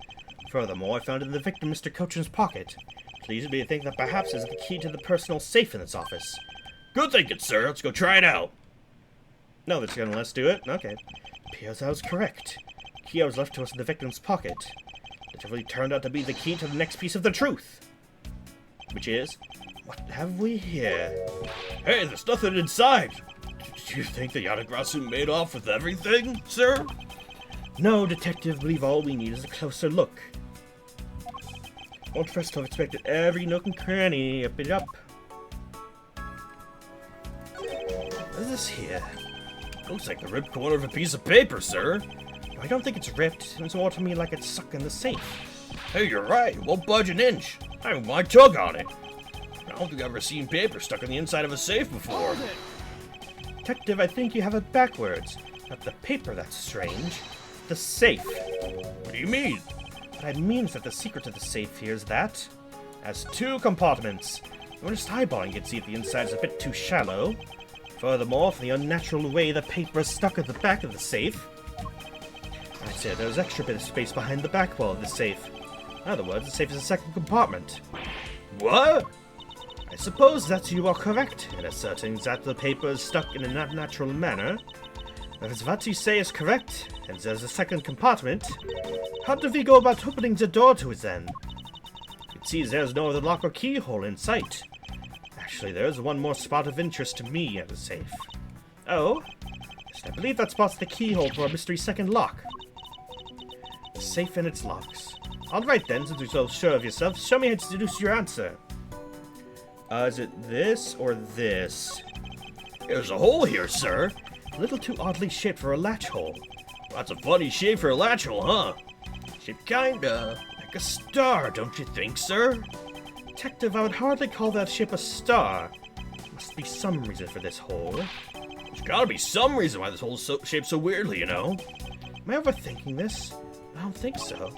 Maybe I'm overthinking things. Now, there's no way I could dare do that. Detective Gumshoe, could you please be quiet for a second? You're frightening me. Deduce. with the key. Doesn't the shape of this keyhole remind you of something, Francisca? The shape does look very familiar. I believe it's simply a latch hole for the safe's lock mechanism, just for keeping the door shut and nothing more. Is that so? The person who used the safe, Mr. Coach, had made sure the safe had 2 compartments in order to hide something. Do you honestly think someone like that would allow the keyhole to the hidden half? To look so obviously like a keyhole that even the average person could figure it out? You can't be serious! Are you saying that's as whole as the keyhole to the hidden compartment is this safe? Precisely what I'm saying. And I will prove it to you right now. The Yatagrasu's key is the key that'll open it. Yatagrasu's key? Miles Edgeworth, this better be a very bad joke. Sir, this is no joke. Yatagrasu's key is the very key that'll open the second compartment of the safe. For you knows that's the key opens the first compartment of the safe, just open it! Stop talking about it and open it! Oh. Never mind. How different shapes into that kid the key? Oh, is it? Maybe we can change the shape somehow. We got the trick 7 years ago, but the people that took upon him as you. Who would have thought to see this key again after all this time? We're gonna... Oh, there it is! Let's go over this again, shall we? The Yatagrasu's key. Originally made to open Mr. Cochin's safe in the Cadopian embassy. Confirm this fact by opening the door to a safe with it. Let's take a look at the back end of the key. Look at the knife portion. Head on, what do you see? What are you talking... Ah! Appears you've come to understand what I'm talking about. When viewed head on, the knife blade is the exact shape as the keyhole. The real function of the knife portion acts as the key to the hidden portion of the safe. But that's preposterous! As it looks like a knife, it was used like one to kill Mr. Faraday 7 years ago. Found out a misconception that was always meant to be a knife.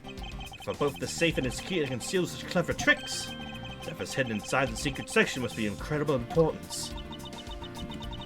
Then it's even possible that what I've been searching for is inside. Scruffy, hurry up and open that safe! Yes, sir, opening it now, sir. These items, they're... It's a bunch of funny-shaped things. It's a piece of art, huh, sir? You're in the way! Now open, move, Scruffy! Didn't think I was in the way. These pieces of art, the identical ones have been stolen from various countries around the world. I figured as much. The treasure of this section of the safe was hide from view. I believe a more thorough examination is required. Let's check these pieces of art. It's a piece of stolen art from around the world. Wonder how much they're worth, especially this one. Yeah! Scruffy, don't touch those valuable pieces of art with your filthy hands. Why, do you have any idea of what would happen to you if one of them were to break? Just me, or did you hit one of the pieces of art just now? Uh-oh. Take the paper. The document we thought was stuck earlier. What's about? Beats me, sir. Why don't we take a look at it first before we give up, detective? Your conted... Bunt. This coach's name is written here on the last page. I don't know what the significance of this document is. Also, there's only 2 pages. The second one's missing. To build this sort of trick into one safe is really something. Yeah, it's near the safest 2 compartments. What's really impressive? At the other of the key is another key. I totally hadn't noticed. I'm just a coach who was just paranoid if he had secrets of that great of value. Speaking of paranoid, I went sharp at both ends of my pencil. I went to erase something, got all paranoid, I was gonna stab myself. Please refrain from dispensing a special brand of unrelated stories while on duty. Yes, sir. Okay. Appears that we found the key at the Yatagrasu. No, Miss Yu stole 7 years ago. It's ready for this embassy. Maybe she came back to return it. I don't think she's the type to be so kind as to do such a thing, detective. Okay, and what do you think, sir? Callisto Yu, for what reason did she steal the key? Not all, that's all, folks. Sorry, Interpol is so conducting its investigation beyond this point. I'm a subordinate Miss Von Karma. Is there some reason why I'm being denied access? My superior clearly stated, don't you dare let anyone near the site, you got it? If you examine the site, my superior would get really angry at me. Oh. And no, Mr. Edgeworth, feel really bad for the guys. What we do as he says. Yeah, I suppose we might as well. Hey, nope. Nope. Talk to you. Okay, are you alright? You believe me, don't you, Mr. Edgeworth? You don't think I did it, right? Yes, of course I don't. I want to prove that it wasn't you. That's enough chit-chat. Investigate all you like, but it's only a matter of time before we take her in. Be wise of you to give up all you can. No, I don't think so. Kay isn't lying, and my investigation will prove that to be true. Go ahead and try then if you're that confident. Allow us to continue this way. Let's prove her innocent post-haste. Okay. Can we deduce anything now? I guess we do this, then. Okie dokie. Boop-a-doop. The design of the knife's handle. It greatly resembles a special barbary species of butterfly. It does, doesn't it? Plus it says right here, knife is property of the Republic of Babal. Perhaps this means the knife used in the crime was found right in this room. Perhaps. Okay, what'd that do for us?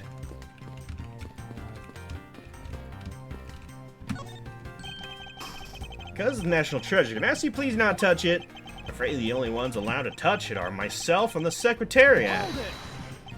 There's a possibility it's related to the murder, wouldn't you agree? Hey, Mr. Edgeworth, why don't we give up for now?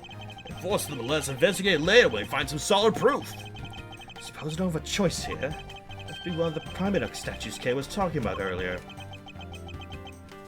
It's just smears. This men look just like the Steel Samurai. They could be twins.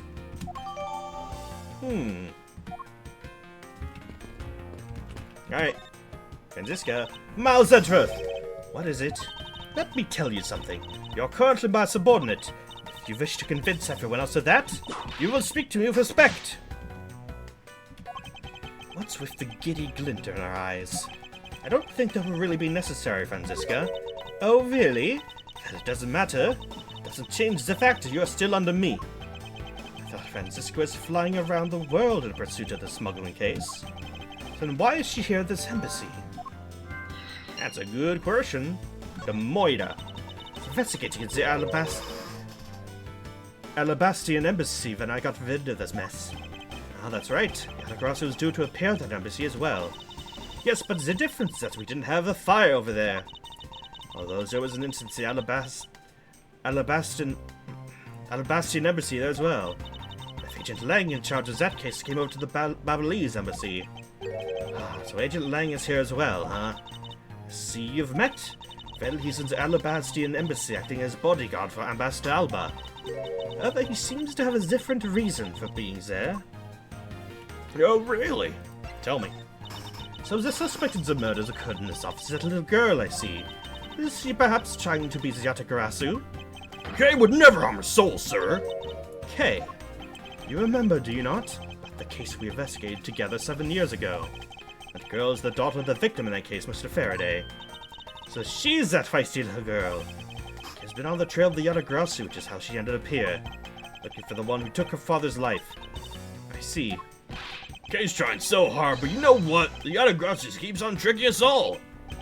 How so? Yatagarasu sent a card saying, I'll be there to steal your dirtiest secret.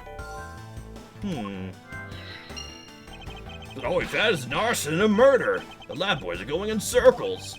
And what this is, sirs, it's a breach of contract that's going on the rap sheet. If you ask me, I'm perfectly fine with the fact that nothing was stolen tonight. Do wonder though, if Callisto Yu really is the Yatagarasu. Have you seen my badge today? What about your prosecutor's badge? I have one too, you know. Ah yes, so you do.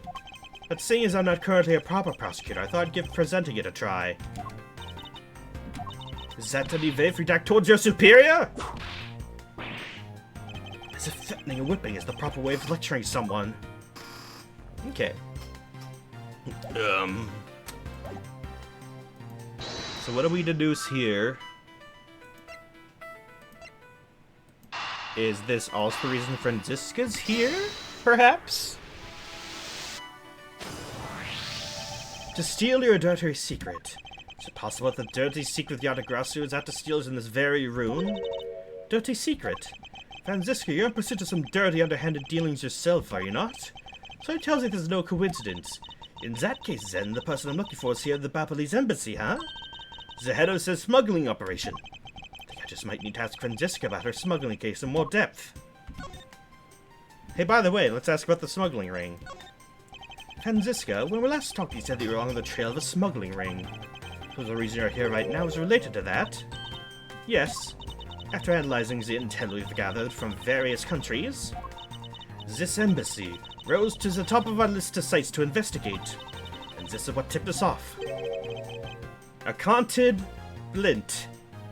It's a counting document. Oh, there's the second page. There's only one page of the whole thing, so we're not sure about all the details. The first to grab onto the tail of the beast.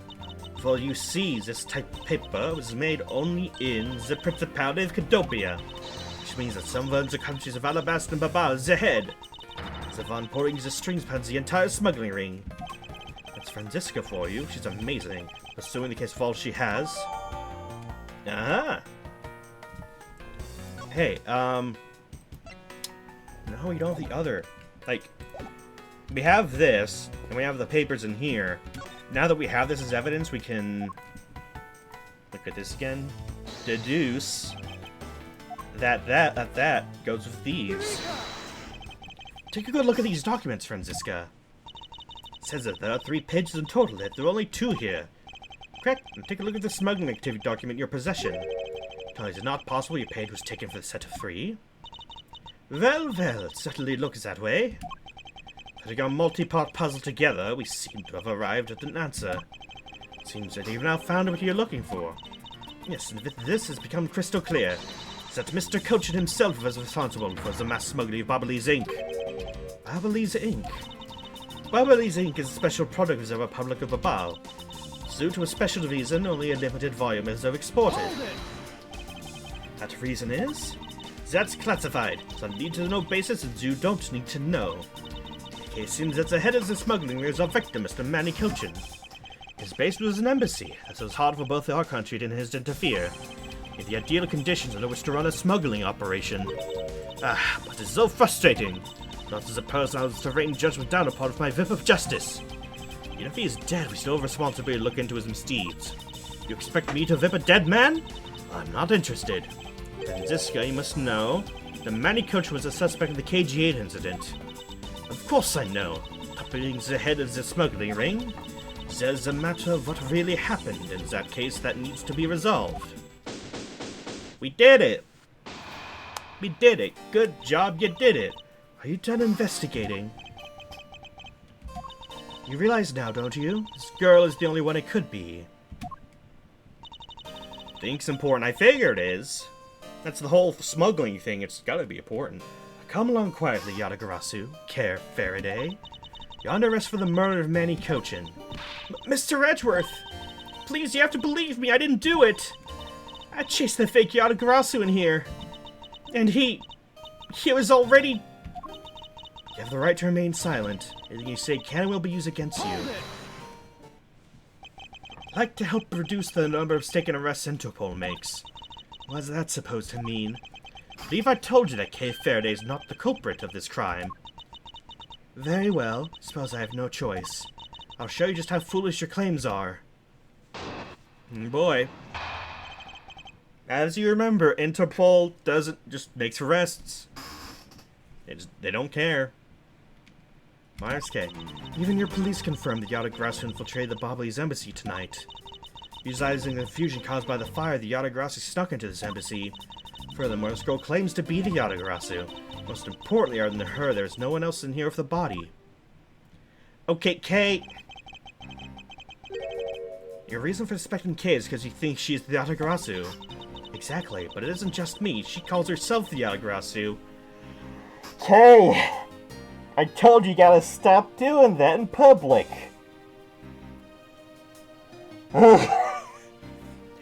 Okay. It's Kay's fault she's in this situation. I don't know if I can help with that. She keeps doing this. Look how many times I have to tell you! I was only have to capture the fake Yatagarasu. Imposter or not matters not. A Yatagarasu is a Yatagarasu. Very well, and I shall prove that Kay is not the Yatagarasu who killed Mr. Manny Cochin. Go ahead and try. Show me what the prosecutors of this country are made of. Okie dokie. Why arrest Kay? Your police confirm. Okay. Hold it! may have confirmed, but are you telling me that no one could catch the thief? If so, you're basically admitting the Yatagarasu committed murder and eluded us. Of course I chased after the Yatagarasu that entered the Battle's embassy right away. That's also why I'm making this arrest right now. Because at the end of my long chase, there was only that girl. In any case, that is what I believe happened tonight. Alrighty. Hold it! The confusion caused by the fire. Are you saying that the Yatagarasu was not the arsonist who started the fire? A suspicious person in a long coat was spotted in the area. Officers in the area claimed to have seen that person start the fire. Sounds like we have a phantom in our midst. Yeah. In a way, could be considered a phantom. If the way he randomly appears, a phantom thief, you could say. Hold it! Just because she calls herself that doesn't prove that she is a killer. No, but it does give her a motive. Yatagarasu said to call saying, I'll be there to steal your dirtiest secret. Furthermore, there are documents pertaining to some smuggling activity in this room. She obviously wanted to steal them. So she killed Mr. Cochin for the key. I see. Logic is very sound. Expect nothing less of Agent Leg's secretary. That statement just now didn't sound right. That should be the opening I need. I'll press the rest just in case. So you're claiming that Kay knew that a foreign country's embassy had such documents. Saying in the calling card, the Yatagarasu was out to steal a dirty secret.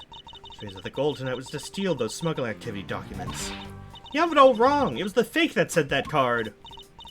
Your words are meaningless. If you're truly innocent, then let's see some proof. Hey Mr. Edgeworth, I leave it to you to handle this. Yes, I'd rather you did. The Yatagarasu's goal, huh? You claim she's innocent, but you can't change the facts already outlined. No one else in here with the body. I really don't think that being the first to discover the body makes her the killer by default. No, but if you saw the self-reported Yatagarasu standing in front of a body, wouldn't you get a little suspicious yourself? Even so, I'd still listen to what the person has to say before I pass judgment. Ha! Talking about yourself and those times when you were under suspicion? I think the pain of being falsely accused is something you really should experience. I personally know that feeling really well, sir. And given my situation, I now know exactly what it's like too. I'm fine with never experiencing it. Ever. Are you done with your little group conference? Genshin suspects Kay of murder simply because Kay is the Yatagarasu. If I can prove the Yatagarasu's goal is not related to murder, I'll be able to begin to reason with her. Okay.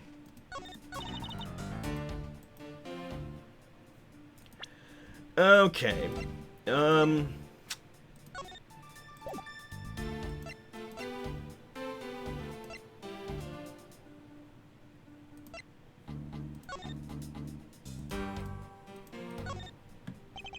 So this is what took Mr. Cochin's life.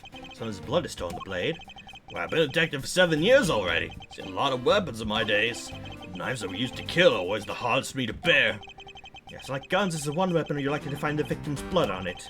Yeah, just like how this was practically drenched in, huh, sir? Despite that, it looks like the blood managed to miss the handle somehow. Which means it was swapped, just like I said earlier. Where's the release on it? Where is the release on it?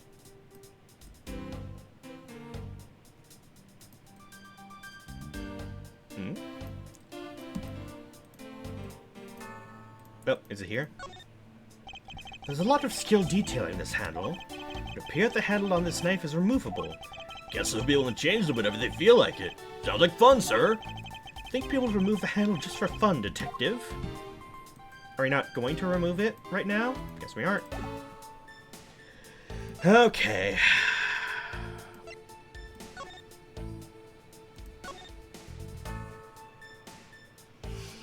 Oh! Interesting. I see this. Alabast makes the paper, and Babal makes the ink. I see. Interesting.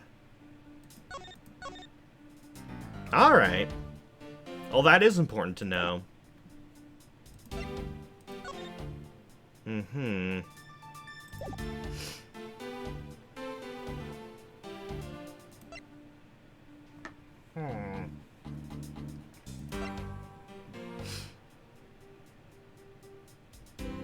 Wait, the key is the knife. And he was stabbed.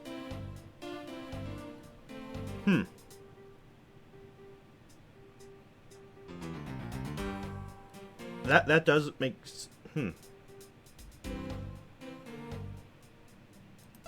Do I present the key? Try it.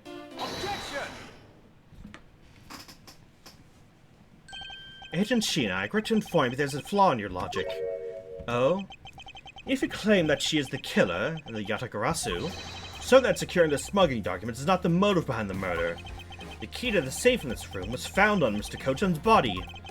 Furthermore, the Yatagarasu would not be so stupid as to leave without the documents. Oh my god, look at that face. By the simple fact that the documents were still in the safe when we looked, it's obvious that the killer's target was not the safe at all. And then perhaps she didn't know that Mr. Kochan had the key on him. If that's the case, then why would she have needed to kill him? Because I can't think of no reason to kill him, for her to kill him if she had not known that fact. Need, reason, all of this is simply our conjecturing after the fact. Entirely possible she accidentally killed him when she was sneaking in. Perhaps she didn't notice the safe second compartment before returning the key. The fact still remains. Mr. Kochan was stabbed to death. Objection! But you have no definitive proof that it was Kay who committed the act. Actually, I do. I saw her holding the knife she used on the victim with my own eyes. What? Allow me to tell you a bit more about the evidence that will put her away behind bars. Kay, why'd you pick up the key? Why'd you pick up the knife? The knife wound on the body consisted within the blade of the knife. Left the butterfly handle is the murder weapon which the killer was holding. Assume she tamed the knife from the display rack and used it on the victim. The knife is a part of a special 3-piece set, which has a design like no other. The evidence in the testimonial points to the girl. There's no counter-argument. That is your definitive evidence. You see now she's definitely the killer, right? No, Mr. Edgeworth, you gotta believe me! I saw a suspicious person in a long black coat outside the embassy, I swear! You came in here because you were chasing this suspicious person? That's right! I entered this office today because I was chasing after that person. When I entered the room, it was pitch black. Couldn't see a thing. I felt something on the ground next to my foot, so I turned on the lights, but then... No! Who's there? Who's there? This is...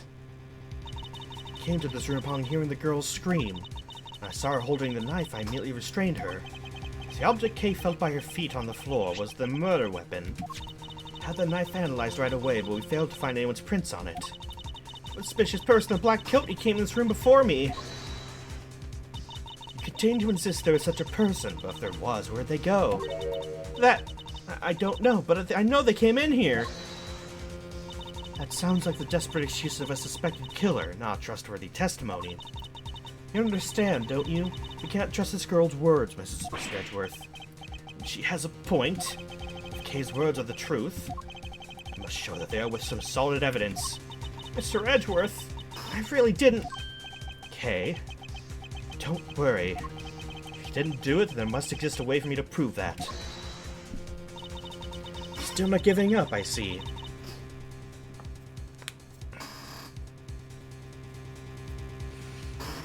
They made reference to murder occurred during the fire. And Miles' defense for Caleb was the motive, not the timing of death. Yeah. We are kinda... Yeah. Yeah.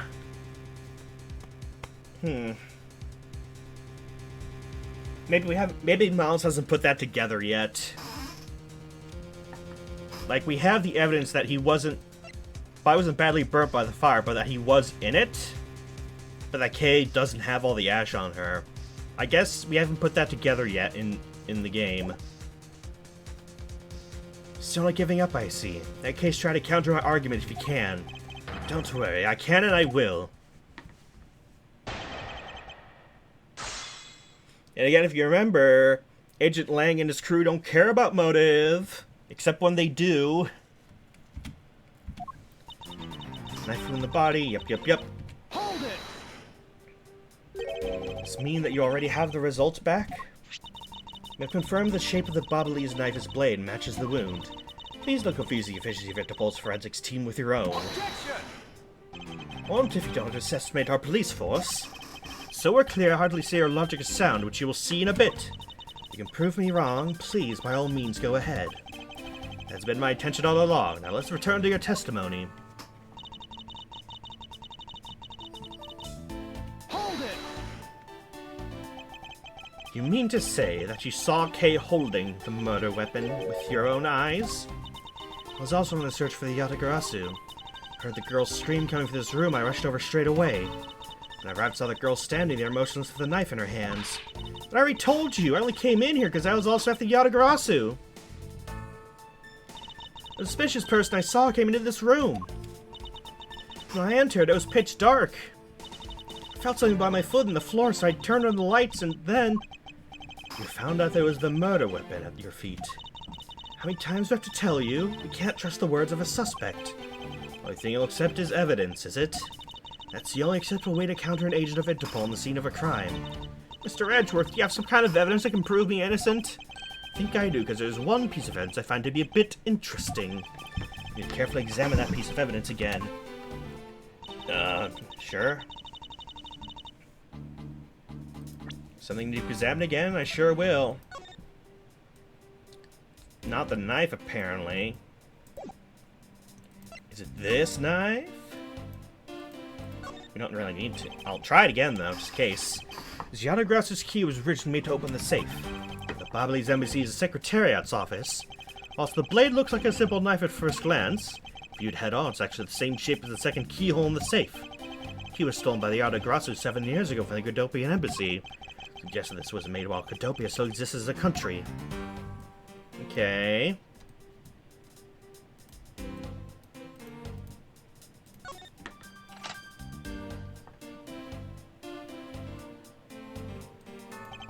We discovered this trick 7 years ago, and with it we were able to corner Miss Yu. Who would have thought I'd see this key again after all this time?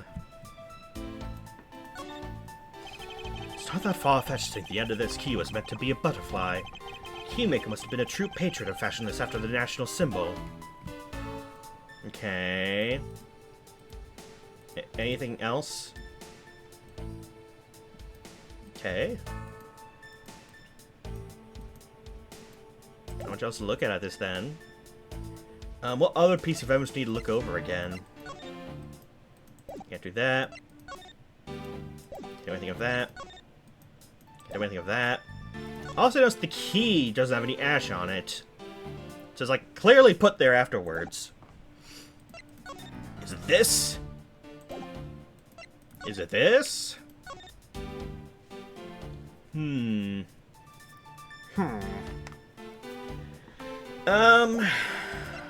Is it my badge?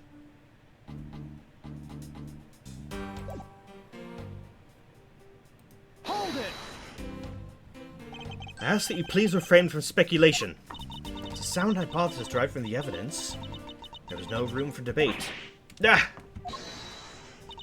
Miles Edgeworth, know that a graceful loss will not be tolerated in my subordinate. Now refute our hypothesis with factual logic. Otherwise, what was your investigation for? Yes, you're correct. Thank you. Heh, helping a subordinate out of the vice is the job of any good superior. She's rather enjoying herself, but she is correct nonetheless. And Shina, please continue with your testimony. Hold it! About the 3-piece set. Does I really know they like it? Oh. Oh my goodness. She doesn't know, chat. She doesn't know, chat. Let's ask Ambassador Pelena for more details, shall we? The knives are indeed special. You have the butterfly, the symbol of the Republic of Babal, engraved on them. Because there are only 3 of them in the world, they're very, very valuable. National symbol, huh? Knives are covered the butterfly design. Along with the Off the Albacis, our respective conchoids have 3 knives each. Oh, never mind. Satisfied now? If so, let's continue. Wait. Wait, I think I know where they're going here. Let me check.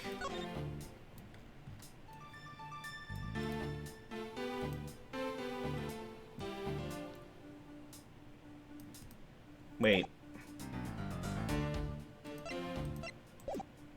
Wait. Okay.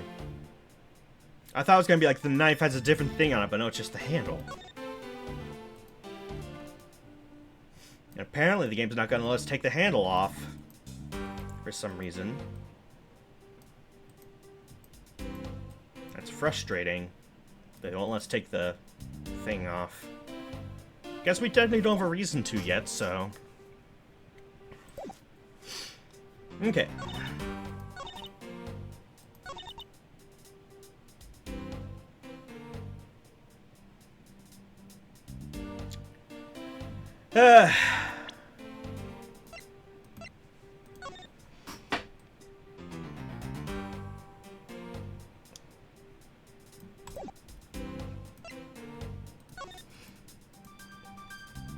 One of these things not like the other. Yeah, I'm trying to figure that out, though. Like, I don't know if the knife itself has any pattern, but I know the handles do. The butterfly handles the murder weapon, which the killer was holding. Do we present it because the handle isn't the right one? I guess we try it. Objection! Guess we do. Alright, so Miles does know it. Alright. So the murder weapon is the knife with the butterfly hat design on it. But is that really the truth? What are you getting at? I'd like for you to take a look at this. Okay, yeah, so it did come in. There's blood on the blade, and yet there's not a speck of blood on the handle. It signifies at the time of the crime a different handle was attached to this blade. Knife that Kay was holding. Its handle switch and was in fact not the real murder weapon. It wasn't the real murder weapon? This knife can be taken apart. Shall we give it a go? Let's do it! Oh, there we go. It's a flower design! See, the Babbly's knife has now been disassembled into 2 parts. Killer must have pulled the murder weapon out of the victim's body.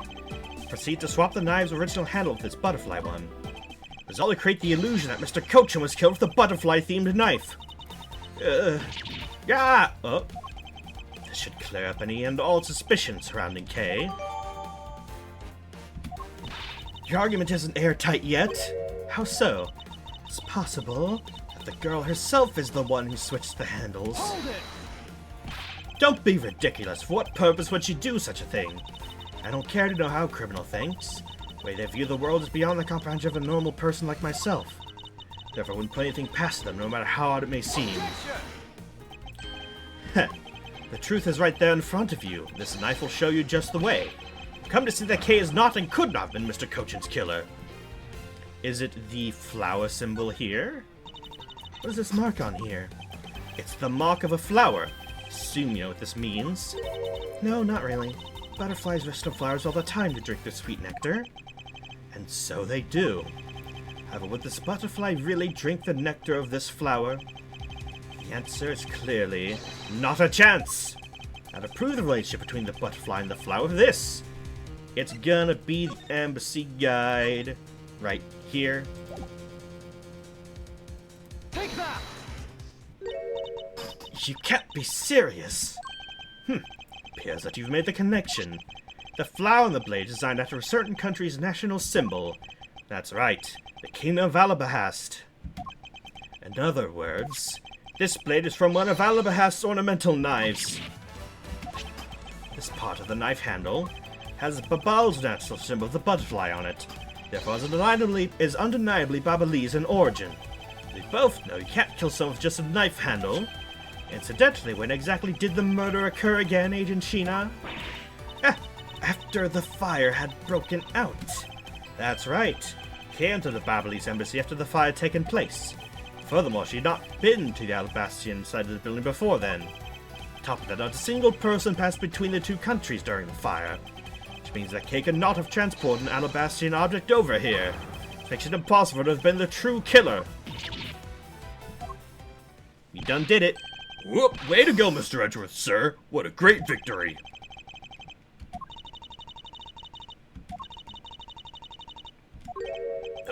Hey, why is everyone so quiet? I'm happy we got this far and cleared Kay's name. But what worries me is now what will happen next. What is the meaning of this? An Alabastrian knife here? Do you mean, how did this find its way to the Republic of Abal? It didn't just find its way over, rather we should focus on how it was smuggled over. You know what? My brain hurts thinking about where we're just standing around. Think of while you're on the run? Now that's the way a real great thief operates. Okay. Oh, thanks a bunch, Mr. Edgeworth. Or prove me innocent, I mean. You believed me the whole time, right? Tell me you did. Not really, but... come on, you don't have to be so shy about it. Your argument is still not airtight. Would you care to elaborate? I understand now the girl didn't commit the murder. But there's still the possibility she is the Yatagarasu. That again? Look how many times I have to explain it to you. I'm the real Yatagarasu, not like that fake one that goes around setting fires, okay? Whether you're the real deal or fake, it doesn't really matter. All I have to say is this. I have my suspicions that this girl is the one who started the fire. Objection! Preposterous! What grounds do you suspect her of such a thing? The fact that she calls herself the Yatagarasu, that in itself is the most elegant proof. Miss Sheena, yes? I have no intention of taking back any of what I've said. I am the great thief Yatagarasu, and I refuse to allow some imposter claim that names their own. Path of justice my father pointed me towards. I will walk it the best I can. It's not good to be so stubborn. Hope you can understand that. Thanks a lot for concern, Miss Sheena. Let me share something with you too, as a token of my appreciation. Those sunglasses totally do nothing for you, so I'll steal them from you next time, okay? Well, I guess we better get going. Going? To where? The Kingdom of Alabahast. If we don't go, we won't know for sure, right? Suppose not. Won't get anywhere simply by standing here thinking. See where the Alabahastian knife came from. I'll have to pay the Alabahastian embassy a visit. Let's go, Miles Edgeworth. So you're my subordinate. I'll not tolerate you bringing the investigation to a halt. Understood. Let's go. To be continued.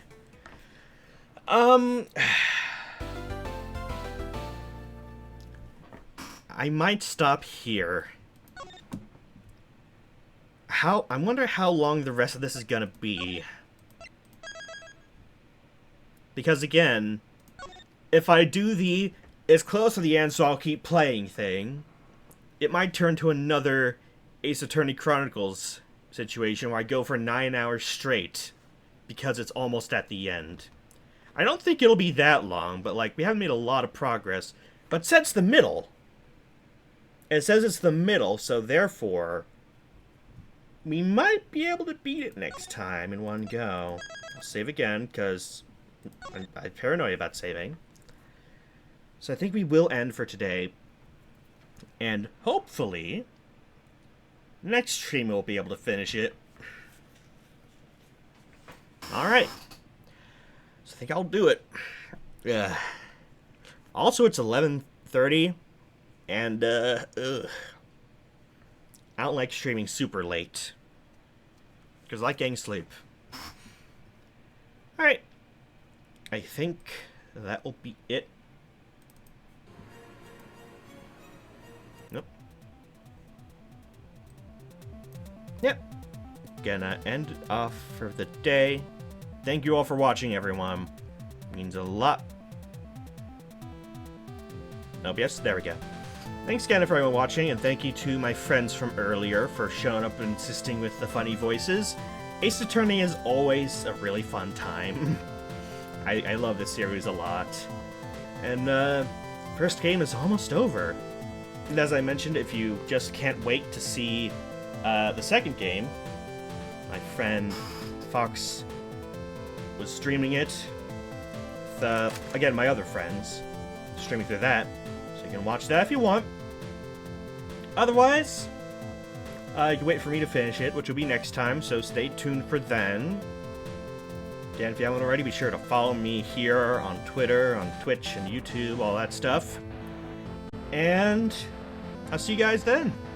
Bye, everyone, and good night.